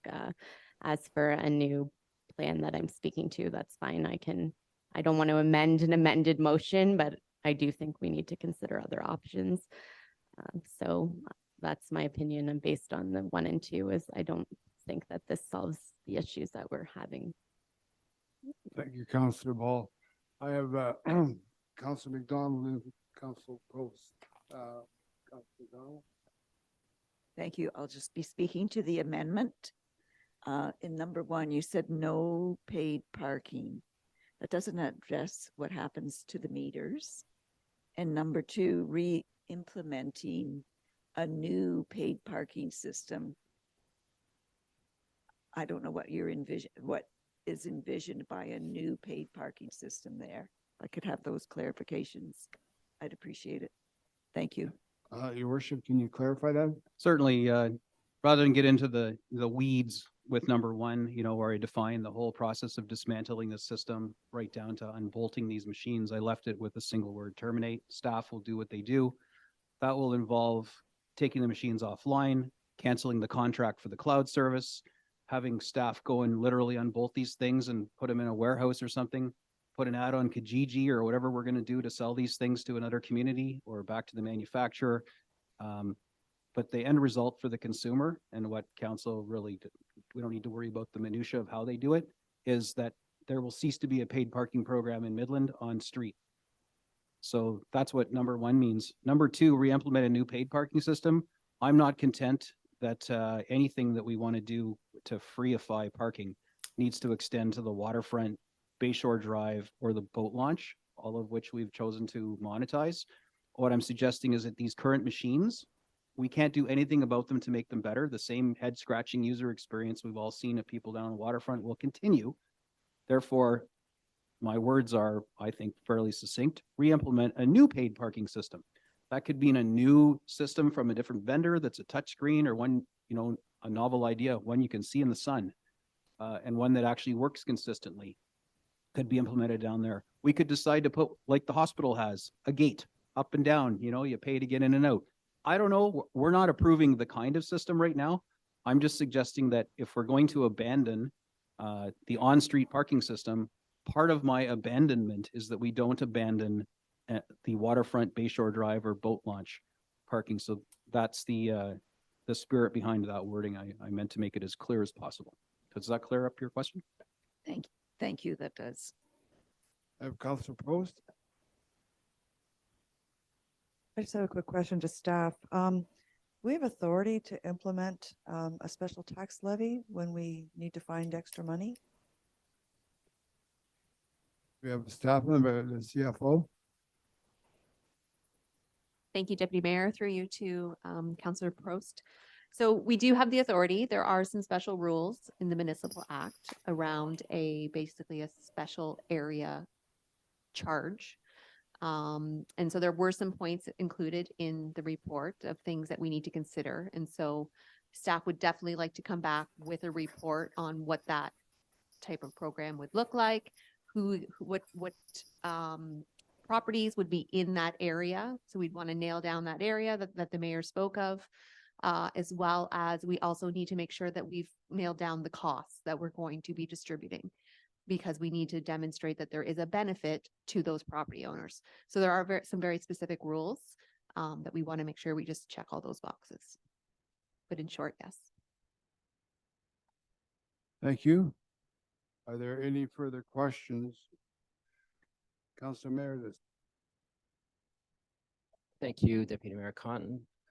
Through you to, I guess it would be Mr. Smiley. So the mayor is suggesting we keep, I believe he's suggesting that we keep some terminals, the current terminals, not at all. So these would be new paid parking system for the waterfront Bayshore Drive and boat launch. So we would completely give these back, get out of the contract. Thank you. My next, so disregard that question, Mr. Smiley. So I'm looking at this amendment. I can only speak on this amendment. How did we get here? I'm not happy that we got here. We're actually speaking of this. I'm not happy that we're losing $250,000 and then some. So this is a tough one. I'm not liking number 3 right now, how it leaves with special levies. I think the town benefits from its downtown. The whole town does. And if speaking to number 3, if the town did profit, like they said they were going to profit in their hypothetical numbers of, I don't know, 200,000, 300,000, 400,000, whatever those numbers were, I don't think you'd be, giving any share out to your downtown businesses for attracting those dollars going into the meters. So there's a two-way street here. The whole town would have benefited, from its beautiful downtown and the revenues. Something that we're not good at doing, obviously, right now is revenues. I'm not sure how, when we go into a contract with a company, how there's not some responsibility there if they're not working properly. But right now, this option or the other option seems good to me. I want a solution. I don't mind paid park, and most of the customers down in King Street say we'll pay. We just can't pay because we can't see the screens and so forth. And I'm one of them. And 2% on the tax hit, and again, it's not the community's fault. It's not council's fault. Someone didn't do their homework, and don't point your, the future, the council that was here previous that approved this, they're just going on with the information. So, and the information I'm getting right here, or what's in front of me, doesn't look appeasing to me as well. So there aren't any good options other than, the system. We can't, even if we were to fix the problems, I don't even know if we can make money on it. So I'm torn right now, but I'm just gonna have to decide in the next couple minutes, I guess. I think so. There was no question. That was just, okay, comment. Thank you.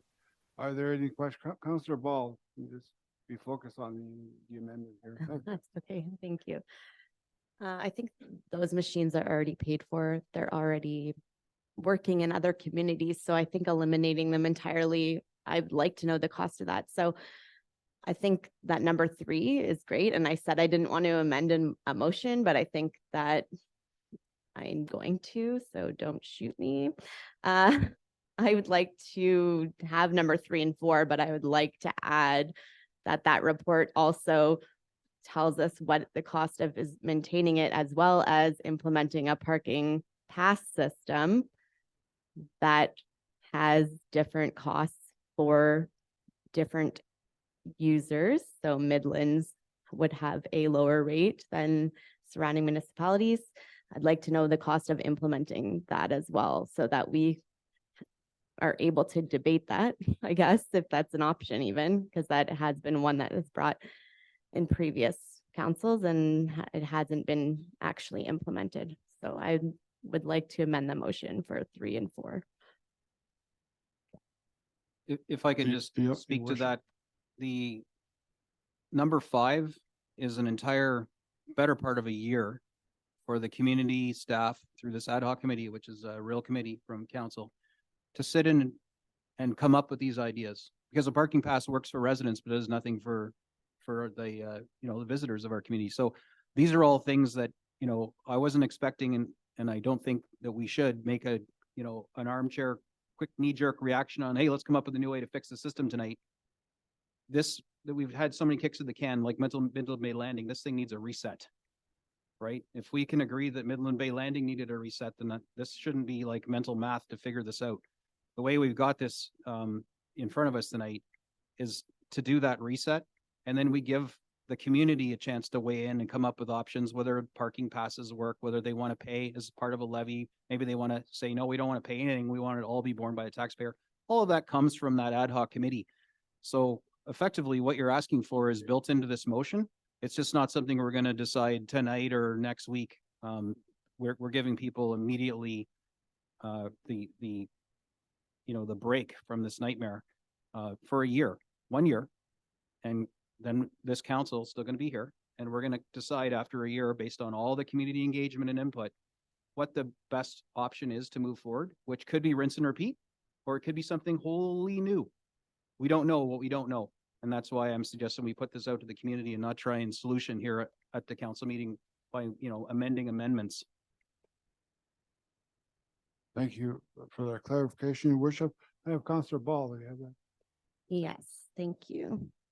I think that having an ad hoc committee is a good idea. I think that based off of our ability to find committee members now, that prolongs this discussion. And I think that even having that still requires a financial report from council. So I don't think asking for that report and eliminating this number 5 at this point takes that off the table. I think it's a good idea. I just think if we are asking for this ad hoc committee to review all these options, you still need a cost of that. So that would still have to be coming from a report that I'm asking for. Thank you, Councillor. Councillor McDonald, you had your hand up? Yes. Yes, I got Councillor. clarification if I'm not too sure what Councillor Ball's amendment is, but if there isn't a seconder to the unclear amendment, I'm asking that we call the vote on the original amendment, please.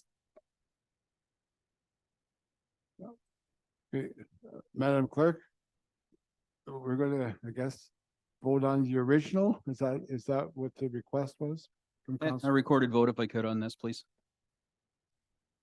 Thank you, Deputy Mayor. The amendment is on the floor, so council would be voting on the amendment as presented. Thank you for that clarification.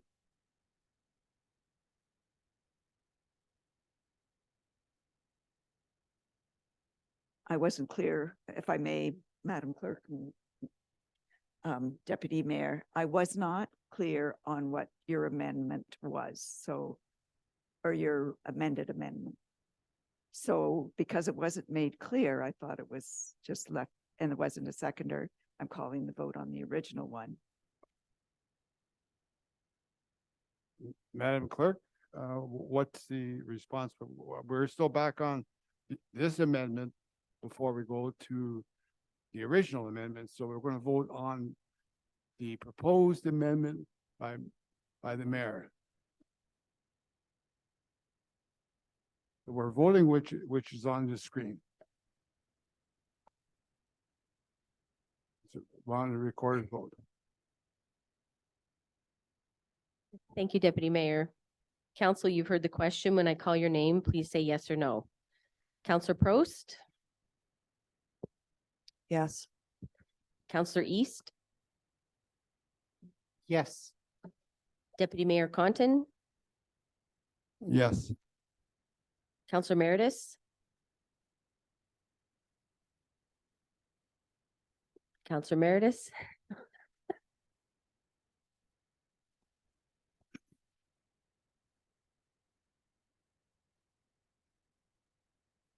I'm gonna say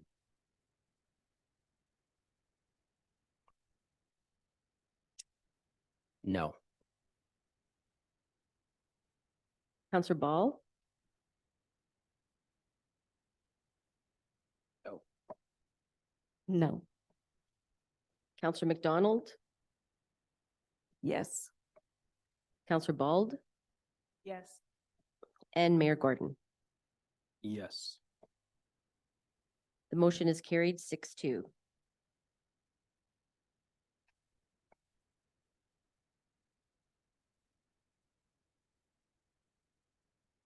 Thank you. That was a tough decision to make on, but we're going to still move forward, and that's basically what we're looking at for this year. I now look at item number from the consent agenda is the parking update. Oh, that's not the one. Sorry, I think that's the wrong one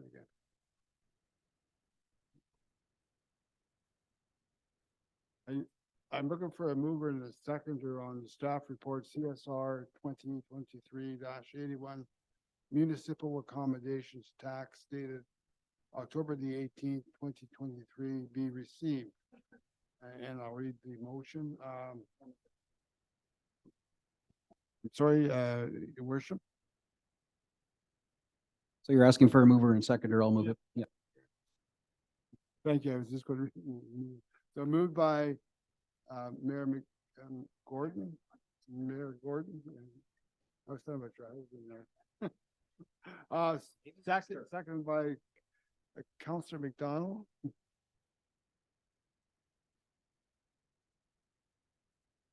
And I'll read the motion.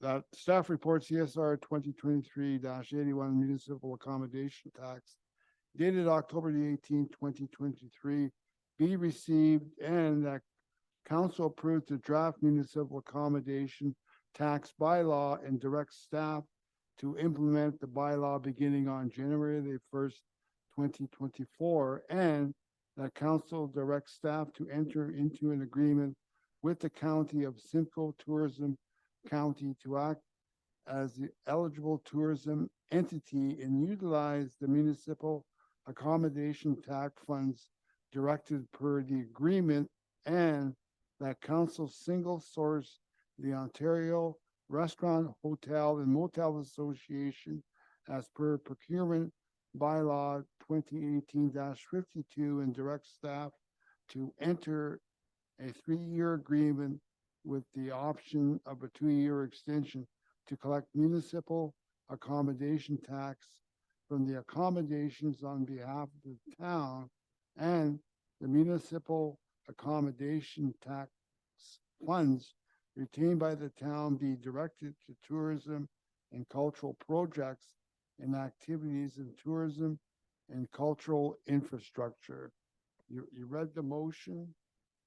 Are there any questions, comments? I have, Your Worship. Thank you very much. This is a recurring theme this evening, but I have two amendments to table to this for consideration. In this case, there'll be 2 additional asks of you. I won't be modifying the verbiage that's on your report because that one makes sense. The first one to get on the floor, moved by myself, seconded by Councillor Ball. Thank you, I appreciate that. Reads simply that the implementation of the municipal accommodation tax be phased in, commencing with 2.5% in 2024, 3.5% in 2025, and 4% in 2026, and that the municipal accommodation tax bylaw be amended accordingly. Let me give you some background on this. It's I'm sorry. Actually, can we put them on the screen? I really like having these amendments on the screen. Like something we do at county too. It's really a nice thing to have. I know it makes us all tiny boxes for the home viewer. I'm sorry, but for council, and they've never heard this stuff before, so it's just the first time they've heard of it.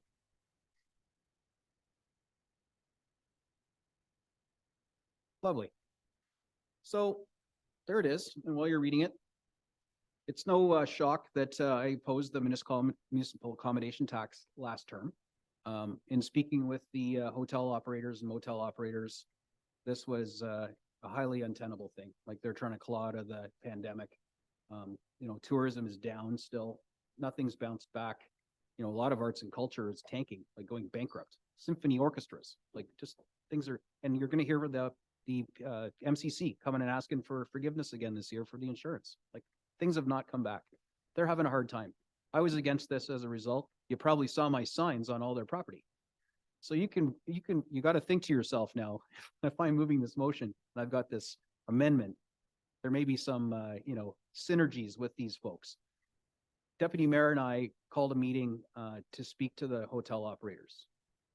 All but 2 of the hotel operators in town came to this meeting at Town Hall, 5:30 p.m.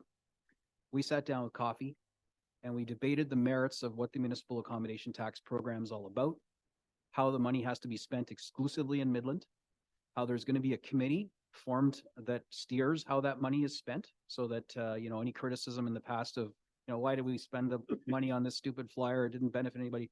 That criticism will become null and void because the stakeholders will be on that committee. We also discussed whether or not, you know, this is the right year to do it, or do we defer it for another year, as we did last time. And the consensus was, believe it or not, after this 4-hour meeting, that we found a solution that makes the hotel operators happy. They understand and recognize the value that bringing in a pot of money to help pay for advertising for a Destination Midland campaign can do. Because it's either we fund it ourselves and then spread it across all the taxpayers, which is, you know, just more of a tax increase, or we go, ooh, geez, we can't raise the taxes that much, so we're just going to stop advertising Midland because we want to be dope. This is an opportunity for visitors to come and pay a small percentage on their hotel stay. And that money goes exclusively into a pot that we split 50-50 with the tour operator the regional tour operator in County of Simcoe, who has to spend the money in Midland. And the other 50% we keep, and this steering committee, that's another amendment that I'll get to after, the steering committee that will compose itself of the hoteliers, since they're the only people collecting in this equation right now, would actually have say, because who's better at marketing hotel stays than people who operate hotels?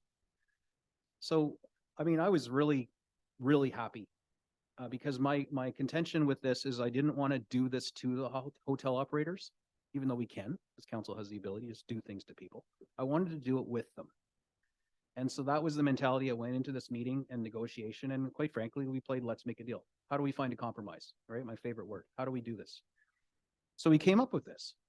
What I have in front of you is blessed by, you know, 80% of the hotel operators in town, and the only 2 that didn't come, one of them is a brand new franchise, and their rates are set artificially low right now because they're new in the market, and that's just the way it is, and it actually is kind of driving down the rates at the competitors because that's the way it works.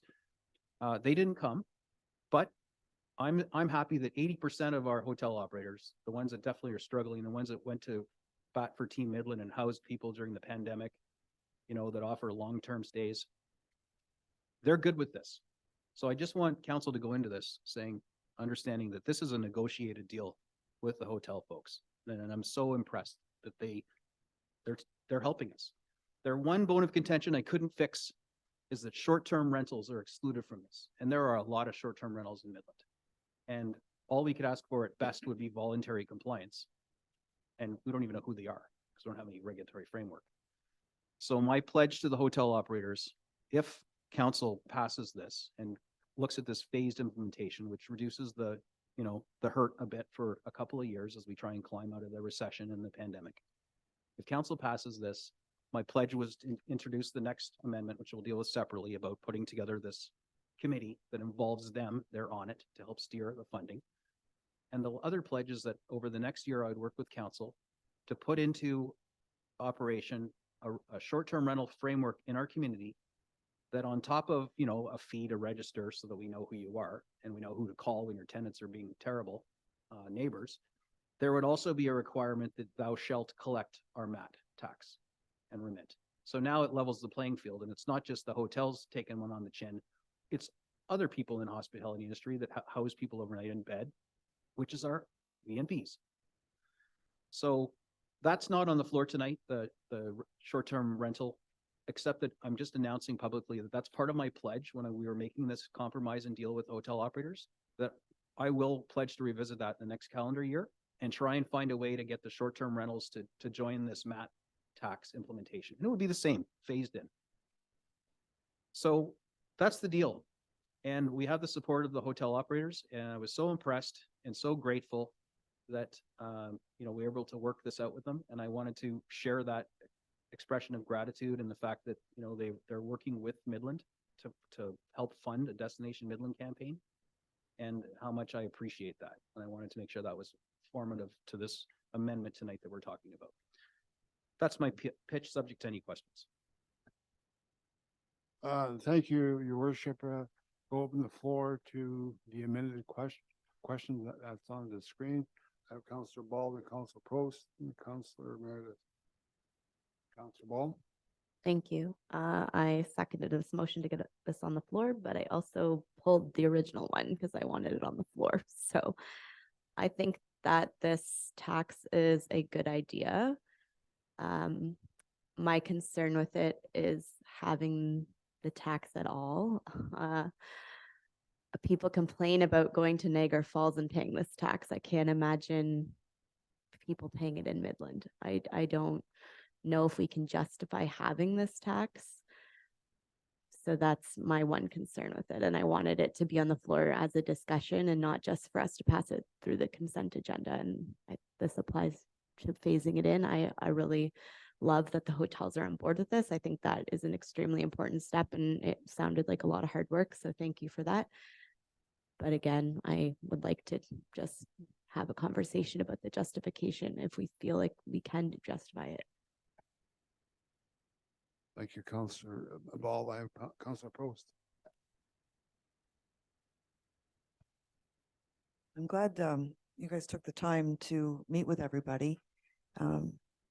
So, I mean, I think something like that could work, and they're all in agreement. They know the money's going to go to good use and really bring money back to them. But why can't bed and breakfast and short-term rentals, why wouldn't that be included right now, even if it's just the ones that we know about? Thank you for that question. I'll ask the mayor to answer them, Your Worship. I'm going to simply repeat how I was educated, both from Airbnb down at AMO and also from what our staff have shared with me. Karen did research into this. When I approached AMO and spoke to the Airbnb rep, I said, hey, guess what? We're considering a MAT tax. Well, we kind of approved it. We just hadn't approved how it's going to go live. And, we'd like to be added to the list of communities you collect so that when a new Airbnb pops up, bam, tax gets taken off automatically, hocus pocus, with no management for us. It's really perfect. And they're like, we're getting out of that. VRBO, their biggest competitor, never did that. Airbnb doesn't have to, and they are at a competitive disadvantage for continuing to. So they are stopping that process and getting out of the collection business. Their position was, you get the province to regulate all of us platforms to collect, and we'll happily resume collecting, but we're not doing it voluntarily anymore because it's putting us at a competitive disadvantage. If you want to collect from your short-term rentals, including the ones on our platform, do what everyone else is doing and put the framework together and make it a condition of license. So that's basically it. That's my synopsis of it. If you'd like to hear a deeper dive, I'm sure Karen Mealing can fill you in because she did a lot of time and effort researching this to find a way, because I told her how critical it was for equity in implementing this. I didn't want to do it without STRs, but we can't until we put in framework, which we are going to talk about. I promise the hoteliers we will, so it will come to council. Ms. Millie, is there anything you'd like to add with what I've shared? I think you've nailed it on the head there. We don't have a licensing program or a registration program right now for our short-term rentals or B&Bs. So therefore, their participation in collecting and remitting the tax would be voluntary at this point. Thank you. I have follow-up, Council Post, sorry. Yeah, just a quick follow-up. I had to ask because I thought I saw it in a bylaw in our package. I thought they were listed there as well. But I have one more question. It's kind of important. For the motels that provide long-term stays because of housing shortage, they're excluded from this tax, right? Like for those rooms? Okay, thank you. Just because I mouthed the answer and did some sign language there, any stay less than 30 days qualifies for MAT. Longer term stays, which aren't really hotel stays anymore, that's more of like a tenancy agreement. MAT is excluded because that's not within the scope of MAT. The province, when they put it together, did a really good job, except they neglected compelling the STRs to participate. And I am going to be lobbying Jill Dunlop, our MPP, to see if this is something she can move through the ministries.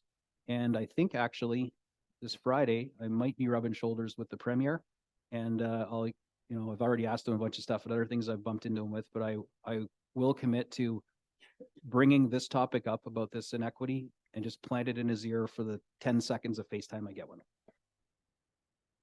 Thank you, Your Worship, for that clarification.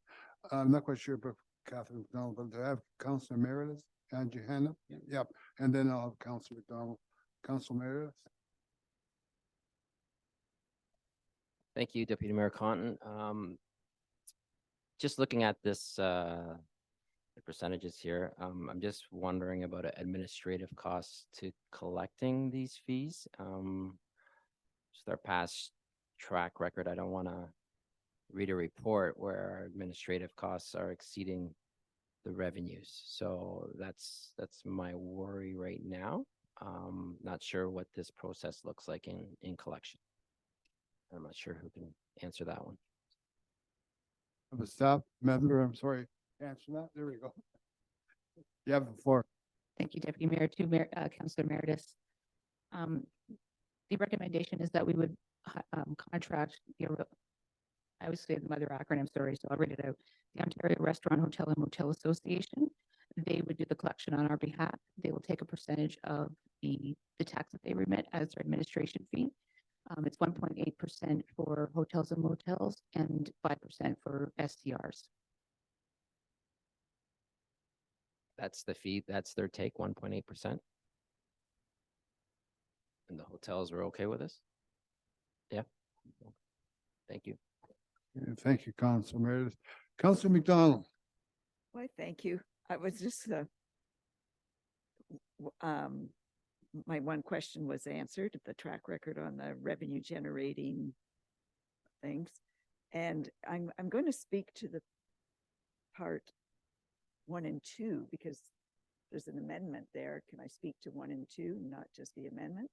Everyone else has been. My one, so the municipal tax, that council approved the draft municipal tax and that council directs staff to enter the agreement. And then 3 is this additional one. Is that not correct? Yeah, I think we're only discussing okay. This one only. But everyone else was talking about everything. Oh, I don't have anything to say about this. When do I get to address 1 and 2?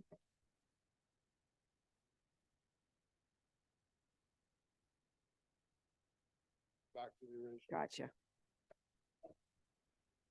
Does anyone think it's late?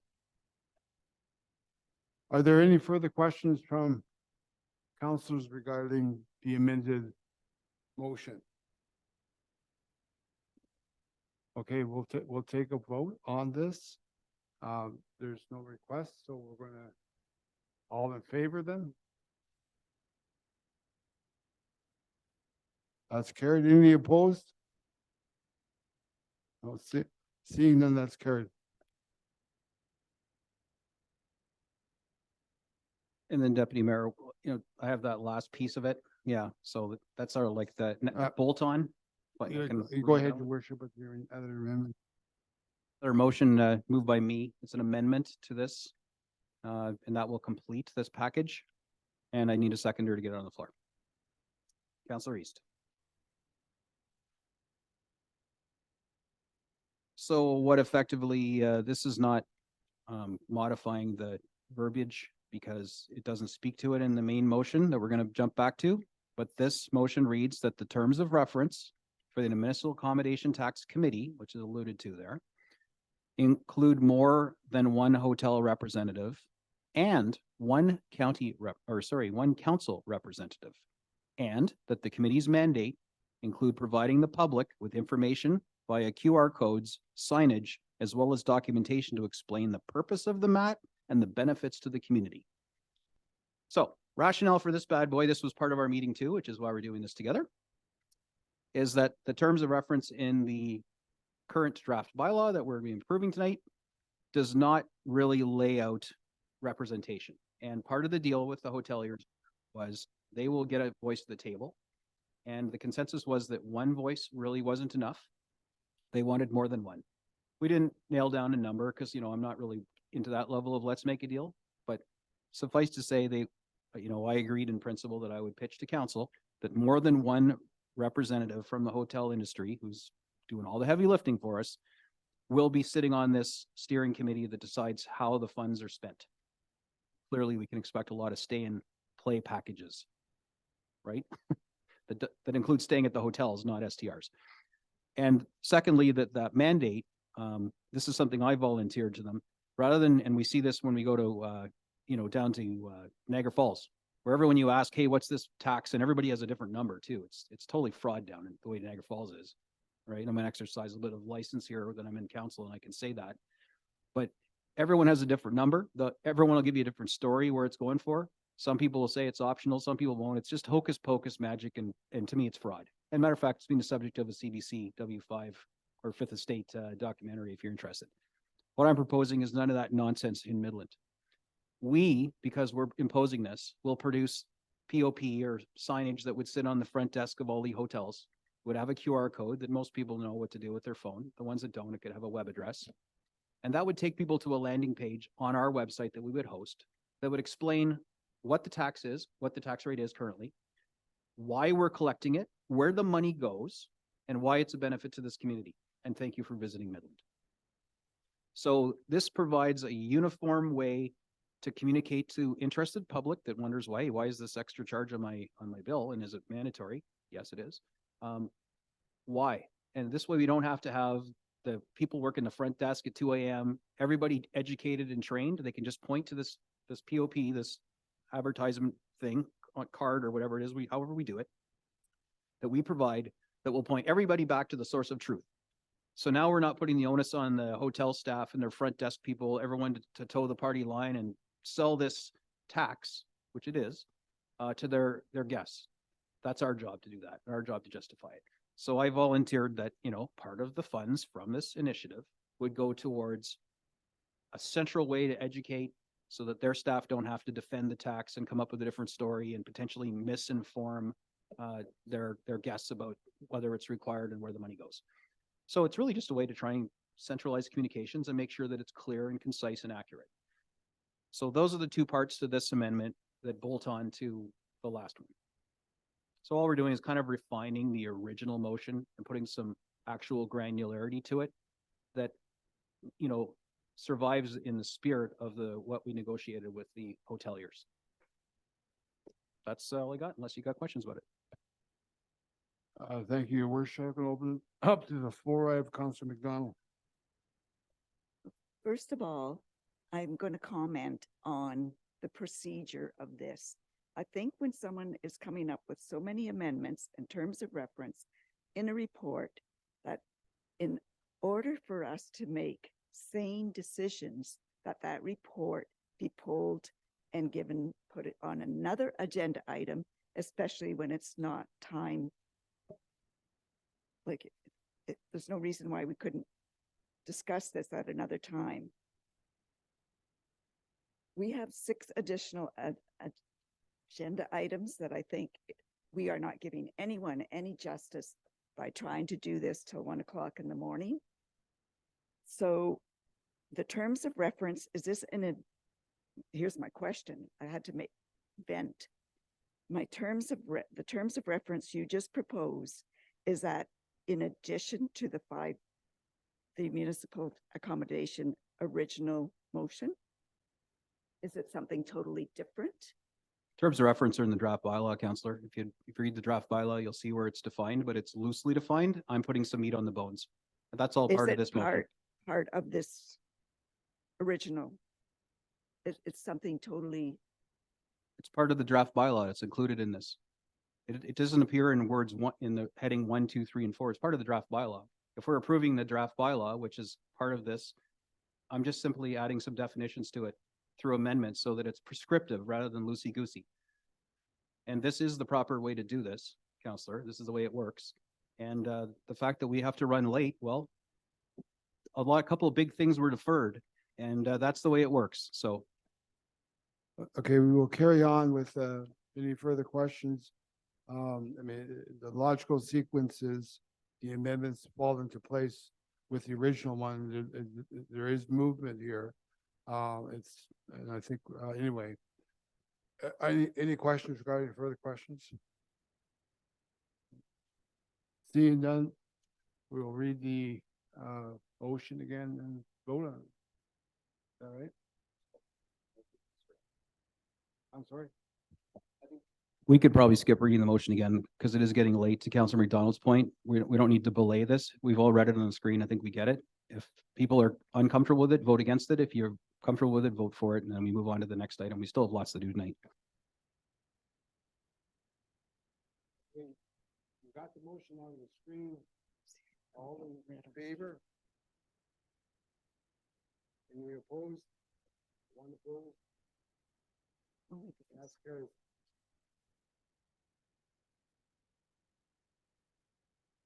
you could Okay. The next agenda item is the staff report, CSR. Before I read the motion, I need a meeting second.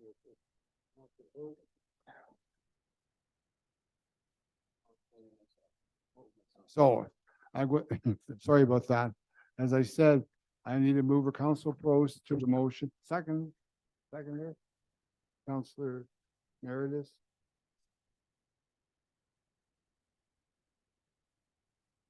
I will read the motion that is moved by Councillor Prost, seconded by Councillor Meredith, that staff report CSR 2023-83 dated October the 18th, 2023 regarding the school crossings on Penetanguishene Road be received, and that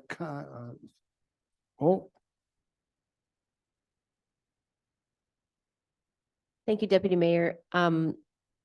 Council approved the 2 amendments. So if you want to read the original motion and vote on the original one, because there was never a vote on the original one, and now it includes the amendments for the MAT.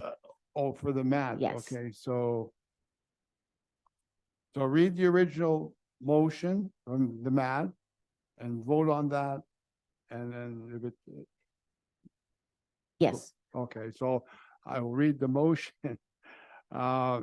Moved by Mayor Gordon, seconded by Councillor McDonald, that staff report CSR 2023-81 municipal accommodation tax dated October the 18th, 2023 be received, and that council approves the draft municipal accommodation tax bylaw and directs staff to implement the bylaw beginning on January 1st, 2024, and that council directs staff to enter into an agreement with the county of Simcoe County Act to act as the eligible tourism entity and utilize the municipal accommodations tax funds directed per the agreement, and that council Single Source, the Ontario Restaurant, Hotel and Motel Association, as per procurement bylaw 2018-52, and direct staff to enter a 3-year agreement with the option of a 2-year extension to collect municipal accommodation tax from the accommodations on behalf of the town, and that the municipal accommodation tax funds retained by the town be directed to tourism and cultural and activities in tourism and cultural infrastructure. You read the motion. All in favor? Those opposed? That's carried.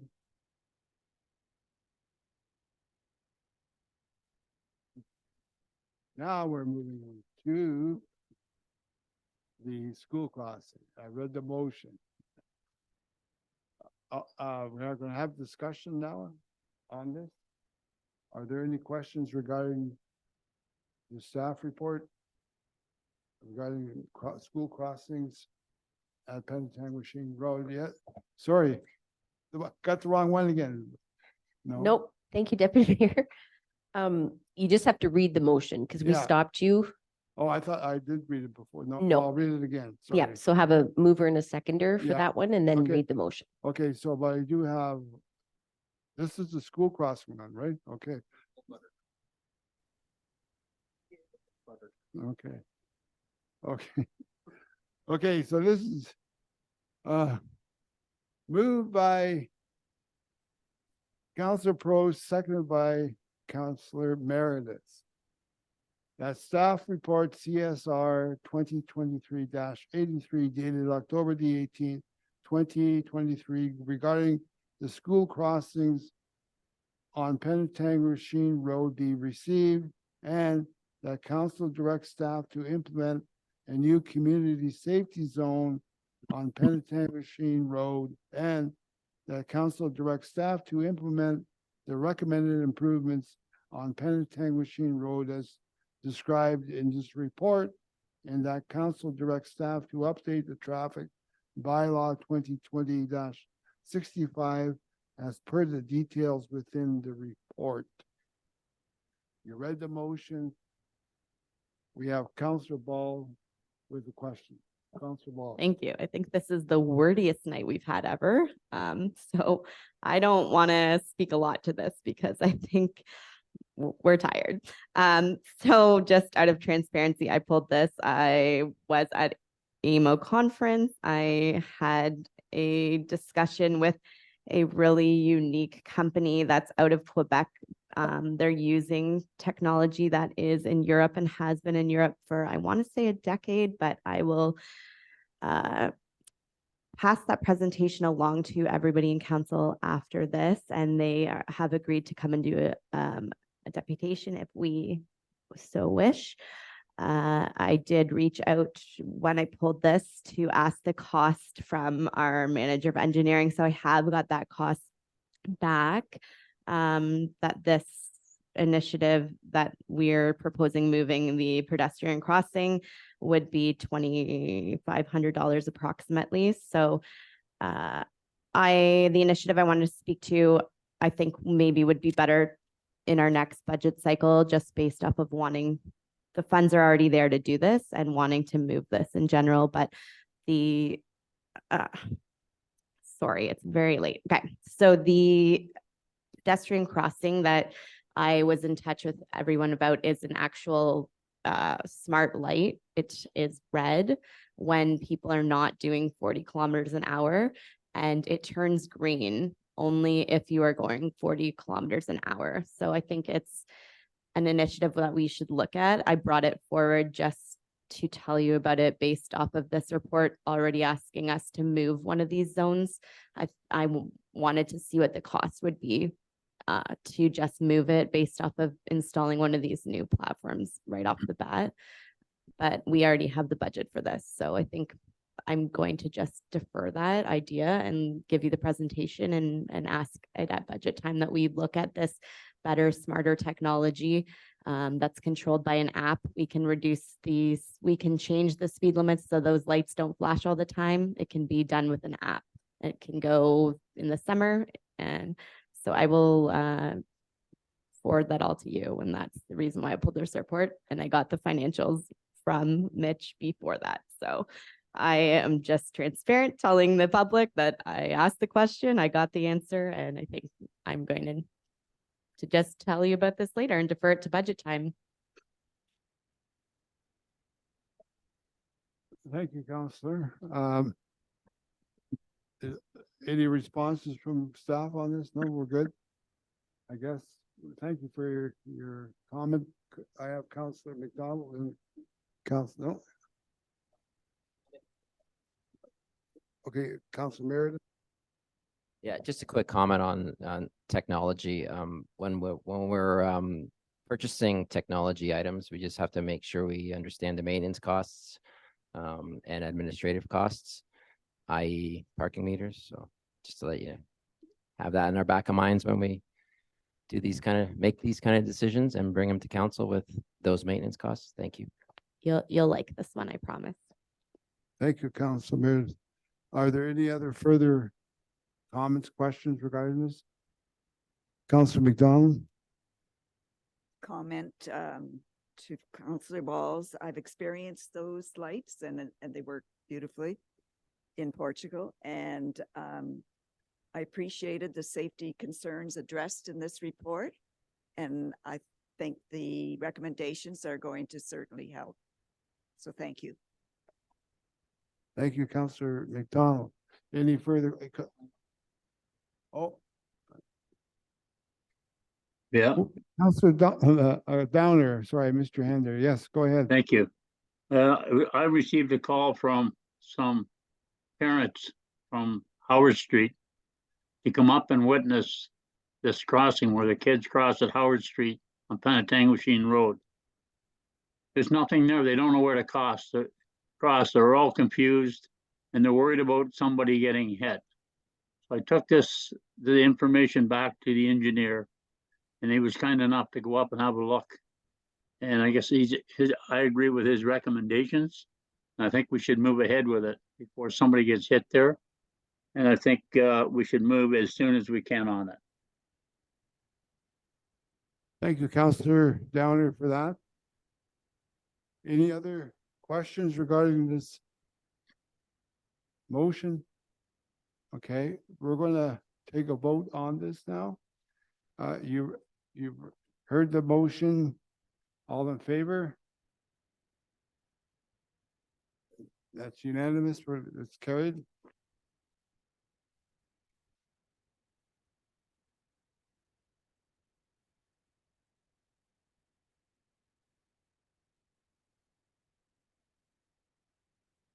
Okay, sorry.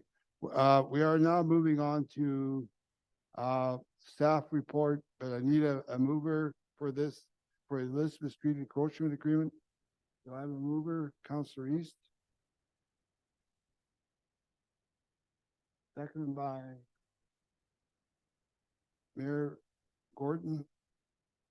I will read the motion.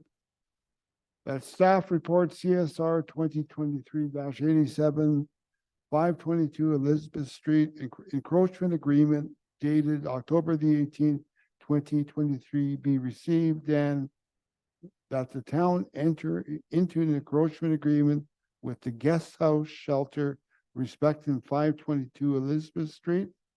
That the town entered into an agreement with the guest house shelter for the placement of their garbage dumpster in the First Street municipal parking lot. That the mayor and clerk are hereby authorized to execute the said agreements on behalf of the corporation and to affix the corporate seal thereto. I will open this up for discussion and comments. Your worship. Thanks again. Just some quick background. I didn't pull this, so I would like to yield to whoever did, but just some quick background. Back in the spring, Councillor Prost and I attended the guest house shelter after there was numerous complaints about, well, it was just disgusting, quite frankly, outside, and arguably it's kind of still is, but this is a solution in front of you. We toured the facility, we saw their challenges, you know, they have all their garbage and recycling and everything out on Elizabeth Street. They have it, they produce a lot. And the problem is the, you know, the automatic arm thing can't reach them. And when cars park on the road in the morning, and people do. So it just, the whole thing didn't work. So you'd see garbage pile up and maggots and flies. And then you had the people that they serve were hanging out there too, because the back door was locked because they're still putting in the elevator. It was like a perfect storm and it was horrible. And we got complaints from, you know, people across the street, anyone, it just looked terrible. And arguably it does still. The good news is we kind of solutioned on the fly and we made some, you know, a deal basically with Mr. Sykes that, hey, here's a solution that I'll pitch to staff and see whether we can pull this off. So we did. Now it took a while. It took a while, not with staff. I talked to Mr. Campbell like the next day and he's like, oh, yeah, we can do it. It was like a done deal in my mind. But it took, there was some issues around the design of this patio thing, which is basically like a hide, you know, so that their people aren't like sitting out in front of the hand transformer station, you know, smoking darts all day and drinking beer. They may still do that, but they're going to be behind a fence now. Okay, so it's just, we're doing something for optics. And then the garbage out front, all those bins are going to go and they've got a garbage bin now. You'll see it, it's delivered. But what they haven't done yet is gotten rid of the plastic county ones yet. And so that's the pledge, they're getting rid of those. So this was something we cooked up on the fly to try and make the place feel and look better. Staff were super supportive of it. It took a little while for the guest house to put the plan together. A little bit of texting and encouraging and, you know, come on, man, when are you having this plan put in? And he did, and it's here. And now I'm asking for council to, you know, let me sign the thing that makes it all legitimate. Arguably the dumpster's there, but it's kind of like, I'm hoping a foregone conclusion that we all see the value in this and that we'll approve this. Is it fixing, you know, a long-term solution to things? No, this is Band-Aids, a lot of symptom management, but a large part of dealing with our homeless problems and addictions and people living on the street is all about symptom management because we lack the ability to fix the root cause. So I'm hoping that, you know, maybe this little background on where it came from might answer the questions. If not, happy to provide input. And of course, staff will know the mechanics of this because they crafted this report and what they're asking council to approve tonight. But that's where it came from. Thank you, Mayor. Is there any further comments, questions on this? Councillor Meredith? Thank you, Deputy Mayor Cotton. I pulled the report. Thank you for that brief background. I'm actually stunned that you and Mayor Gordon and Councillor Prost had to come up with that solution for the guest house. So kudos on you guys for making that suggestion. My question is the blue bins and the recycling bins at the front of the building, are they going to remain or are they going to be put in somewhere else in the building? And then the other question I had is the proposed patio structure would fall under the downtown patio program guidelines and the annual fees, I believe. In the report, I didn't see any indication of the fees required to pay annually. I just need some verification on that one. Mr. Campbell, do you have a response to that? Through you, Deputy Mayor. This is an encroachment agreement, so it's be something that's registered on title. So it's a year-round structure that they're putting in versus the patio program is just a summertime program and the structure would have to be removed in the winter. So this isn't this is different than the patio program. So the fees for the encroachment agreement are $1,300. Guest house has already paid that, or will cash a check if council approves this tonight. So that's why it's an encroachment agreement, because it is a permanent type structure. They've talked about even potentially adding a roof on this area, and we said, well, then they have to go through a building permit process for that to put a roof on that. That they haven't decided if that will happen or not yet. And just on the garbage bin, you'll notice that is a second recommendation, because that is not part of the encroachment agreement.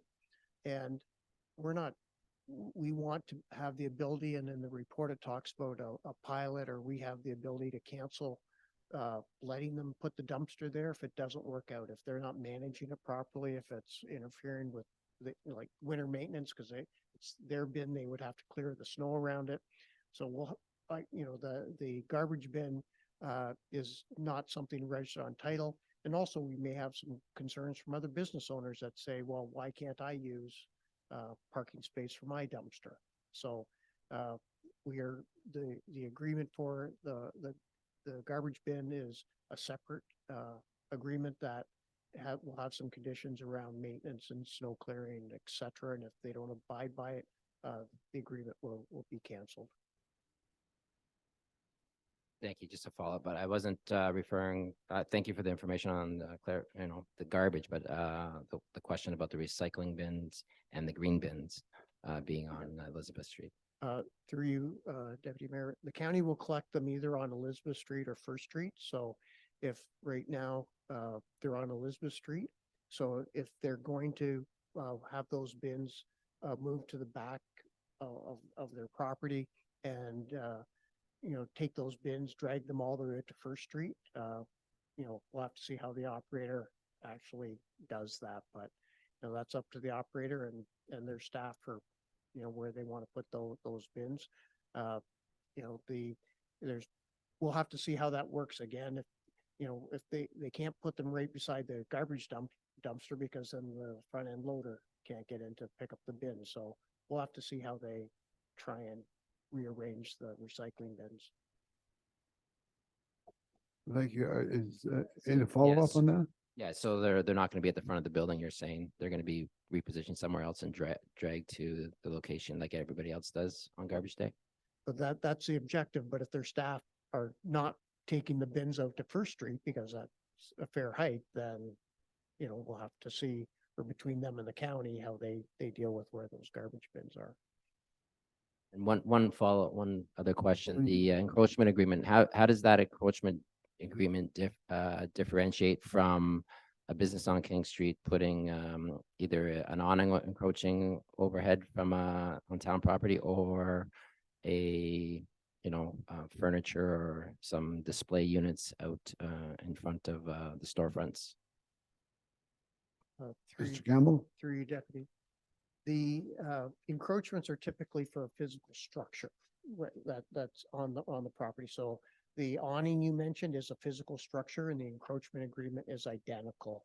They have to indemnify us, they have to provide insurance for us, and pay the fee, and it's registered on title. So this is, I think last meeting we had a building, or a couple of meetings ago, one store downtown needed a new ramp to their door, and that would be on town property permanently. So again, it's an encroachment agreement, it's registered on title. They have to indemnify us. So this structure they want to put at the front of their building is no different than any other, say, building addition or encroachment. Thank you. I'm Councillor McDonald. Thank you, Deputy Mayor Cotton. The picture that's shown in your in the report, is that that's what you're asking for? The Alexa with windows and like it's not offensive. Well, yes, that is. But what is there now, I guess, is my question. Oh, there is nothing there now. Oh, yeah, there is. Well, they've got this little storage unit, but this is what the encroachment they're asking for. That other, I don't even know what that other little shack they've got there right now. Or But this why is what they're asking to do. Okay, so are we going to send that shack? Are we going to deal with that? As far, right now, they've asked for this, and that's what will be there. So, right now, I would say that other one's removed. Okay. But, again, right now, this encroachment is for this, fenced in area that they're suggesting they want to build.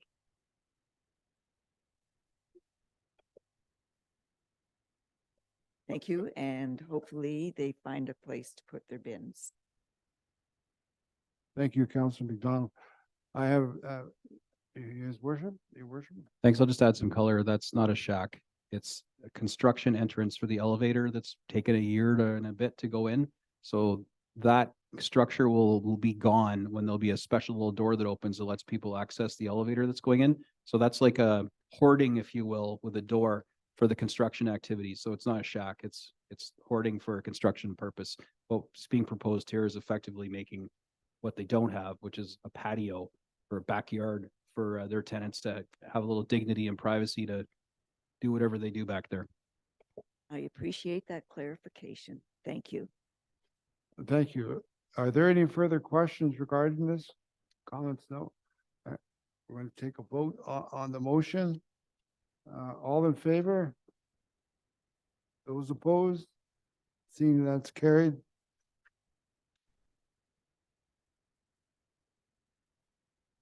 Now we are on item with the CSR 2023-88 holiday observance and closure schedule.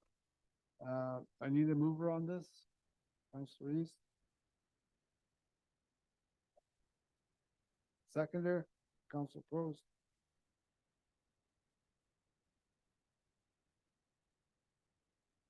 The motion reads as the staff report CSR 2023-88, setting out the 2024 holiday observance and closure schedule dated October the 18th, 2023, be received, and the town of Midland observe statutory holidays and observe public non-statutory holidays be in accordance with the scheduled herein. Municipal offices to be closed.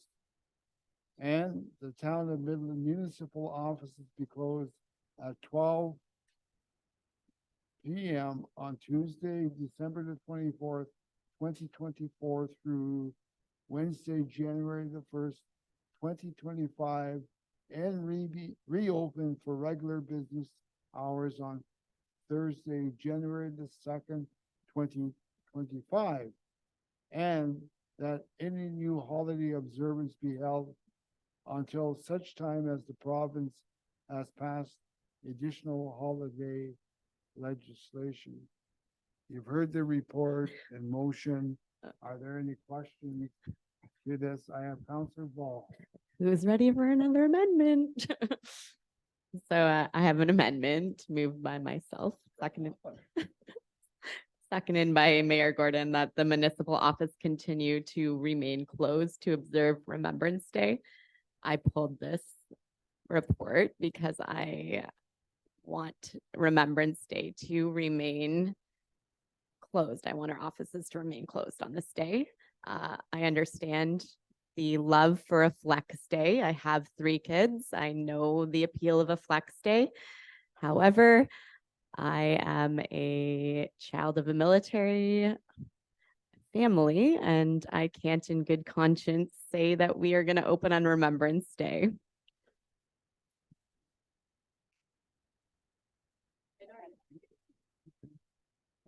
We're open for discussion regarding, I'm sorry, we have our HR director who's going to make a statement. Go ahead. Thank you, Deputy. Oh, sorry, I'm too far away from it. Thank you, Deputy Mayor, through to, it's late, I can't speak, through to Councillor Ball.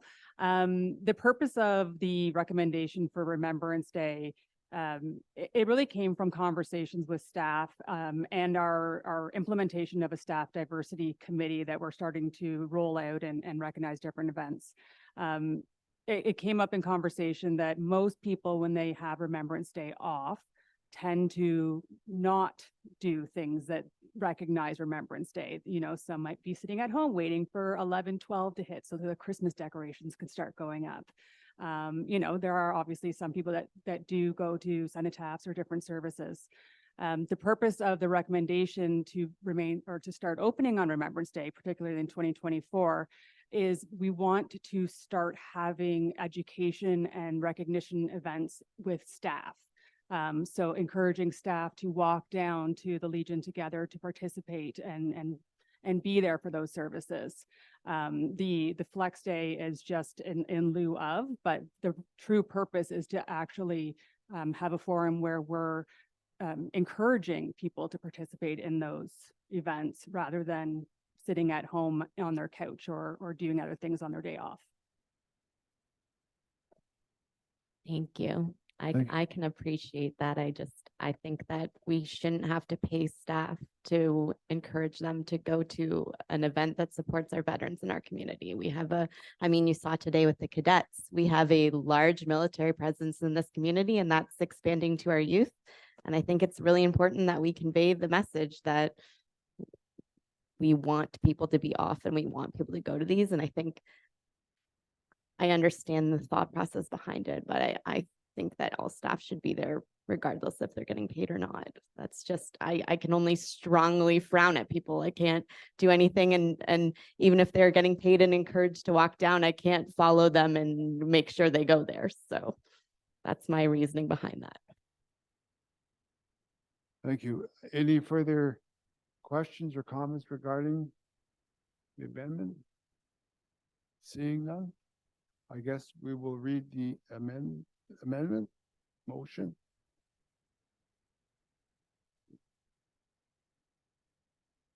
Okay, here's the amendment. Okay, this is, we need a mover on. You guys moving? All right, so write it down, sorry.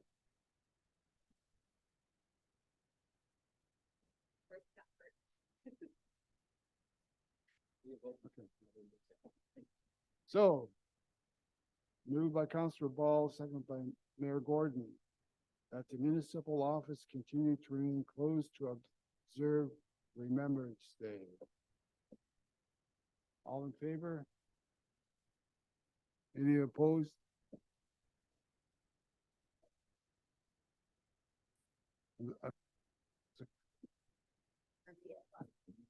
Two.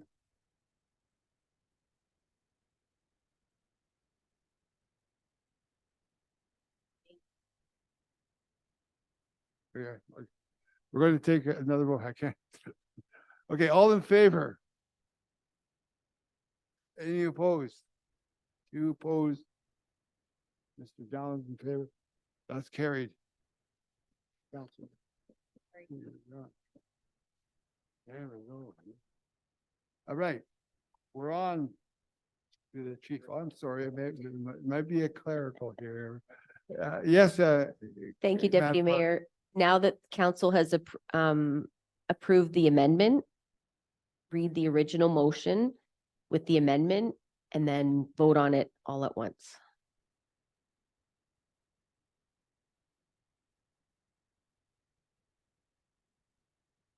Okay, I'm going to read the original motion. That staff report CSR 2023-88, setting out the 2024 holiday observance and closure schedule dated October the 18th, 2023, be received, and the town of Midland observed statutory holidays and observed public non-statutory holidays be in accordance with the schedule herein, municipal offices to be closed. That the town of Midland municipal offices be closed at 12 p.m.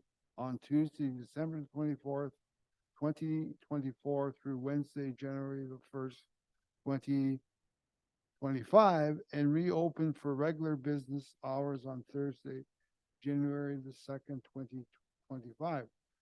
That any new holiday observance be held until such times as the province has passed additional holiday legislation.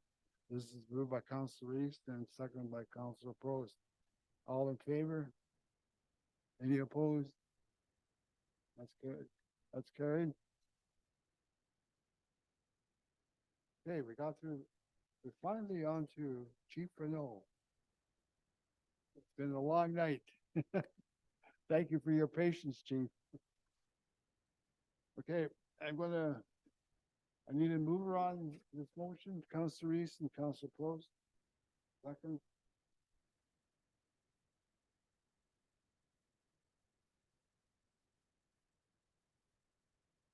I will read the motion.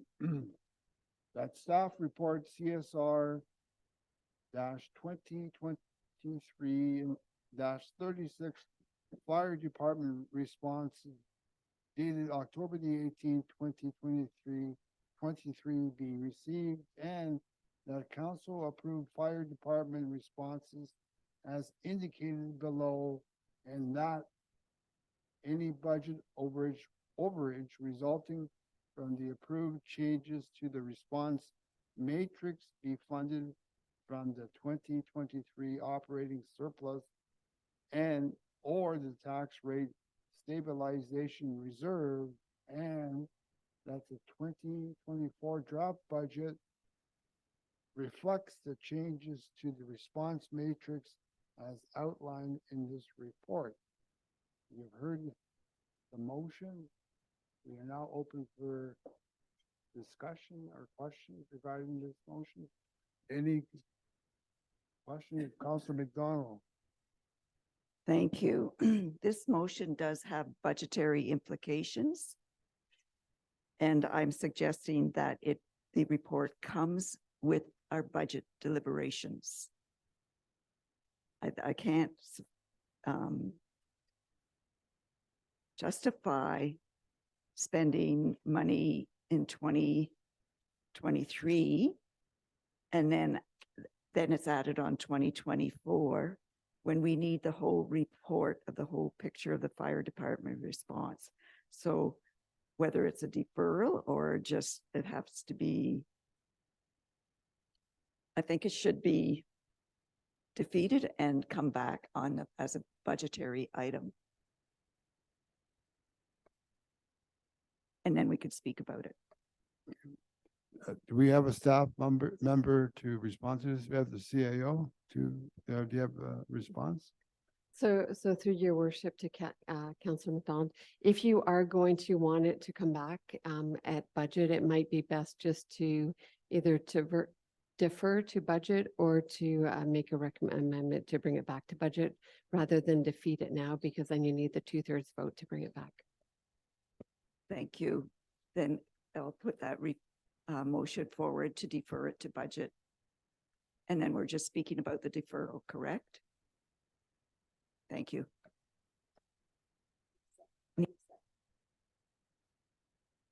Councilor Paul is seconded. Do you need to put the motion forward? Yes, I'm putting forward the motion to have the report deferred to budget. Budgetary, when we're discussing the budget. I'll ask the clerk, do you have the wording for that? I'll prepare that now.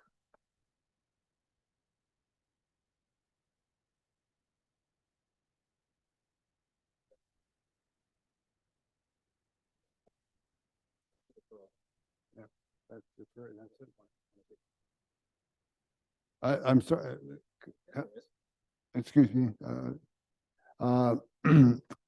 You have a question, Your Worship? I'm sorry I missed that. Well, just one point of order. Yes, there are conversations on deferral, Councillor McDonald, and I'm about to have one right now. So the question I have for our fire chief, because here we are making decisions, we haven't even asked the guy to say anything. I think we owe it to our fire chief to perhaps defend why this ask is happening. And I'd also like to know whether we've had at least 2 houses burned down in Midland this month. There's one happening right now at Bay and Russell that popped up on my phone. So, I mean, there's tragedy and loss in our community, and I'd like to know whether if us deferring this puts the fire department in any logistical risk, or, to response times for people's houses burning down. Like I swear we've had 2 or 3 structure fires where the houses are total losses this month. And so I appreciate the fact you're here, even though your crew's all out, trying to save someone's home. So I'd like to hear from the fire chief the rationale behind this and whether a deferral is going to make any material difference. And certainly if it's going to make any difference in our response times, right now, because I think the people that live at this house at Bay and Russell would like to have a good ear to our conversation later. I'm going to hold off any questions right now. I'm going to get Chief Renaud to respond. Chief Renaud, do you like to have the microphone? Thank you, Deputy Mayor, and through you to your worship. The report was written in Q1 of this year, so in April. It was identified as a shortcoming for motor vehicle collisions, and I'm going to speak to the report and not to the fire part, if that's okay. The report was written because the staffing that we're sending to motor vehicle collisions that did not allow us to turn around and properly protect them under occupational health and safety, provide this level of service that we're supposed to do, as well as be successful in what we're doing. No one around us, including the volunteer departments, send 2 people to a motor vehicle collision. It is impossible to do the tasks that are required at a motor vehicle collision with 2 people, yet we keep doing that. So the report was identified, or the issue was identified, the report was written. Unfortunately, due to issues beyond my control, it has not made it to council right until now. At this time, I understand that there is a financial impact, and that's why it was written the way it was. We only have one option to solve this issue, and that's what was presented here. Thank you, Chief. Just follow up by his worship. So follow up again, this is material to whether or not we defer this, just for anyone who's concerned about the conversation we're having.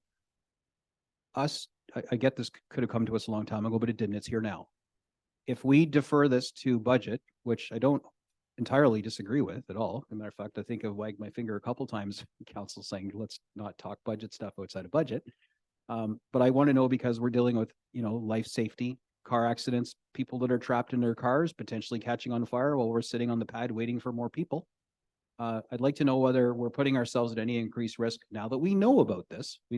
Arguably, we could say we didn't know until tonight. Now we know. Are we at any risk in deferring this, until sometime in December, and we won't decide budget finally until sometime late January, early February? What's the risk benefit analysis to us approving this tonight or kicking it down the road? Through you, Chief, you have the floor. through you, Deputy Mayor, to your worship. Currently, we do not call back staff for motor vehicle collisions unless it's a confirmed and it meets certain criteria, multiple people and so on. So no, we are not waiting to leave because we don't have anybody coming. That's what we're asking for right now, is to have people come so that when we do show up, we can turn around and actually be successful at what we're doing there. The only option we have is to turn around and page out our volunteers right now because of the staffing, the way we're set up.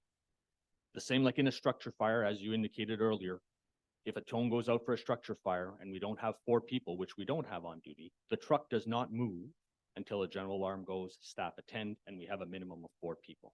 That is what I'm asking for motor vehicle collisions. That's what we do for alarm bells ringing in a home, structure fires, and water rescues, and so on and so forth. That's what I'm proposing that we do for motor vehicle collisions because of the hazards and the tasks that need to be done at a motor vehicle collision. We cannot do it with the staffing currently in place. Thank you, Chief, for the response. I'm going to now open back up to the floor for questions. I had Councilor East, then Councilor Post, and Councilor Meredith. Councilor East. Through you. I don't even think we should be playing with people's lives when it comes to money, because our job, whether or not it's at budget time or not, we're going to have to pass it either way, because the safety of our community is on our hands. So to defer something, I understand your philosophy behind it, but our chief of fire is asking for something that he needs. If it's important for him to sit in front of us till 11:45 to make a safer community, then I don't really think it's necessary that we defer it. I think we should be voting on it, and I think we should support what our chief is asking us to do, because that's what he's asking us to do, is keep a safe community.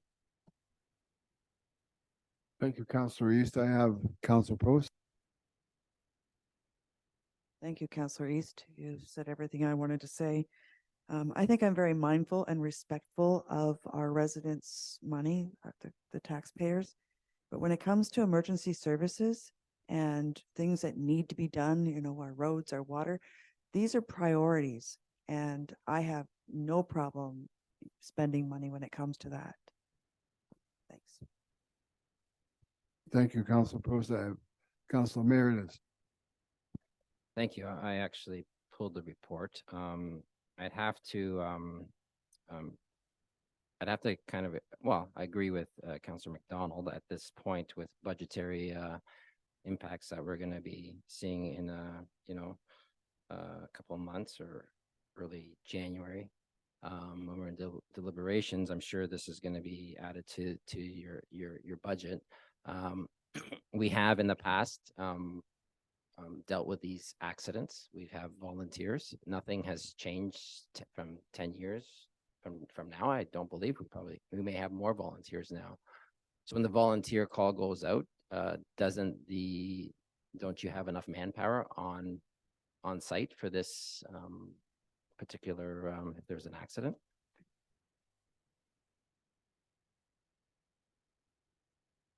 Through you again, Deputy Mayor, to the councillor. I just want to make sure that that everybody understands. For motor vehicle collisions, we're not calling the volunteers out right now. The current process is whoever's on duty responds. Our minimum staffing is 2. We do not call for the volunteers. That's what I'm asking for, is for us to be able to call for the volunteers, because that's the only option we have available to us to get to a minimum of 4. And truly, we need more than that to block the different areas and so on and so forth. But at a bare minimum, we need 4.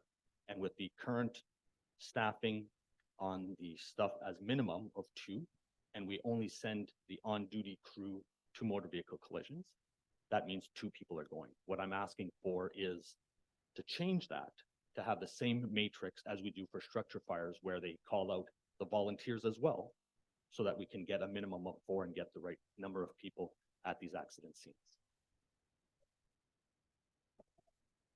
Council McDonald.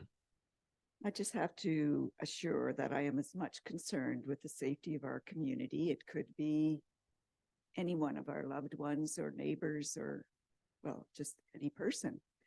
But I did give some thought before I just said, let's defer it to budget time, because I've never, well, I'm not always out there, but the respond time now for motor vehicle collisions, is it above or equal to the standards that you refer to in the report?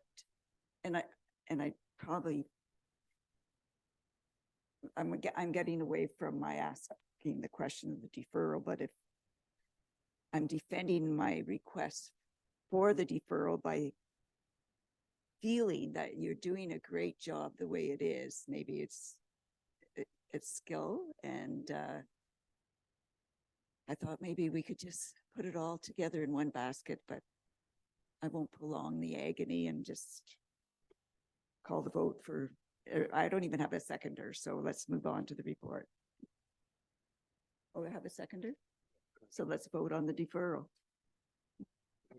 Sorry, I thought Council Ball. To deferral, just to the deferral. Excuse me. Council Ball, second the motion. Read the motion.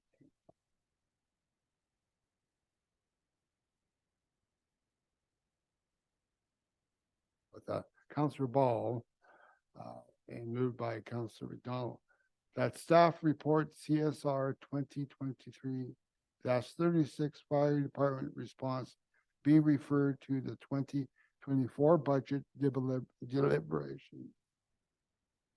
All in favor? Those opposed? It's been defeated. We will go back to the original motion. That moved by Councilor Reese, seconded by Councilor Prost, that staff report CSR 2023-36 Fire Department response dated October the 18th, 2023 be received, and that council approved Fire Department response as indicated below, and that any budget overage resulting from the approved changes to the response matrix be funded from the 2023 operating surplus and or the tax rate stabilization reserve, and that the 2024 draft budget reflects the changes to the response matrix as outlined in this report. All in favor? Those opposed?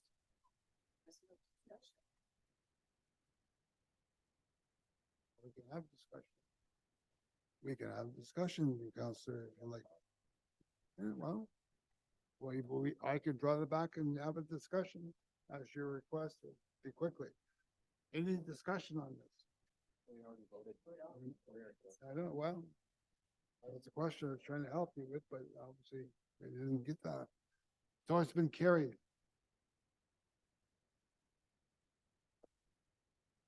Wow. We are now moving on to item 14. That concludes the full agenda, or consent agenda. We have, are there any notices of motion from council? No, seeing none.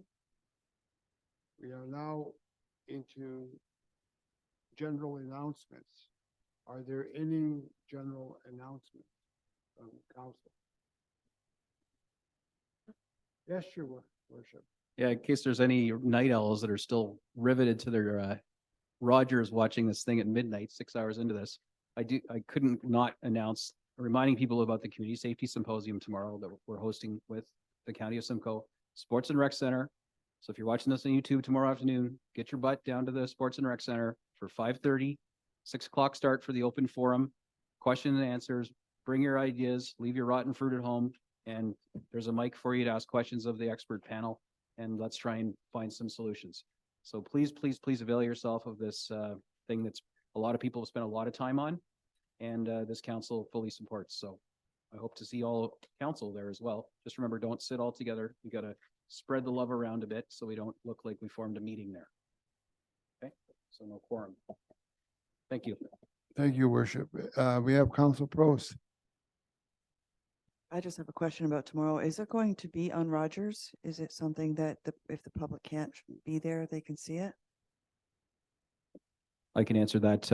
I've got a recording equipment that I'm volunteering. So I'm doing the sound and the recording. So I'm DJing and I'm running the film equipment. And actually I have our IT guru extraordinaire from the town who's volunteered to help us out. So I'll give him the master lesson on how to use the mixer and the cameras, and he's doing it. So the intent is that 3-hour session in the evening, the one that the public can attend, will be recorded and then we'll upload it to our YouTube channel so people that missed it for any reason can watch and hear the conversation later. So good question. Thank you, your worship. Are there any other announcements? Seeing none, I have a motion here moved by Council Prost, seconded by Council Meredith, that the committee of the whole rise and report. All in favor? Any opposed? Seeing none, that's carried. Your worship. Thank you very much, Deputy Mayor. Marathon session. We're almost done here. Moved by Councillor Bald, seconded by Councillor East, that the recommendations of the Committee of the Whole for the meeting of October 18, 2023 be adopted as resolutions of council. All those in favor? Any opposed? That is carried. Next, we have motions for which notice was given. I have a motion that I advanced by email with the requisite notice. It's moved by me. I do need a seconder to get on the floor. You see it on your agenda. Do I have a seconder? Councillor Prost. I'd like to talk about the background of it, but procedural requirement is that I yield the chair to the Deputy Mayor, so I can do that. Deputy Mayor, it's all yours. I'd like you, there's the motion, it's mover and seconder. I'm sorry to make you read it. I would happily do it, but you're the chair, brother, so your lips are warmed up already. This is my favorite part of reading. Moved by Mayor Gordon, seconded by Councilor Prost. Whereas float homes have become a great and growing concern for Ontario municipalities that include navigable waters frontage, in that they affect the environment, character, health, safety, and overall enjoyment of those waters and abutting lands. And whereas float homes would include floating accommodations or any combination of buildings, structures, or things that can be floated into place that are used for overnight or extended accommodation that are not designed primarily for navigation. And whereas Transport Canada currently deems these float homes to be vessels in Ontario while having a float homes regulation in British Columbia since 2001, and whereas federal regulations regarding vessels take precedence over any provincial and municipal regulations concerning float homes. Now, therefore, be it resolved that the Council of the Town of Midland requests the Honorable Pablo Rodriguez, Minister of Transport, strongly urge Transport Canada to update their regulations regarding float homes to include float homes that are not connected to municipal services, and such regulations be valid across Canada, and that such float homes not be considered vessels, such they become subject to applicable provincial and municipal regulations. And be it further resolved that this request to the minister be copied to MPs and MPPs and neighboring municipalities. You read that? You have heard the motion? Do we have discussion on this? Yes, your worship. You have the floor. Thank you, Deputy Mayor. So this is for council. This is one of these copy and paste ones. We get these things circulated to us quite often through a CIP. This one came in directly through email. Because we are a bay community with people that pay a lot of taxes who live on the waterfront, this is something that's within the realm of possibility to become a problem in our community. You know, if we were Elmvale or something, we wouldn't be having this conversation in Springwater. What I'm asking council to do is add our voice to the chorus. This is going through, you know, to AMO and to the province to look at harmonizing this regulation. Because what's happening, you know, I get it, we're in a housing crisis, and I'm your housing guy, but people are taking these barges or whatever and turning them into their home. It's not a boat, even though it might have got there with the 9.9 in the back of the 50-footer. And they just drop anchor and put a web of lines down, and they live right in front of people's waterfront homes. So this isn't about NIMBYism. This is about our lack of ability to regulate them because they're deemed to be a vessel when clearly they're not a vessel. They don't have any services. They can't just up and, you know, boat off somewhere. They're creating permanent installations. So all we're asking is not that the government, you know, ban these things. It's just that they allow municipalities to treat them like they are a home, tax them accordingly, require proper services so they can't just empty their black water in the middle of the night into the bay. And not saying everybody would do that, but there's nothing that stops you other than your own conscience. So right now we lack the ability to regulate them. So what this, you know, kind of crowdsourced motion that's floating around is, pun intended, is that municipalities that could be impacted by this add our voice to the chorus and urge the province to take a look at these things as well as the feds, and let's regulate these things and call them what they are. If it looks like a duck, quacks like a duck, and it, you know, has a tail like a duck, it's a duck. And right now the regulations, it's a gray area where people are sliding through and we can't regulate them, tax them, or otherwise. So that's the spirit of this. I haven't wordsmithed it or changed this at all. This is copy paste. And because we are a bay community, to me, it makes sense to bring it to council to see if we endorse this and add our voice to the chorus. Thank you, your worship, for the clarifications. Are there any other questions, comments regarding this item? Yes, Councillor. Thank you, Deputy Mayor Khan. So just to get it straight, so anybody right now can go in Georgian Bay and live, and we can't do anything about it. Like there's no because it's, I guess it's the bays are not, the body of water is not governed by the town of Midland. So therefore we don't have any, there's no type of bylaw or that says you can't do it. Because if you regulate it, then that means they can do it. And as long as they pay a fee or taxes or like your suggestion, it kind of gives them the green light. So are we asking, do we have a choice to say, no, we're not interested in float homes, or yes, we are, but it has to be regulated? This doesn't contemplate whether we can ask them to be banned. This is just asking for the definition of what a float home is to include this use that people are putting to barges with a camper on it, you know, and dropping the 4 anchors and saying, this is my house, and putting it wherever they want. Actually, this summer, we had a boat that virtually did that in front of, which one of our parks was it? Golly. Yeah, I remember getting calls from people saying, hey, this is a great idea. Can people, you know, never mind tent encampments, can I just get a barge and put a tent on it or my camper and just pull it 5 feet off the shore and I'm tax free. So right now, yeah, you can, just like you can drop a washing machine full of rocks anywhere and make a place to tie up your boat, you know, and there's that, we don't regulate that. The one weird anomaly when it comes to waterfront is there's actually a home or people on Snake Island pay taxes to Midland. I don't know if you knew that. Yeah, and they get no services at all from us. The fire department can't respond, nobody. Yeah. But anyway, just weird stuff like that. But this is, you know, you can tell it's getting late because I'm getting kind of weird too. But this wording is copy and paste, and it's just, you know, do we agree that the government needs to tighten up the regulation? If we do, add our voice to the chorus. Thank you, Your Worship. There are no further questions. I'm going to take a vote on this. All in favor? Those opposed? Seeing none, it's carried. Your Worship, you have the floor. Back to me. Thank you. All right. Next, moved by Councillor Prost, and I need a seconder for the airport motion. Councillor East. Staff prepare a report to council outlining a risk benefit analysis on the town of Midland exiting the Huronia Airport tri-agreement. I can't believe this is like at the last of the, this is really, really big deal. This is right up there with Midland Bay Landing. So, and here it is as a one-liner. Councillor Prost, this is your motion. Take it away.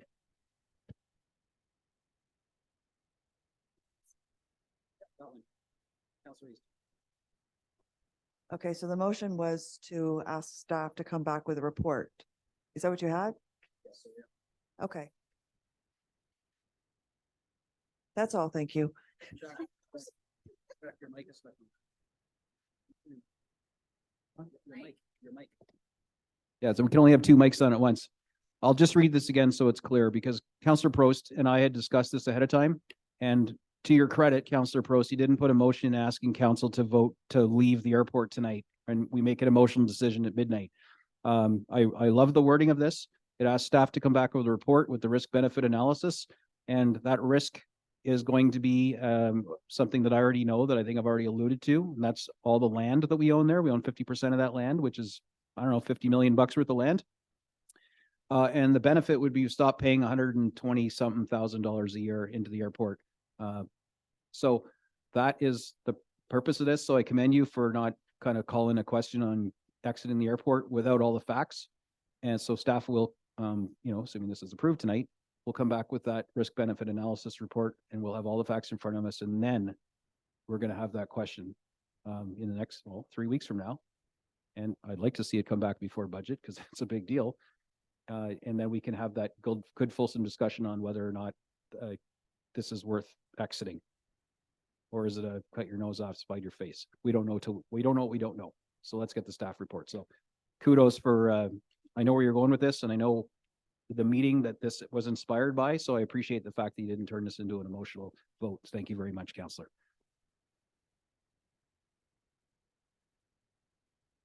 Any other comments? Very good. I'll call the question. All those in favor? Any opposed? Very good. That is. All right, we're pretty much out of here, councillors. Moved by Councillor McDonald, seconded by Deputy Mayor Cotton, that the following bylaws: Bylaw 2023-55, amend zoning bylaw 2004-90 as amended for the removal of the holding H symbol from lands described as concession 1 and 2, parts of lot 110 and 111, and part of the original road allowance between lots 110 and 111, town of Midland, and municipally known as 640 Bayport Boulevard. And bylaw 2023-56, implement a municipal accommodation tax, further to our votes tonight, be passed and enacted. Conversation might be around what's the H symbol removal thing, and that's why we still have our director of growth and everything here. So please take it away, Mr. Farquharson. Thank you, Worship. So this bylaw, the report was done, I believe in the summer for phase two, to register phase two of the subdivision. This bylaw was attached as an appendix to that report, but the bylaw never came forward for council to formally pass and sign. So we caught it. I spoke with the planner at MHBC, advised him what was going on, and he was going to relay the message back to the representative Caitlin. So this, we haven't had any inquiries about phase two being developed. So this hasn't held them up. They're still working through their apartment and condo portions of it, but this is just formalizing that bylaw that was part of that report back in the summer that council already passed. Thank you. Lovely. And just for council's clarity, the holdup right now with Caitlin, again, nothing to do with the town. Everyone's been killing it. Staff, council, everybody has just smoothed the waters for this development. They're having problems getting hydro and the timing around hydro and things that are out of their control, which frustrate them, but they're also out of our control. So just in case you wonder why you're not seeing all kinds of construction going on there, there's some hydro issues. So they're working through the process. And this is housekeeping that came back to us tonight that was overlooked. Any other comments, questions on these two bylaws? Nope. Call the question. All those in favor? Any opposed? And that is carried. Moved by Councillor Downer, seconded by Councillor Prost, that bylaw 2023-57 being a bylaw to adopt the proceedings of the regular meeting of council held October 18th, 2023 be passed and enacted. All those in favor? Opposed? That is carried. And that the moved by Councillor, this is a, oh yeah, right. Got a whole different day we're adjourning on.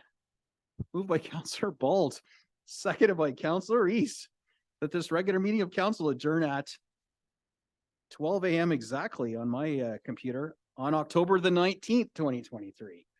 All those in favor? Thank you, council. Heavy lifting, and you guys did it. Thank you for staying awake and alert and the lively debate tonight. We are adjourned.